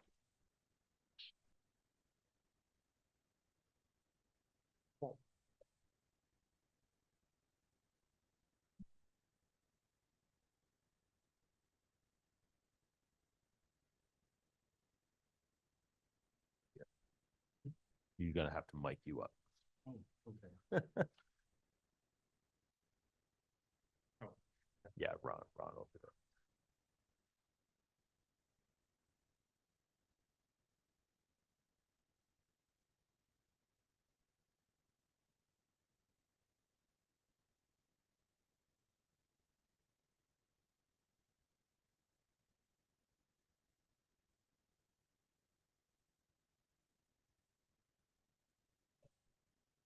Yeah. As mentioned, there is power. If anyone needs power Oh, for these devices. thank you, Tim.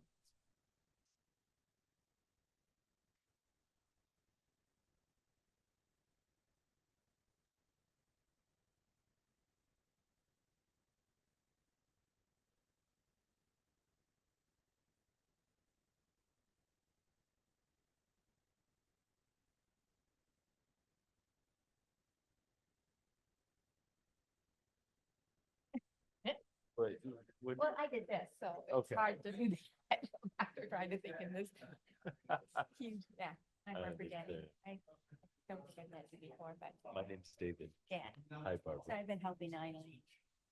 Oh, you've been helping. Okay. Yeah. I see. Hello, testing. We met Eileen at Testing. Yeah. I was- Hear me? Okay. She's right here, everyone else. too. Okay. Okay, so your last, that's it. Well, don't do it. Oh. Yeah, it's not. Thing, and I got involved maybe late, and it's like, Oh. question is what is it? Want me to? Oh, okay. All right. So, all right. We're gonna get started again.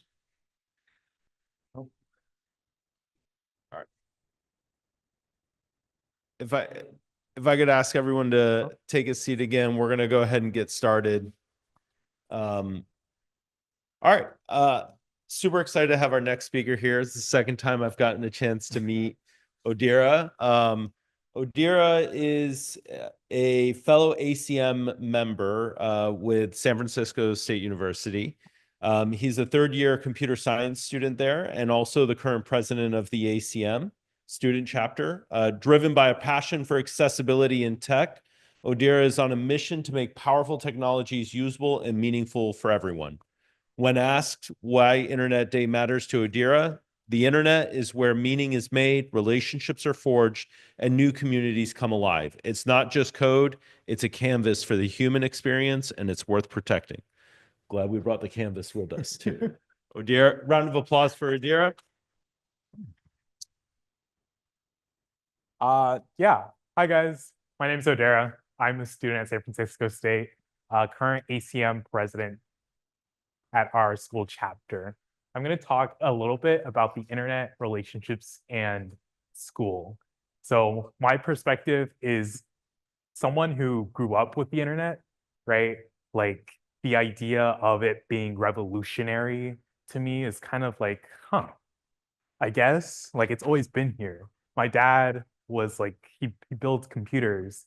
And so since I was like 4 or 5, he built me my own little computer. And I've just been typing away at it since then.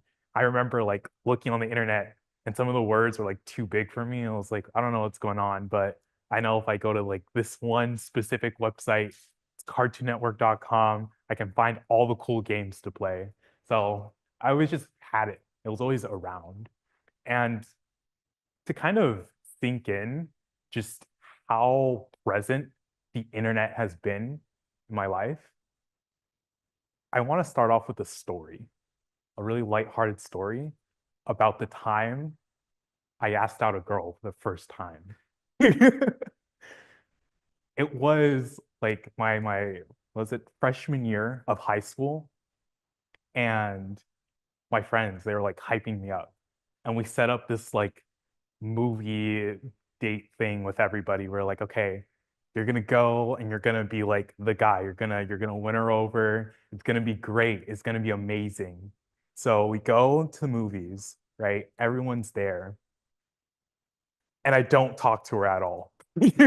I don't open a single door. I think when we get to the movie theater, I don't even sit next to her. I sit on like the complete opposite side. It's a complete disaster. Like it's terrible. But that's also, in a weird way, the most like irrelevant part of the entire story. What's more relevant to that first experience, that first coming of age experience, was what happened later that night, right? I had texted her over Instagram and I was like, hey, that was a great movie. Do you wanna set something up again? And she was like, yeah, of course, we can invite all our friends. And I was like, what if it was just us? And then I quickly scrolled out of Instagram, closed it up, right? Ran away from my phone, ran back to it, texted all my friends. I was like, guys, I just did this thing. It was really stupid. I don't really know what to do. And then I hop back to the text message, and then I see this. She's currently typing, like she's typing away. And I'm just sitting there like, whoa, what is about to happen? I am freaking out. This brings a lot of anxiety. That's my experience with the internet, right? The internet is something for me where a lot of my first experiences are in terms of relationships, in terms of responses, right? Figuring out people, learning how things work, right? Or coming of age, maturing. When I see that message box, there is so many different experiences correlated to it, whether it be this, whether it's the time I'm getting a response back from my mom after I made her mad, or whether it's seeing what's up with my friends, if there's a plan. For me, the internet in its own way has been where I've come to forge new relationships, another example, right, was my sophomore year of college, right? Oh, third year student. So last year, Valentine's Day, similar setup, very different setup. I was actually in the computer science lab, and I stay there like the entire time. Like I go there from like 2 p.m. to like 11 p.m. There's not a single window in there. It's kind of a really weird space, but I like it, right? I'm sitting there and I realize it's Valentine's Day. And I was dating someone at the time, and I realized I didn't do anything. Like, I've been focused on final, or it wasn't final season, I think it was like the start, but there was like some project going on at that time. I was like completely distracted. And so I was like, okay, what do I do? How do I make up? I can't send flowers, it's too late. Can't send chocolates, it's too late. A message is kind of boring, right? How can I, in a way, use the internet to pretty much power or create some type of show of care, right? Now, me being the dorky computer science I am, I made a website. You can go to my repo. It's live. You can give me a star too on there as well.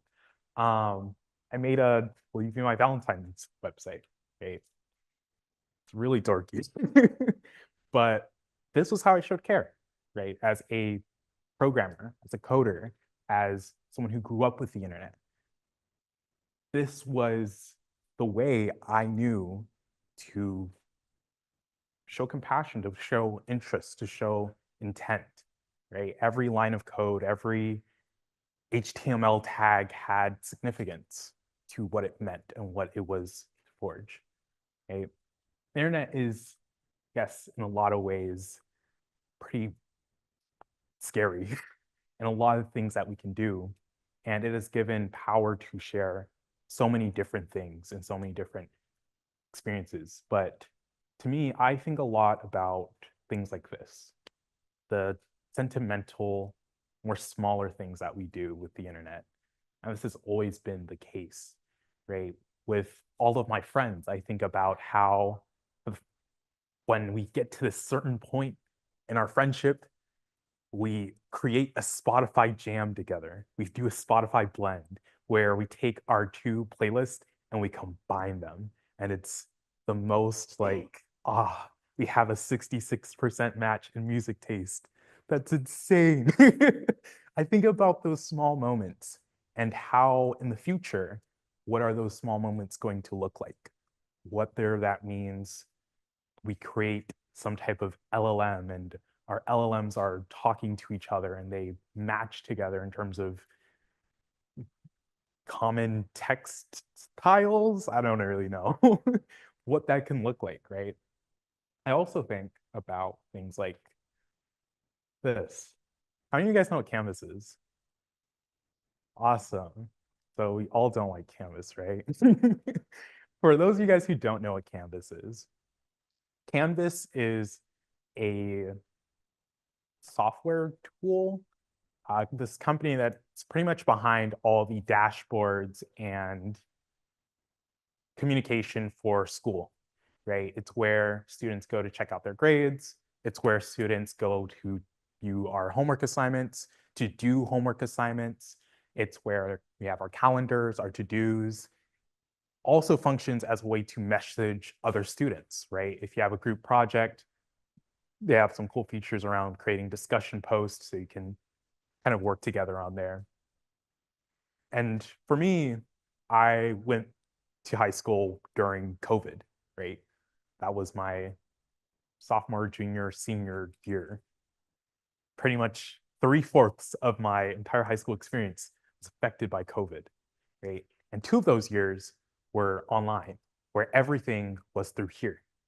I knew all my classes through this one platform, right? When I think back to the stress of, I got to turn in this paper, I don't think about a physical paper. What I think about is hitting that submit assignment button at 11:58. That's what I think about, or specifically at 11:59 if you get lucky. That's what I think about when I think about turning in assignments. When I think about collaborating on group assignments. I don't really think about going in person. I think about, oh, we got to create a Zoom link and are we going to go with a messages chat? For me, I have to worry if it's like everyone's on iOS because I have Android and I don't want to pop up with the green text bubble. So we create a Discord channel. What does that look like, right? That's what I think about when I think about collaborating with other students. And it's such a different way, right? When we think about text, or I think about tech in the next 50 years, these small things that we commonly think about, like turning in assignments, talking to our professors or teachers, for me, this all happened on Canvas. If I had office hours, I'd go to Zoom links. I rarely really go to a professor's specific office, right? In tech in 50 years, that might look different.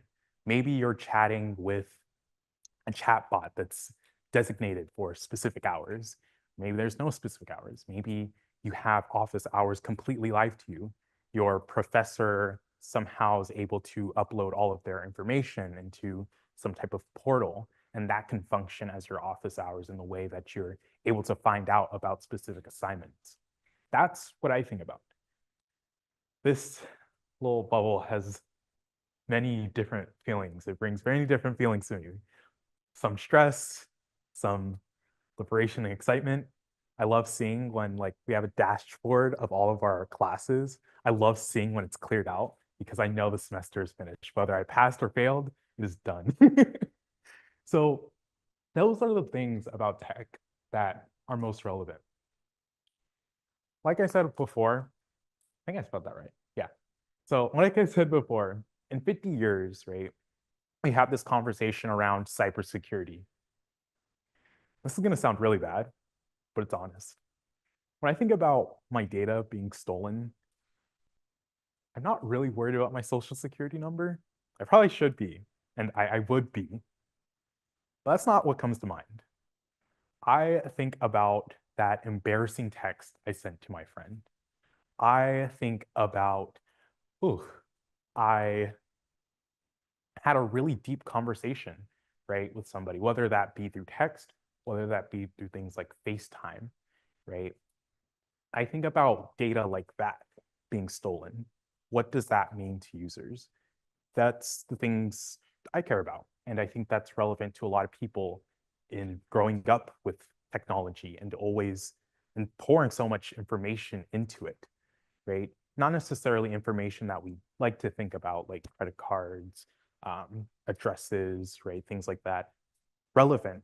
But at the same time, things like this, right? Things like this are super relevant, right? I pivoted this repo for like a good 6 months, and I built up the courage to be like, this should be public. So that's what I think about.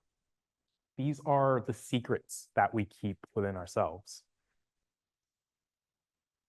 I think about text expectations, right? For me, the way I send text to people has been a lot better in a lot of ways, right? I've had really difficult conversations with my friends, right? Whether they're going through a hard time. And one of the biggest pros about being able to communicate on the internet is that I can lag. I can Google, hey, how do I respond to this text message? Or how do I help a friend in this situation? And then I can come up with a better idea of what to respond with. And I think we're going to see in 50 years more expectations, especially with generative AI, more expectations on how people are supposed to talk in terms of internet etiquette, right? That's going to increase dramatically in ways that we possibly can't even think of now in terms of how we're expecting people to respond to things. And that can have implications in terms of how we respond in person. There might be a big delay or a big gap between how you talk to someone face to face versus over text, right? And whether that kind of deviation will have any effect on relationships or even the way we're able to think about etiquette in person, right? Will that be something that disappears? Is that something that we disconnect and separate? I know for me personally, and for my friends, they know I'm a terrible texter. and very bad at responding on time. Sorry, Ron. But at the same time, they also know that in person, I'll be here, right? Are those two different people, or is that the same person? And how do we respond to that? And how do we react to that? So in 50 years, I imagine that becomes a bigger conversation into how we're supposed to delineate the two different worlds, or if they're the same thing, especially considering how much sentimental data we put into the internet and what that looks like.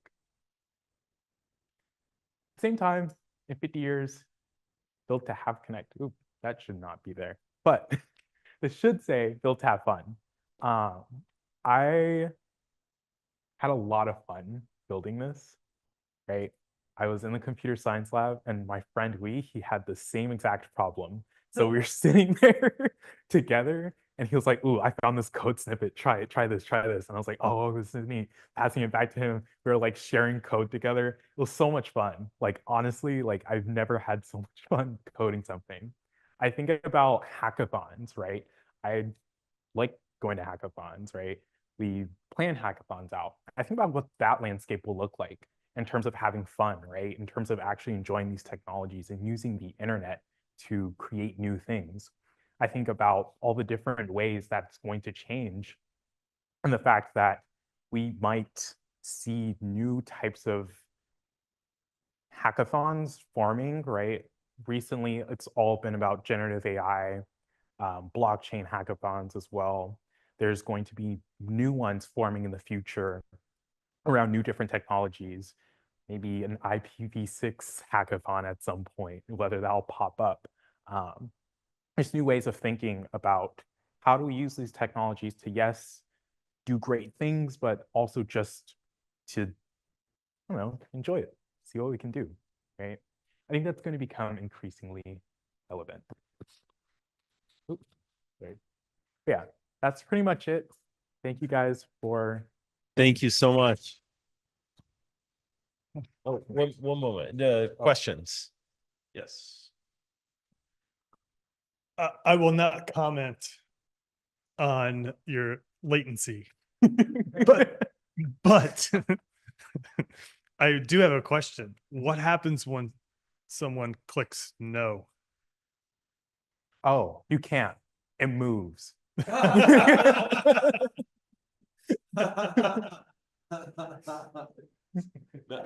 a feature, not a bug.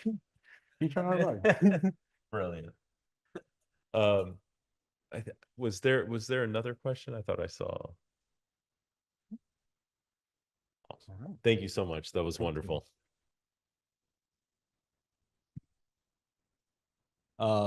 Next up, we're short break, 10 minutes. So feel free to grab some snacks, take a restroom break, and we'll meet back here for 2 more speakers, I believe. All right, everyone, we're going to kick off the next round of discussions. We're racing against the clock here because Cloudflare's got another event occurring. So want to try to keep it on time. So before we begin the talks, though, Ron has another game for us. This one's different. Oh, this one is different. All right, welcome back to round 2. Ready for another game? All right. Who wants to play nodes on the internet? Where was the first node of the internet? I showed you.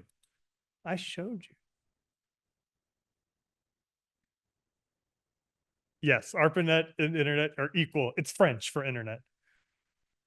All right, where was first?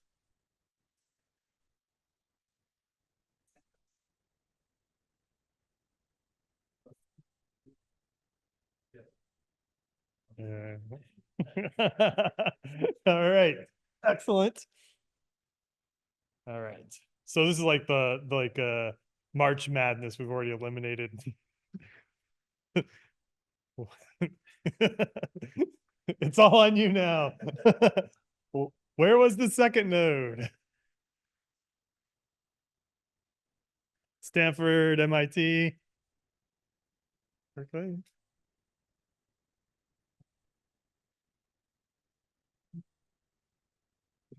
And actually, here's an interesting thing I did not know. This actually came up from Internet Day back in May. We went to lunch at the Dutch Goose. I think that's what it's called. And apparently the legend is that was the first public terminal on the internet. That wasn't like these guys. And it was because SRI is right there. And apparently that was where they went to lunch and somebody had brought the equipment and set it up in the Dutch Goose. All right. I hate to do this to you now that we're at 0, but you know where this is going. All right. Any guesses?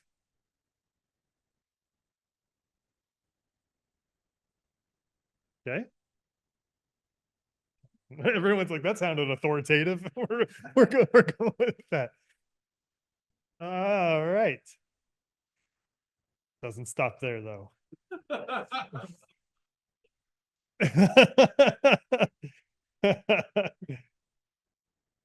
All right, smarty.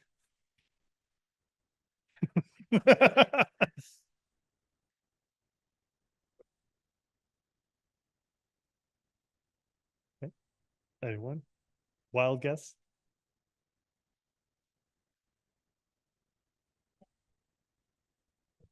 Okay. International.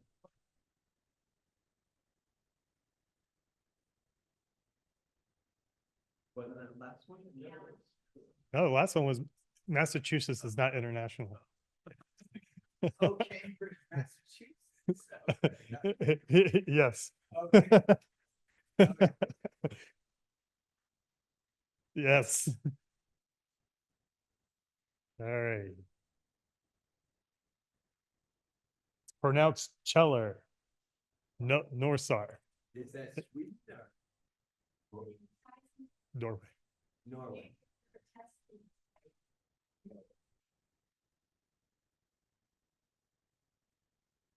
Going deep now.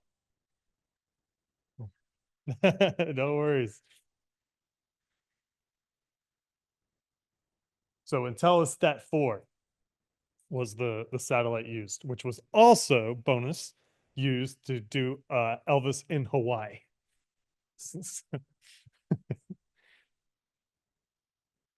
Okay.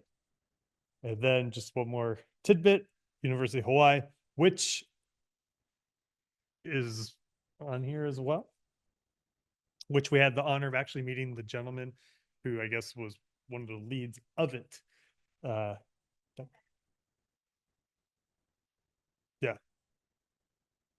Yes, Aloha Net. Yes. Right. So Hawaii, packet radio, then to satellite. Okay, great. Thanks for playing, everybody. Thank you, Ron. All right. Well, I am excited to introduce our next speaker. His name is Deep Patel. He's a security architect at Cisco Systems and a vocal advocate for cloud software and AI security. With 2 decades of experience and a role in CNCF's AI workgroup, Deep secures the foundations of the digital world. Why Internet Day matters to Deep? Quote, born in a remote Indian village, I now work at the heart of Silicon Valley. That journey was powered by the internet, a true equalizer. Today, we celebrate the digital highway that bridges worlds. Deep, welcome. Thank you, David. Thank you. I have 20 minutes, 25 minutes. 5 minutes. Okay. Thank You're you, good. folks. So good afternoon. And my name is Deep, and I work for Cisco. And thank you for gathering. You see that it's complicated heading like Dark Horizon or Dawn of New Age. And one of the reason I've chose this is not because a lot of thinking. It's because almost every second day, my credit rating agency keep on telling me is that some of my emails are available on dark web. So I was just thinking, and I called them in the past quite a few times, what exactly it means. Means whether my password is compromised, whether my email account is hacked, or content is available. So I have no real answer. But then while I was doing all of this, I noticed that the way we are moving towards and the way AI is actually coming to the mix, you could say that there are two possibilities, either in terms of technology and some of these problems which I was talking about, like your privacy, security, data, and so on, whether we are moving in a direction of complete, more or less disaster, and then something will come up, or actually things are getting better. That's why I chose this. So let's see what happens actually. And given that we are talking about internet, yes, everything is connected. So, okay, what do? I said that I work for Cisco. I mostly work in security. My main job is that make sure that Cisco data center, wherever they are deployed, are secure. So sometimes data center, it look like just one thing, but data center, you can imagine that it's made of compute machines, networking gears, as well as variety of applications and variety of interfaces to the external world. And your data center actually is storing your credit card, is storing your money, is storing your emails, is storing your schedule. Everything is coming from the data center. If there was any confusion, what is a data center means? In fact, some of this broadcast live telecast, which is going through some data center, some networking gear somewhere, right? So yeah, so I actually responsible for that. And it actually, that's why I wouldn't call myself a one particular security expert. If you talk me cryptography, I can talk, but I wouldn't call myself an expert. But I can tell you, in the last 20, 25 years, the exposure I have had of things, the way things work, deployed, and what problem they actually face on a very wide scale, it's like sweeping the room and doing the interior decoration, all end to end. So that's what I do. And of course, I work with CNCF, two groups, Tech Security and AI Work Group. And we are about to release this Cloud Native AI Security white paper. It's coming. Thank you. Yeah, so I think I'm just going to very broad level going to talk about what existed in the past, what problem we faced, going forward, what might happen, because not just AI, I would say that even before AI became a buzzword, technology was changing almost every 10, 15 years, taking a quantum leap when it comes to security. All technology actually have changed, but there are significant progress made in security era. So it is going to, so I'm going to talk about that. And then eventually we'll see that what might happen in the end. Actually, jury is still not out, but we can talk about it, what might. Okay, so let's see. So long ago, when I say long ago, I was in college in late 90s, so certainly 25 years ago or more than 25 years ago. So I was sitting in this lab.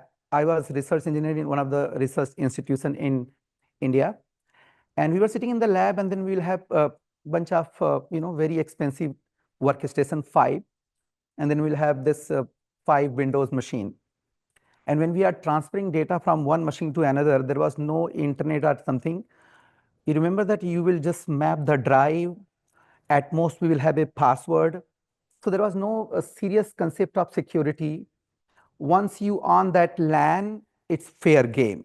So basically, the world was made of LAN and collection of LANs through WAN, let's say call WAN or metropolitan area network, and so on and so forth. And some of these things, if you see, basics of what you see today, for example, TCP/IP or basic networking and introduction of browser as opposed to you doing the sending HTTP plain request, etc.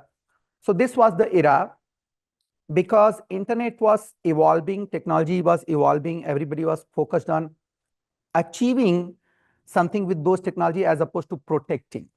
There was no concept of protection, very little concept of protection here and there. So I have seen this firsthand that, what problem it can create. Because we were moving with the very, breakneck speed, I would say late 1990.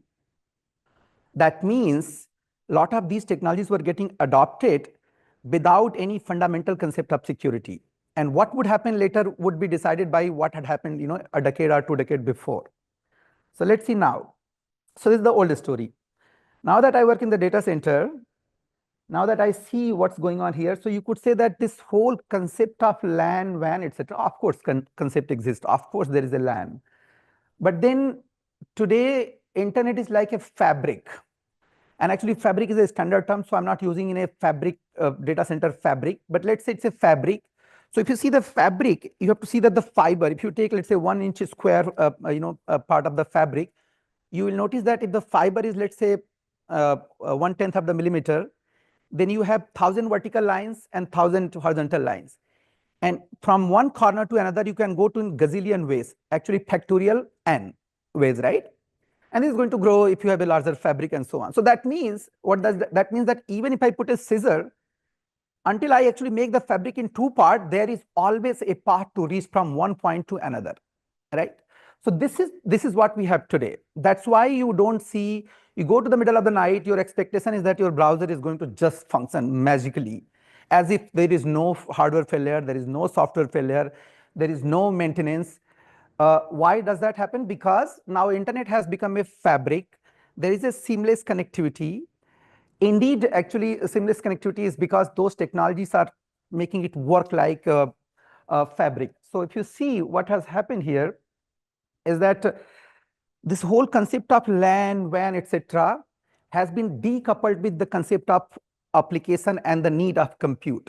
So there are 3-4 layers now. There is a physical layer where you have your switches, router, compute. Then you have a seamless connectivity layer, let's call it cloud or fabric. And the third one is that the one which is consuming also can move. Your application can move actually. You are using here your gmail.com, you go to Canada, it is going to work. You go to Mexico, it is going to work. It is go to India, it is going to work, right? How all of this seamlessly working? Because the things have been completely decoupled and they can simply seamlessly move. So in this case, your application or your scope of application can move seamlessly without having to do anything with the bottom 2 layer, right? So this is where we are. And now on a more societal level, and before I go there, I would say this, because I was born and brought up in a village in mid-70s, I don't think we ever thought internet will come or something. The world was very simple. I never did any homework till high school. That was a blessing in disguise, I would say, because I see my daughter, going throwing tantrum every day. So we did not have anything. Anyway, then I went to college. For the first time, I actually interacted with the people who had this business mind coming from cities, or I would say, I mean, I'm not making distinction urban and rural, but I saw that I had no exposure to a business can be made with some idea, right? So then I had a very different ecosystem, especially when I moved to my first job in Delhi. And then when I came to US, the worldview also changed. And one thing I noticed that before coming to US in 2004, I had visited before, but I came to here, my first job 2004. I noticed that there was this whole buzzword going on in terms of planet heating, global warming, and so on. But the company, it was a startup. I think there was no water dispenser. There were this 1,000 water bottle, and by evening, all were gone. And you would notice that every engineer table, there are 3-4 bottles and none consumed fully. So we were introducing like plastic like this, like crazy. That was very different, what we call my impression that what's going on? I mean, everybody is actually concerned about global warming and this, that, but why this is happening so blatantly? So, so the difference is that what you have, you make it work, and then you lose the perspective when you have plenty of it, and and then so basically the truth is that somewhere you have to say what is your base, where you are coming from. So some of these issues which I'm mentioning, I think modern generation, especially in most of the countries, I would say, including India, US, and so on, nobody is going to consider connectivity is a problem. I think it's not a problem statement anymore. You have a phone, connectivity come built in.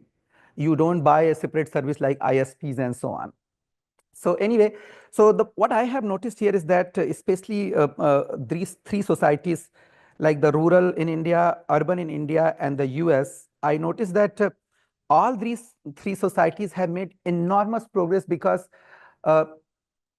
things like connectivity and the information availability is seamless. I mean, nobody considers or struggle for it anymore.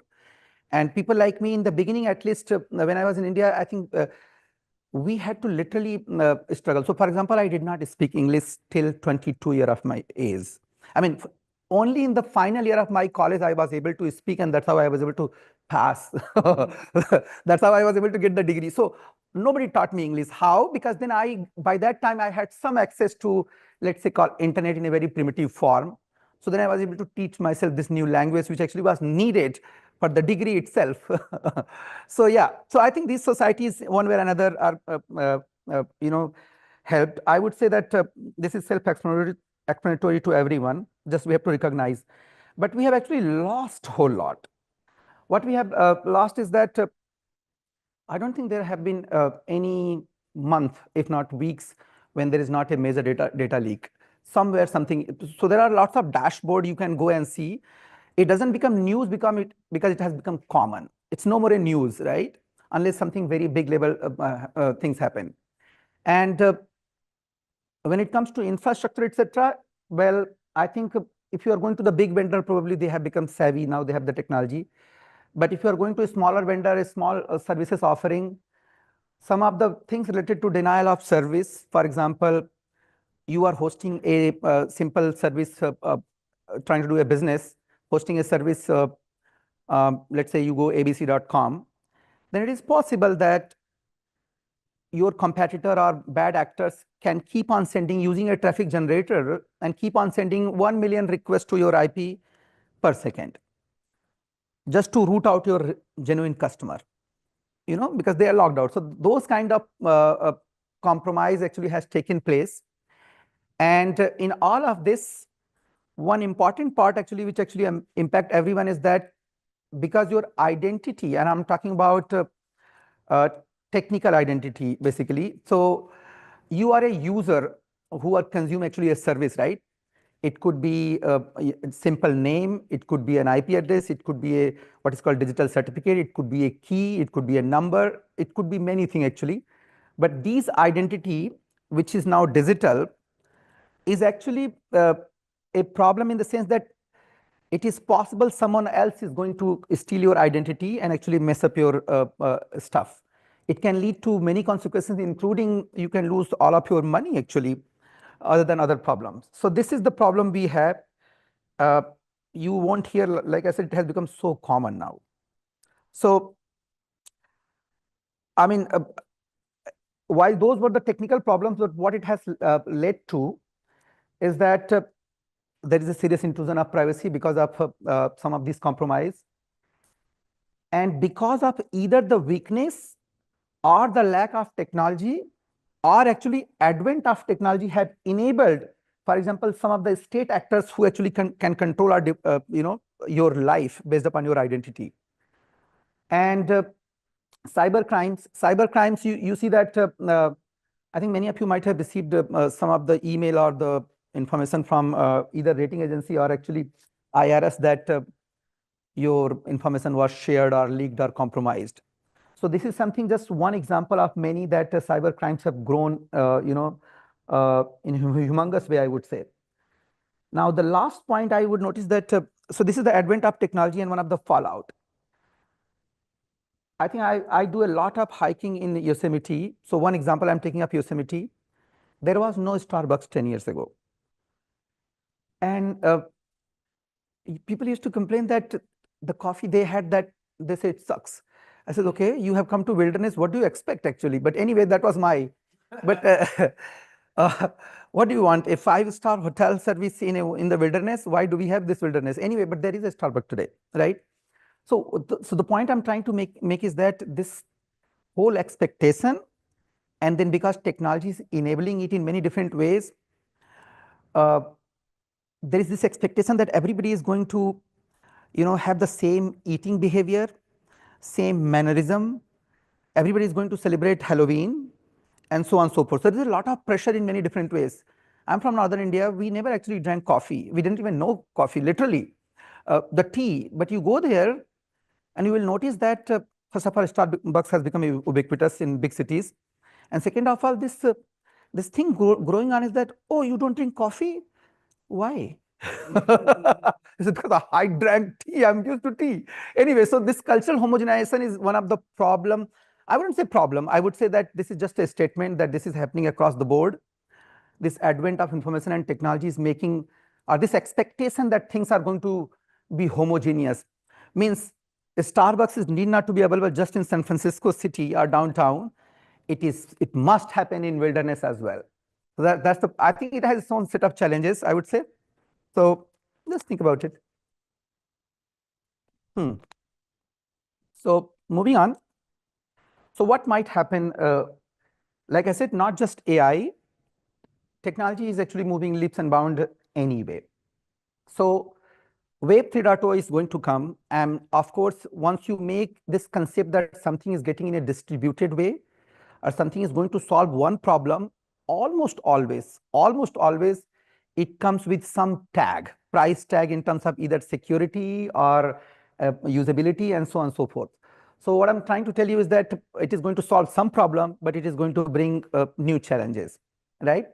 Same is true with the AI search engine. Today, Google literally can give you what kind of personality you are based upon last 3 years of your searches, or the sentences you make, whether you use if you are trying to search what is the meaning of hello, so if you say just type the hello, or if you type that what is hello or what is the meaning of hello, actually tells Google that what kind of personality you are.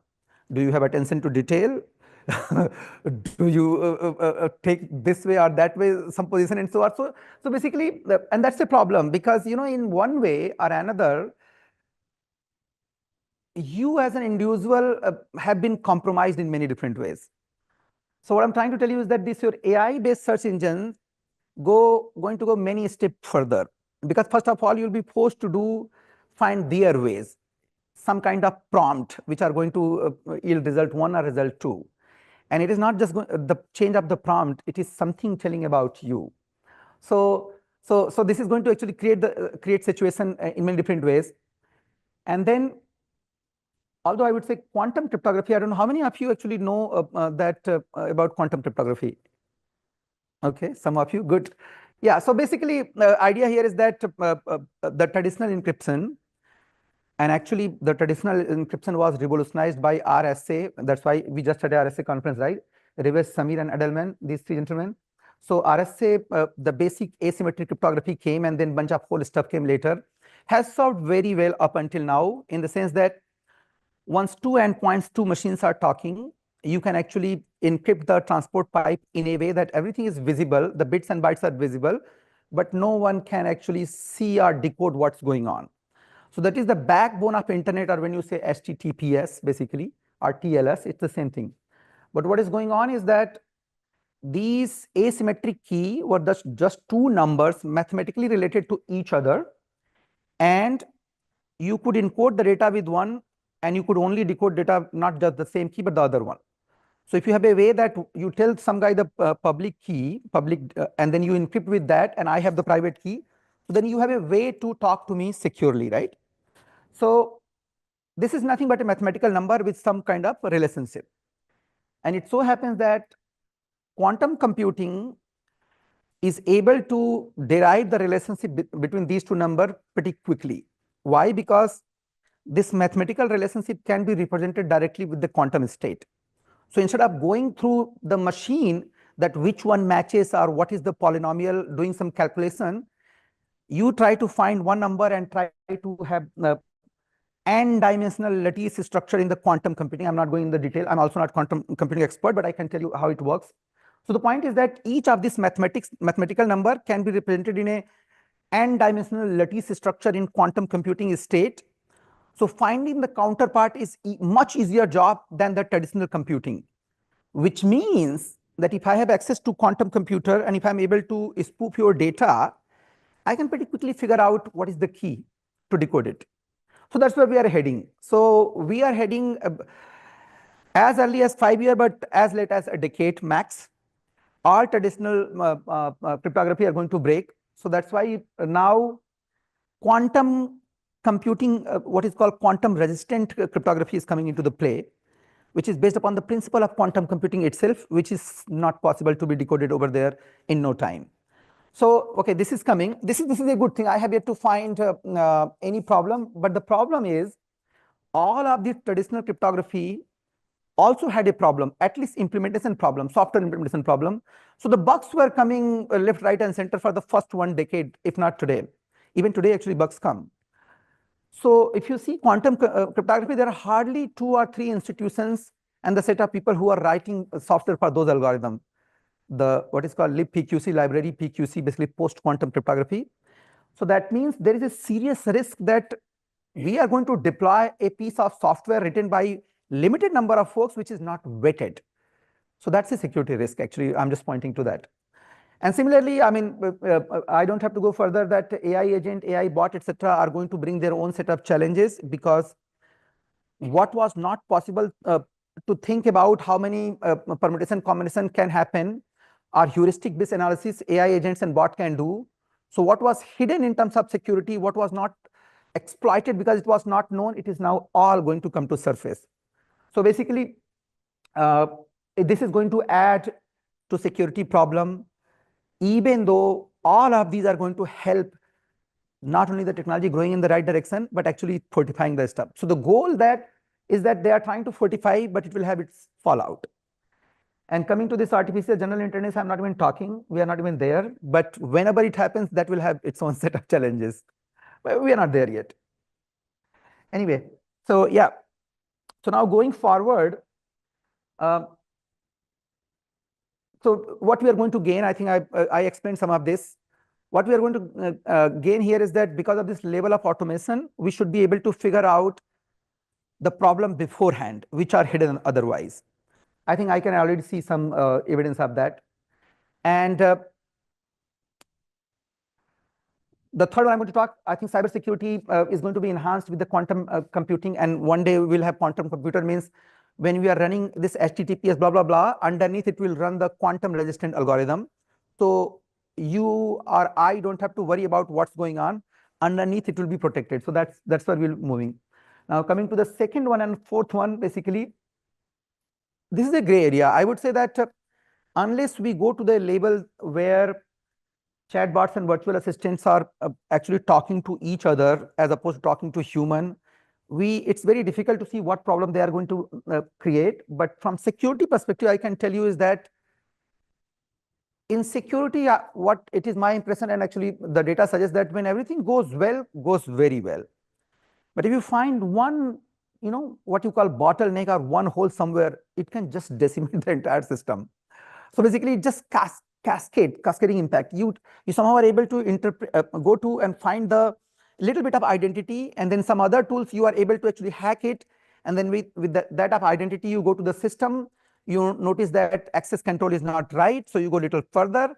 You are able to create your own user, and that user, again, because of weakness, has some admin power, and game over. So basically, it can go, good and bad both. And loose part, I think I explained here, but this privacy part is going to actually, privacy invasion is going to grow, like I said, because it's like we are being fed some kind of drug, which we will keep on consuming without much, because we just cannot say that we don't believe in AI and we will not use it. You'll be forced to use it because your bank uses it. You'll be forced to use it because your school uses it. Your friend uses it. Your household appliance knows that you are out of Coca-Cola. So somebody knows out there that you don't have Coca-Cola in your fridge. So this privacy is going to grow, going to go on a steroid, I would say. IP theft, this is just I think this is not a security thing, but intellectual property theft. Just imagine that all this learning to the model is being done with data.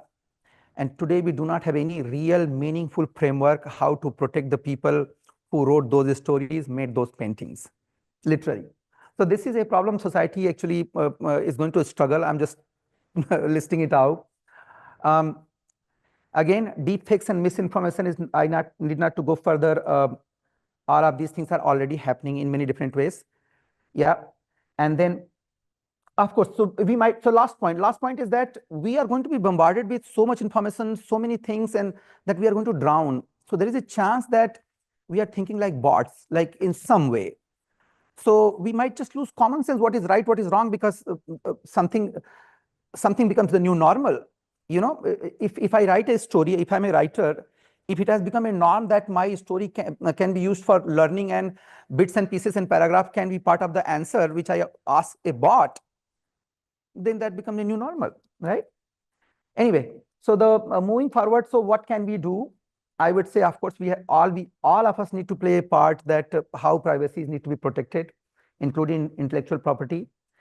And I would say this misinformation is going to grow, so it is all on us how we actually deal with that and whether we are going to be part of this or not.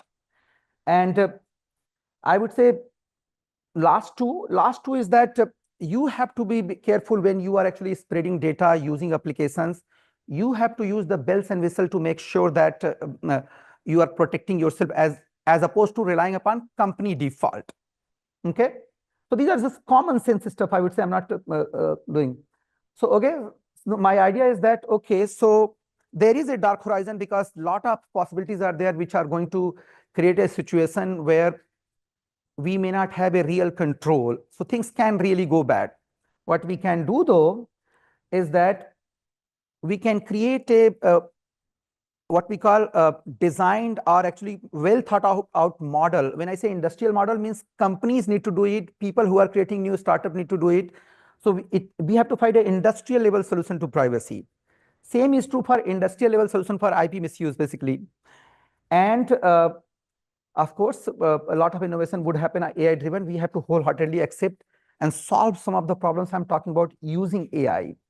And the last one, all of us need to be aware and need to play a role. I mean, we just can't be the silent spectator in both ways, whether technology or the impact. And if we are actually careful and if we find some of these solutions at industrial scale, of course, there will be a dawn of new age. Thank you very much. I can Thank you take some very of the much. questions. Questions? Ron. For anyone starting now, Mhm. What do you think would be the most important, maybe like techniques to kind of stay up on top of this? Yeah, I would say, well, I would say because you already have the information, just go by the basics. Means you don't have to understand or be the expert of AI or expert of security. Just try to understand very basic. If it is identity, what it means. If it is my data, what it means. And if I'm making using an app, my finance bank app, what it does. Very basic. And just try to understand the fundamentals. I think from that perspective, you'll start getting stuff. Any more questions? Yeah.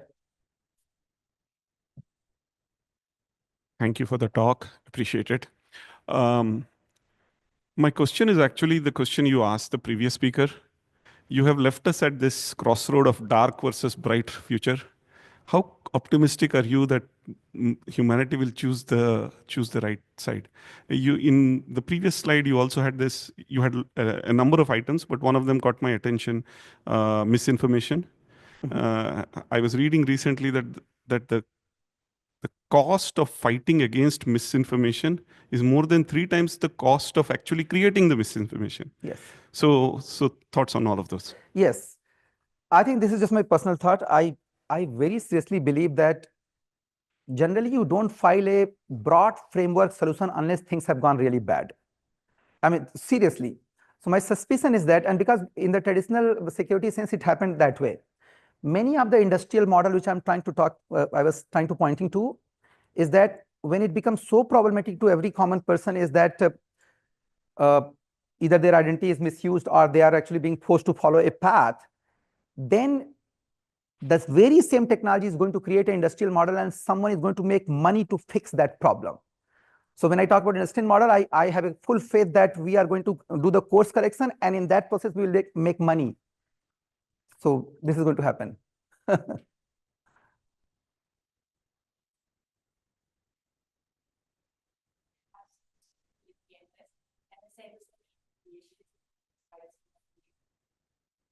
But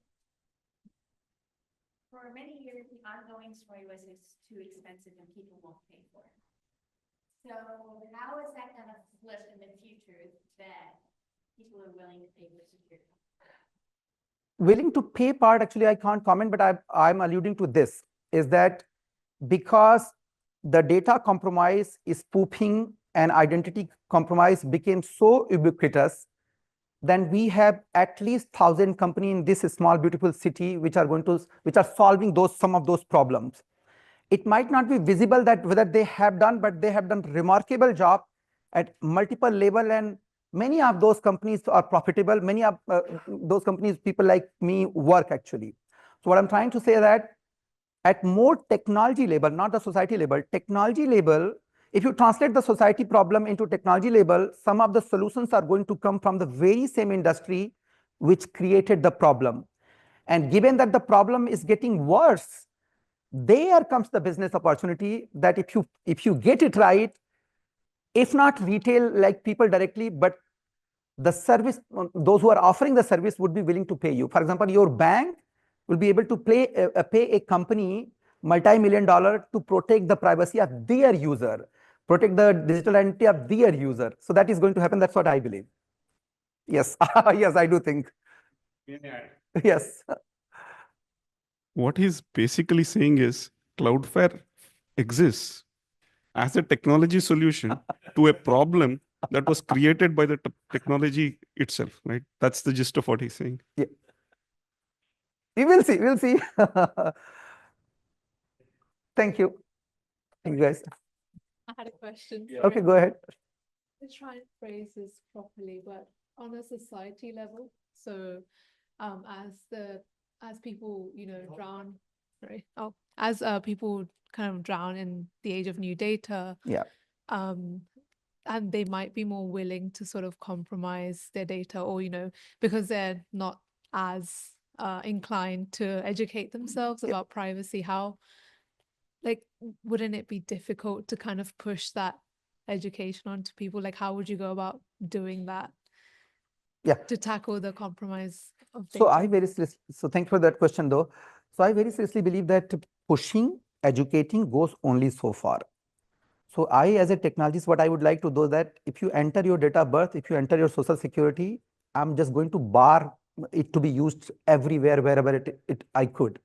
So as a technology, the app developer, the phone developer, the stack developer, the encryption developer, we have to provide an industrial model that it is safe, not that you have to be expert, not that you have to change your behavior fundamentally, because that can't be. So what I'm saying is that technology has to solve the problem technology created, as opposed to hoping that the people will stop behaving differently. They will not. In fact, it can get worse in terms of behavior. So that's why I'm convincing that industrial model has to be there, and I believe it will be there, and that's where we'll make more money. Thank you. Is that all? Thank you. Thank you. We're gonna welcome our last speaker, who's David, I believe, is closing us out. While we switch the mics, though, could I ask a quick favor, everyone? Would you mind standing in front of the Internet Evolution mural so that I can take a quick group shot? We want to send it to Eileen, who couldn't make it. She requested a photo, and we said we would send her one.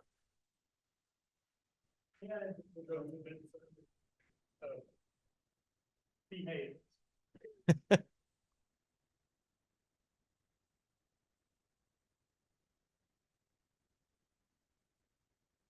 Just go down in front. Kind of proud. Maybe those with good knees, I'll ask if you can crouch. Oh, no. Yeah, I'm gonna find it. I think squat like this. Yeah, you're flexible. You can see it. It's okay. I can take a up shot.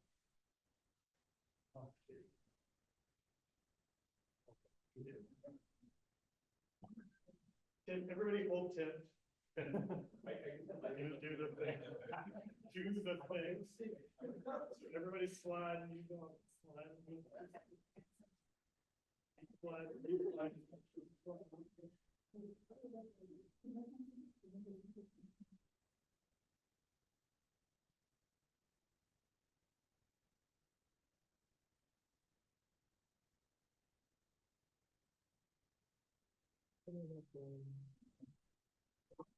The internet day. 1, 2, 3. And then we more. Turn around, act like you're doing something. She'll freak out. Like, oh my God, they're ripping in this reference.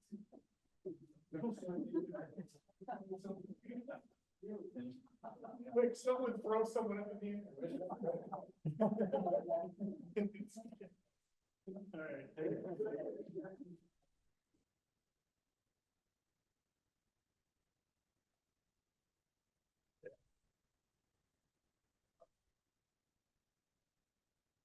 What do you want to talk and not be it for?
That's it, right?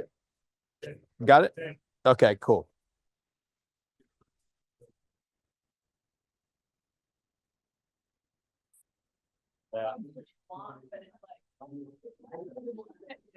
We'll talk after. All right, we are gonna wrap it up.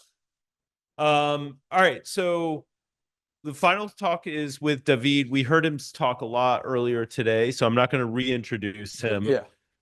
But he is doing some very interesting work off of the meta layer, and what he'll be talking about next is similar to what the training was on today, but more about the initiatives you're driving, I believe. So with that, I will hand. Oh, I don't think you need this. Oh yeah, I don't need that. Okay.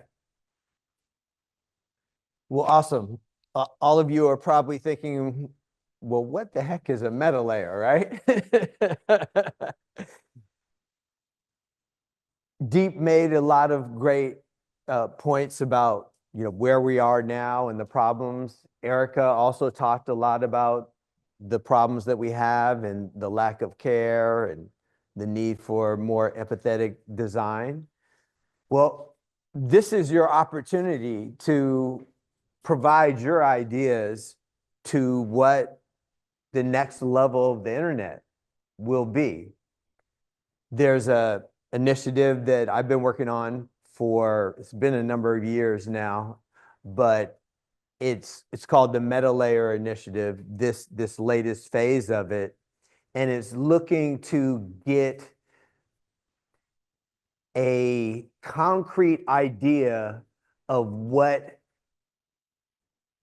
a new level on top of the existing internet would look like, and what, well, not what it would look like. We have a sense of what it would look like, but what it could be used for and how it could be used to solve the problems that we have today, but also unlock whole new capabilities that aren't really accessible to us on today's web.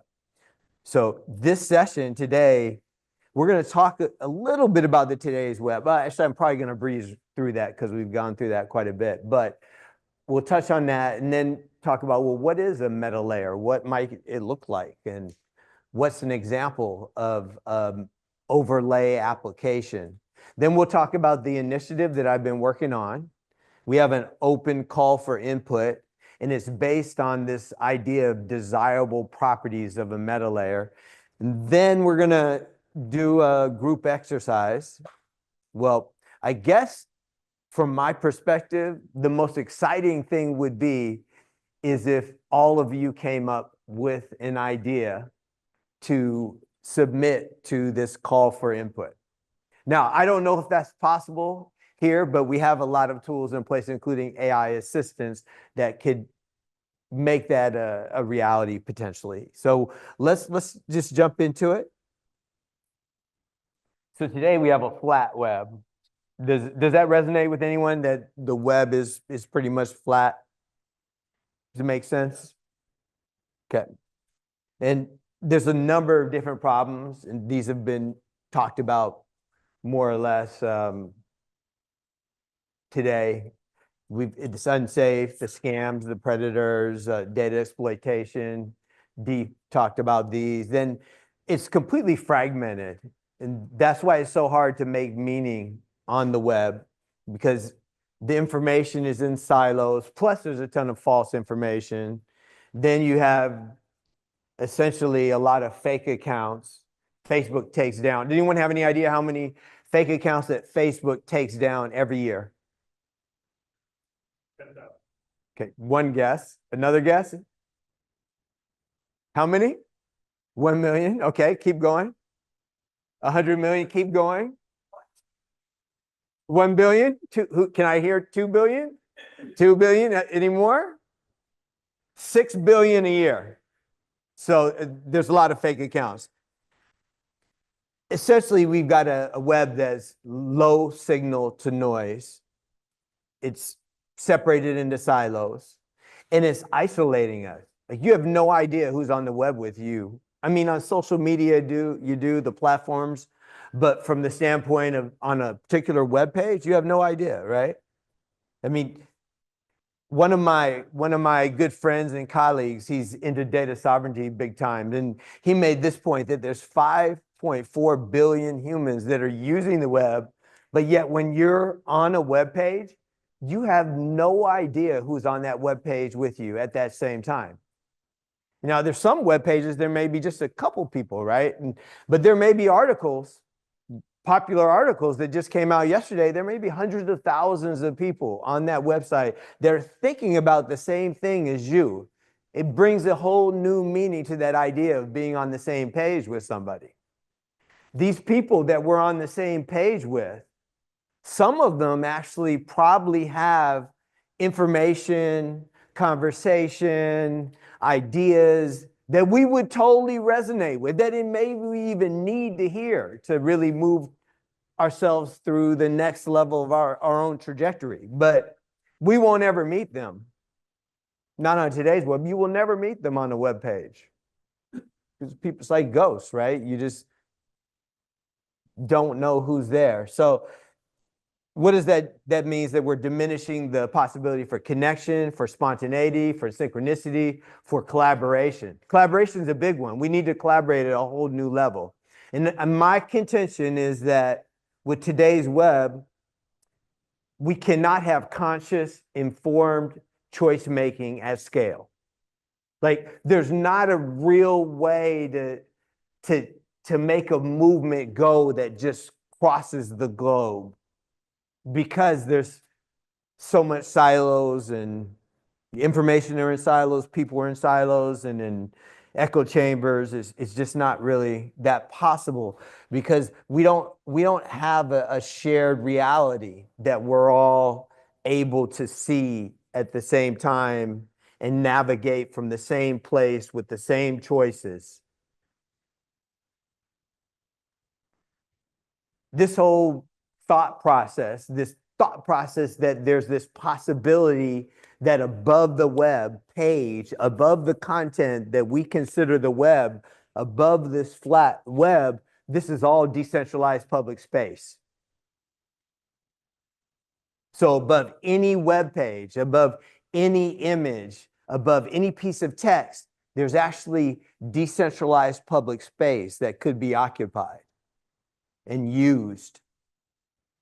Started with this book called The Meta Web, published in late 2023 by Bridget Dow. That's an organization that I founded, but there's a council, and yeah, we came together and wrote this book. Vint Cerf, father of the internet, co-founder of People-Centered Internet, and co-founder of the Internet Society, says, when the general population got on the web, we saw a sea change in the diversity of online applications and content.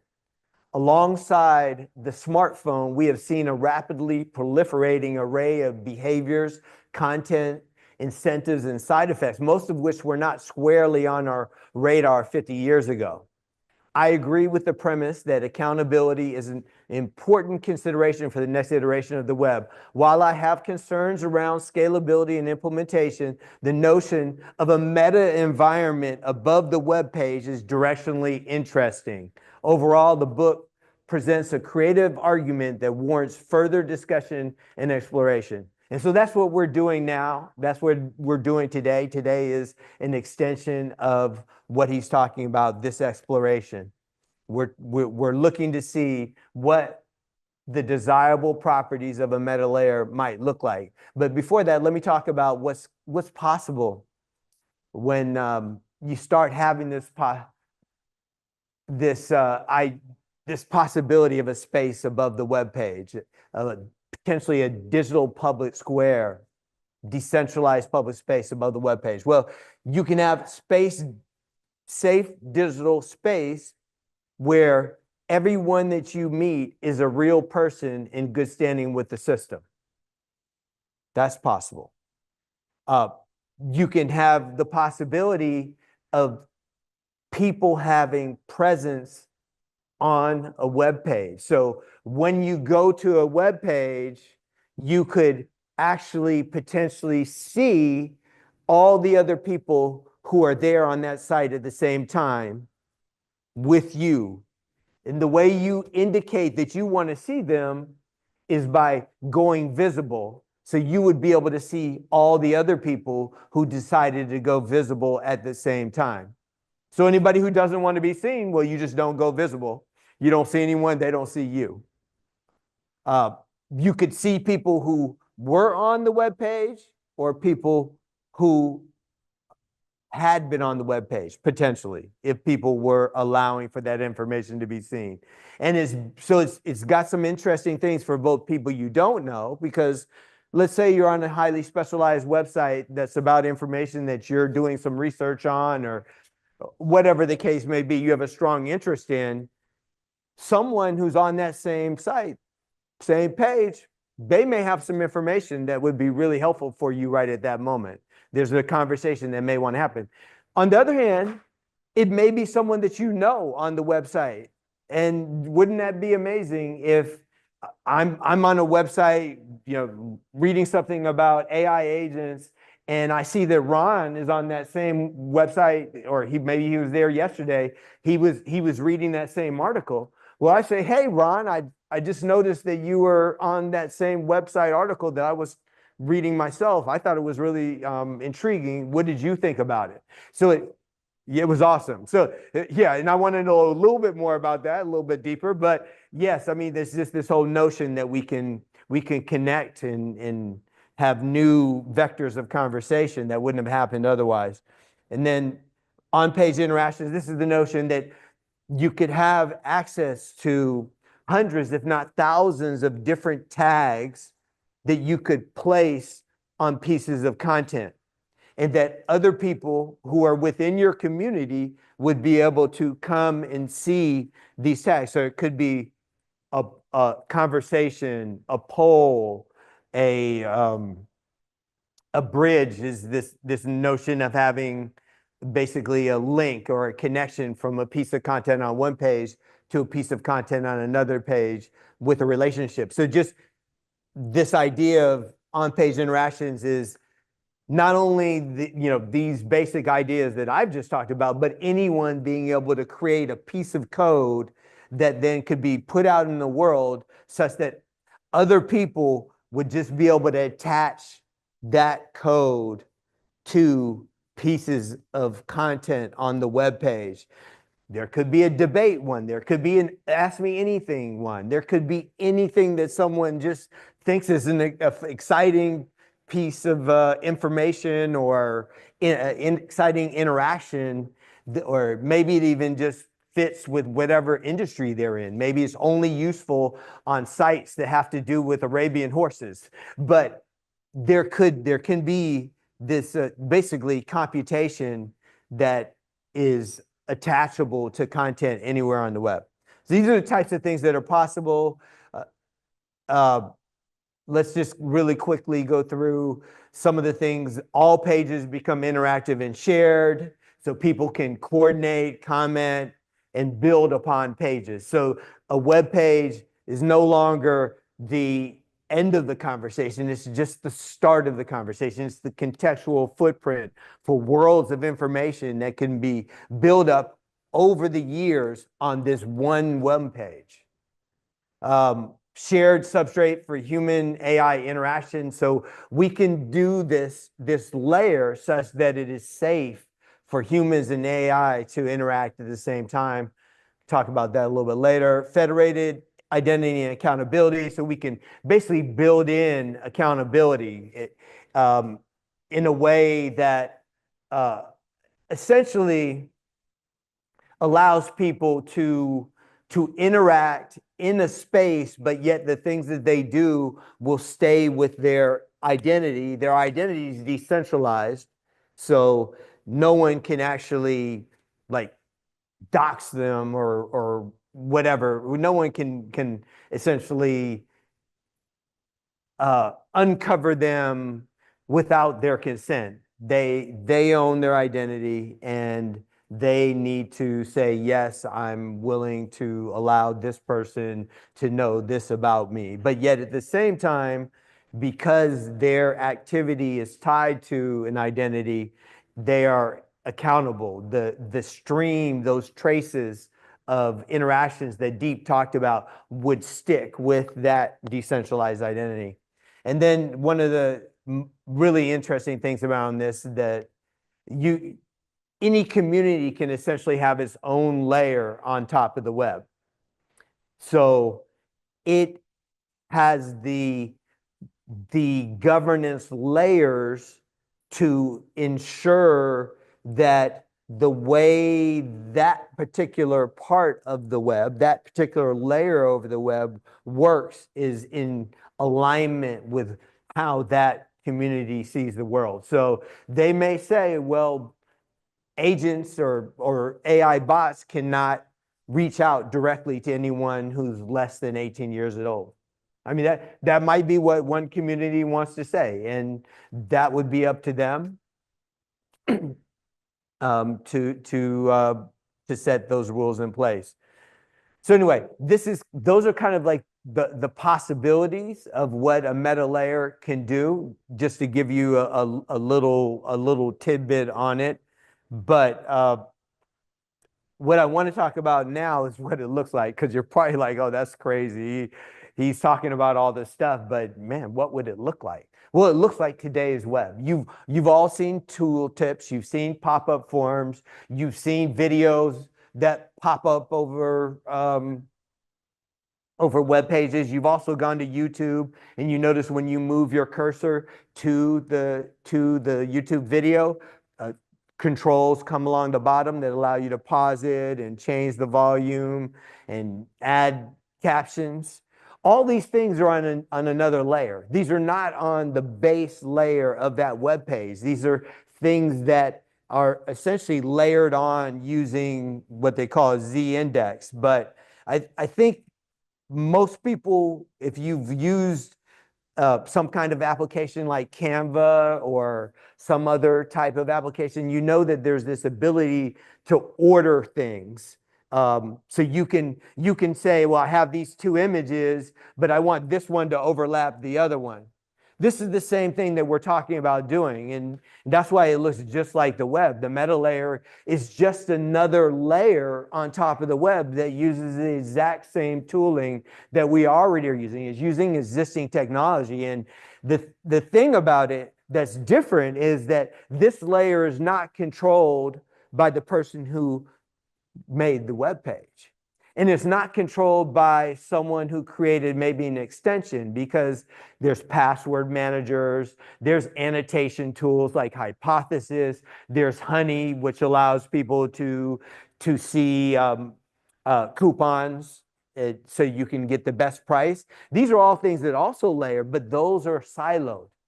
Those are they're just another silo. So they're a really thin layer that's siloed over the web. That's what Hypothesis. Basically it's a group annotation, and it's great, but it's its own silo. Same thing with Memex and Honey and the password managers, and then a lot of the other things, they're just built into the web page. So what I'm talking about is something that's not siloed, it's not built into the web page, it's actually in this decentralized space above the web. And so there's a lot of benefits to it. Obviously it's decentralized. We can create ecosystem benefits. It can be much safer because we're creating the rules. Communities are composing their own governance, so it becomes safer. It's ubiquitous because it's over the entire web. And you have this notion of meta domains. So it's basically locations that are relative to websites. I won't go into that right now, but if you want to learn more about that, you can check it out in the book. You know what? I'm going to just show you one example. It's going to take me just 1 minute to 2 minutes to show you, and then we'll get into this exercise. So start thinking about if you were to be constructing something in the next layer of the internet, then what would you focus on? What would you want to fix? What would you want to enable? So I'm going to the meta layer site.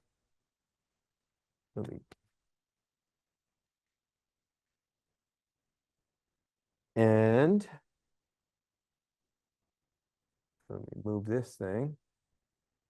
It's in the way. You'll see that there's this little bouncing icon. This is the canopy, and this is technology that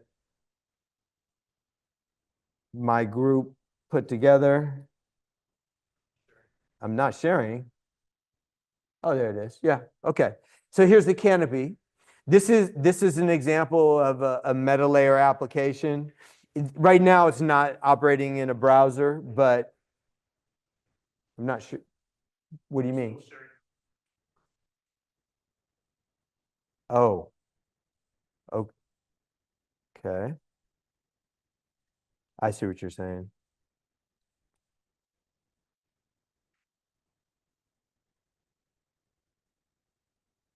I wasn't getting it because I was seeing it there. Yeah. Okay. Are we good now? Okay. Okay. So this is Canopy. Right now it's just 3 lines of code in the head of the website. But the key thing to note is that this is also implemented in a browser extension, so it's available on every single website. Basically, this is the conversation that happens here on the website.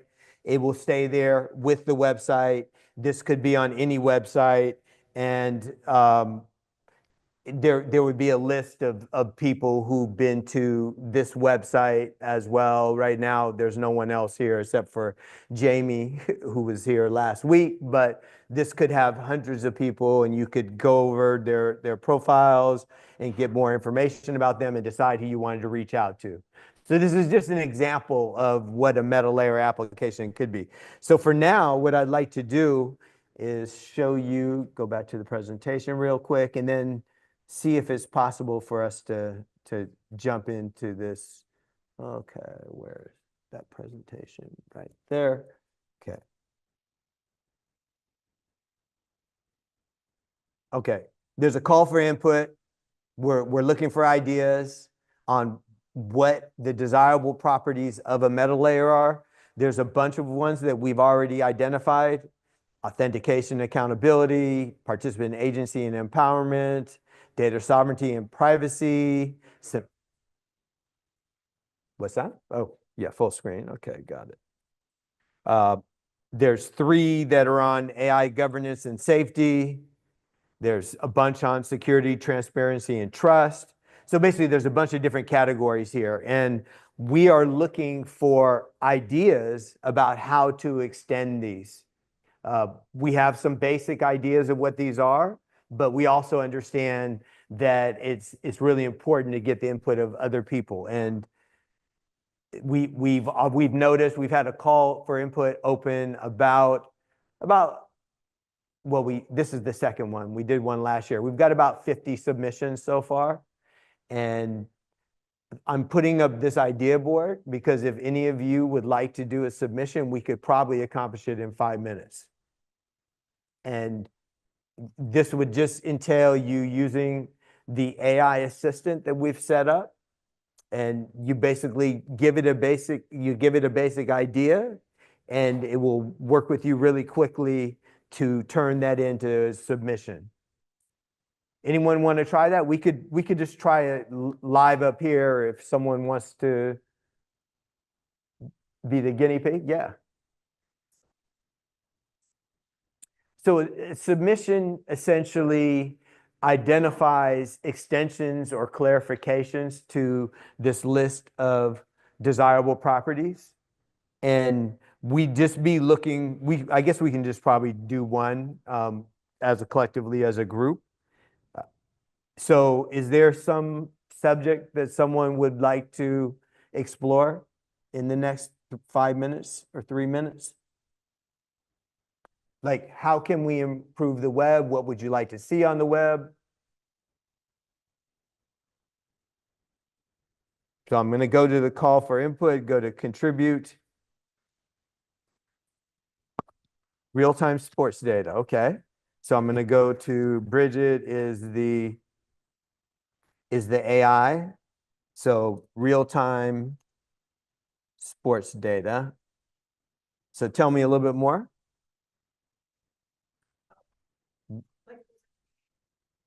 Uh-huh.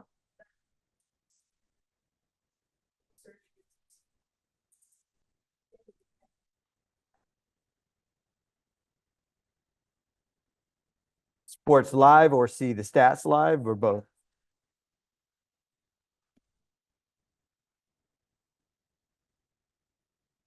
Okay. So let's see. This is certainly the first time that our AI has seen that. So the AI is telling it, can you all read that? Let's see. So, oh, what's happening? I unmuted myself. Okay. I think the volume. Oh, that's it, the volume. Okay, great. So you're describing a demand that sits at the intersection of real-time sports broadcasting, live data feeds, and interactive user experiences. So they're looking at this live viewing plus stats integration, interactive dashboards, what the tech behind the experience would be, and they're talking about what different applications could be. Now, they're going to say, probably would require a little bit more time to do this thoughtfully. But what I'm going to do is just ask for a submission, because we're running out of time. But this is something that you all could do, and it'd be really, really interesting to me and the rest of the people on the team to see what ideas that you have coming up. So what is it? It's saying here that there are some desirable properties that we've already identified that this is aligned with. So for example, empowers fans with control over viewing modes, data layers, and notification preferences. That would be in participant agency and empowerment. Commerce enables real-time stat enhanced engagement for fantasy leagues, betting platforms, merchandise triggers. Any of these things sound like in the ballpark or what Yeah. Okay, cool. And then, so they're saying simplicity and interoperability is important, collaborative environment and meta community. So there would be this possibility of people doing synchronized co-viewing, sentiment polling, and crowd-based highlight generation. So any of these in particular that are interesting? Yeah, like for the sports betting, I know it's really popular to sometimes like switch bets during a game. Or like introduce new bets based on like how the game is going. Uh-huh. So something like that. Okay, so sports betting and changing bets. Let's just see what it says. So integrating dynamic context-aware betting into real-time sports experiences unlocks both user engagement and transactional fluidity. And so it's adjusted the contribution and is really focusing on that. So like this one, participant agency and empowerment enables flexible, informed, and reactive betting decisions mid-game. There's commerce implications, et cetera. But here's the part that's really most interesting to us is, well, what are the clarifications and extensions of these desirable properties that would be needed to support this particular application you're talking about? And the reason we want to know that is because we're going to take all these clarifications and extensions, compile them, and then create an essay called basically the essay on the desirable properties of a meta layer. This will be used to get funding and also to create the requirements for building an application substrate that will be, whose purpose will be to allow anyone to create applications that live in this layer above the web page. And by getting this input on your sports application, we then build it into this application substrate. Not necessarily the actual application, but more so the precursors, the things that are necessary in place, the extensions to these desirable properties. So then when you come along and say, I want to go ahead and build this really amazing interactive sports betting platform that's, it sits on top of ESPN and also all the other sports plus all the teams or whatever, it'll be easy because it'll have the plumbing that's necessary for you to do it will be there in place. Make sense? Yeah. Cool. I think you're cutting me off, right? Okay.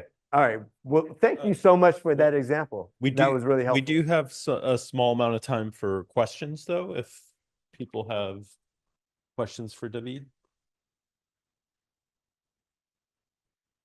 Yeah. Is this some of the basically layer, is it like browser specific or it's available on app and so on? What? Well, we've initially thought of it as a browser overlay, but I think so many people use mobile, so there's got to be some way to add that into the mobile experience. So one way is to essentially have a dedicated app for it, and then another way is to provide a protocol that other apps could potentially build into their app. Now, I'm not saying that that would happen immediately or anything, but if it became popular and they saw a benefit to themselves to bringing this information in, then they may choose to integrate it into their app at some point. Now, it doesn't stop there though, because it really can be an overlay on everything that you see. So it beyond the browser, beyond apps, it could also be on a metaverse using spatial technology as well as on the physical world. So I mean, I could, if I had the right gear and it incorporated a meta layer into it, I could look at something here and there may be all kinds of notes that are associated just with this one thing that says interplanetary network. There may be notes, conversations, polls, bridges that go to other pieces of information or other pieces of other objects. So yeah, so it's pretty open right now, but I generally mainly talk about it with respect to the browser.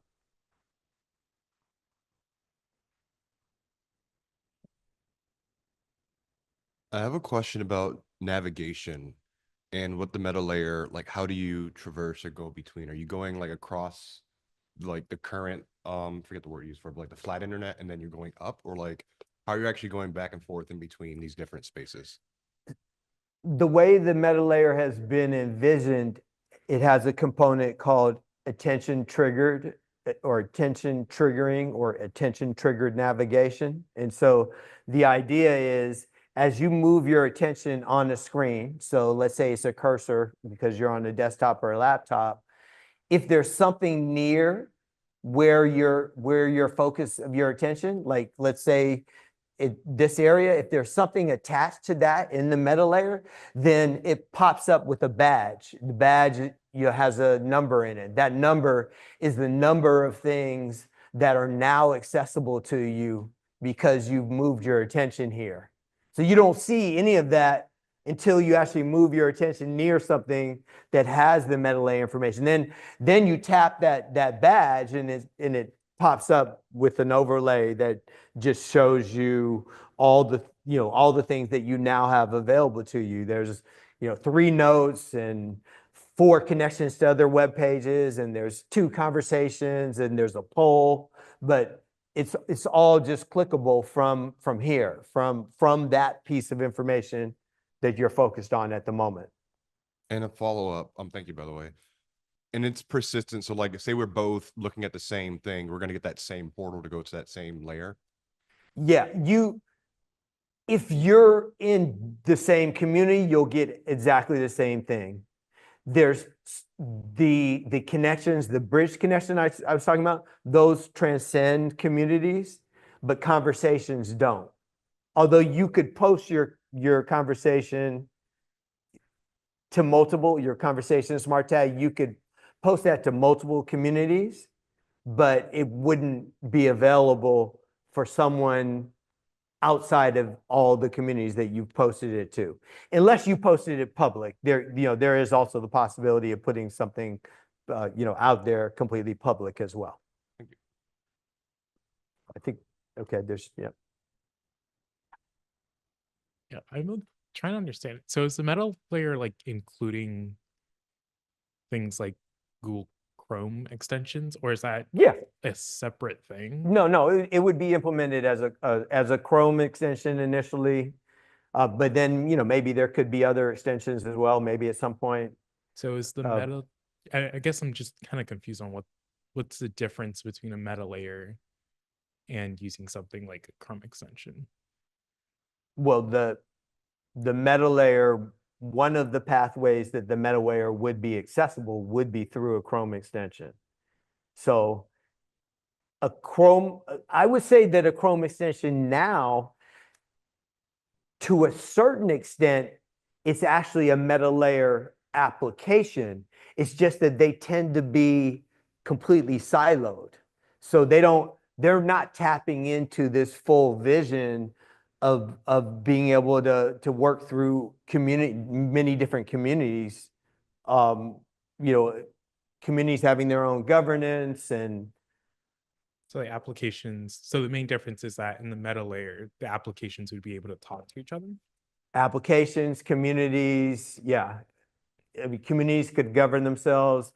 Applications can essentially coexist together and potentially connect as well.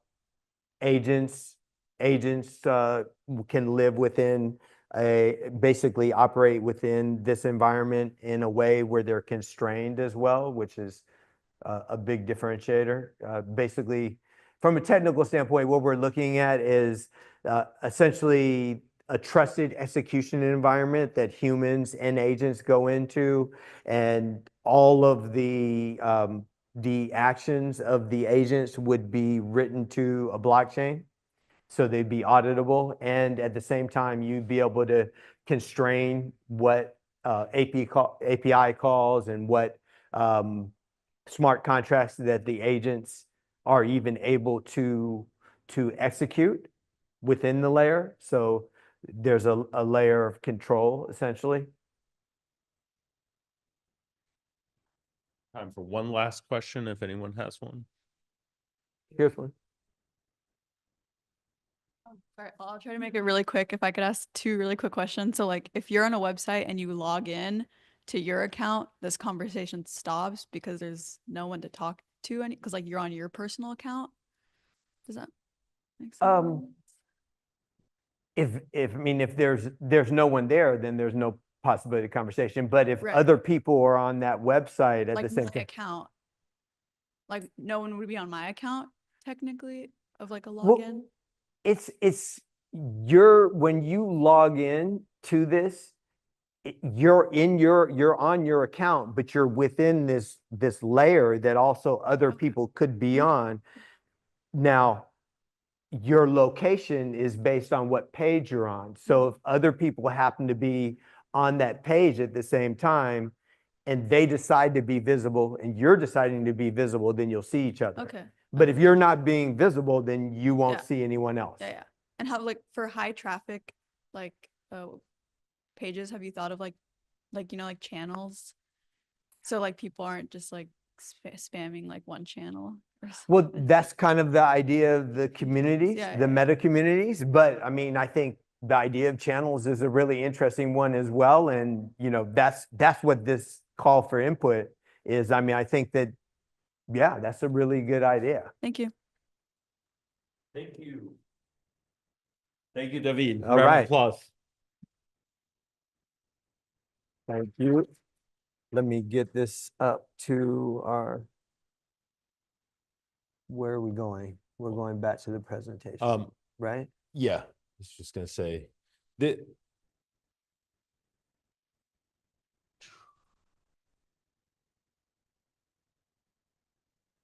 That's gonna close us for today. I want to thank all the sponsors, who helped to kind of put this on. Special shout out to Cloudflare, who provided us the facility, Toyota, who helped fund the lunch and the snacks that were here. And thank you to all the speakers who donated their time, and especially all of you who chose to spend it here with us. We do have more coming up. I encourage all of you to continue to participate, follow us, join both the ISOC and ACM organizations, nonprofits doing good work. Also, it is your participation that helps us put on better events and more exciting and fun events. So please come back out. Also, I'm available for feedback. Ron is also available for feedback. So if you want to see something happen in the next event or see it done differently, please share that with us. We're happy to take that criticism and improve. Ron, did you have any? I do want to say one thing. None of this could happen without Ron's leadership. I know he's behind the camera, but he does a lot of coordination, organizing, and puts in a lot of effort to help make all of this actionable. So thank you. Thank you, David. Round of applause for our MC, David.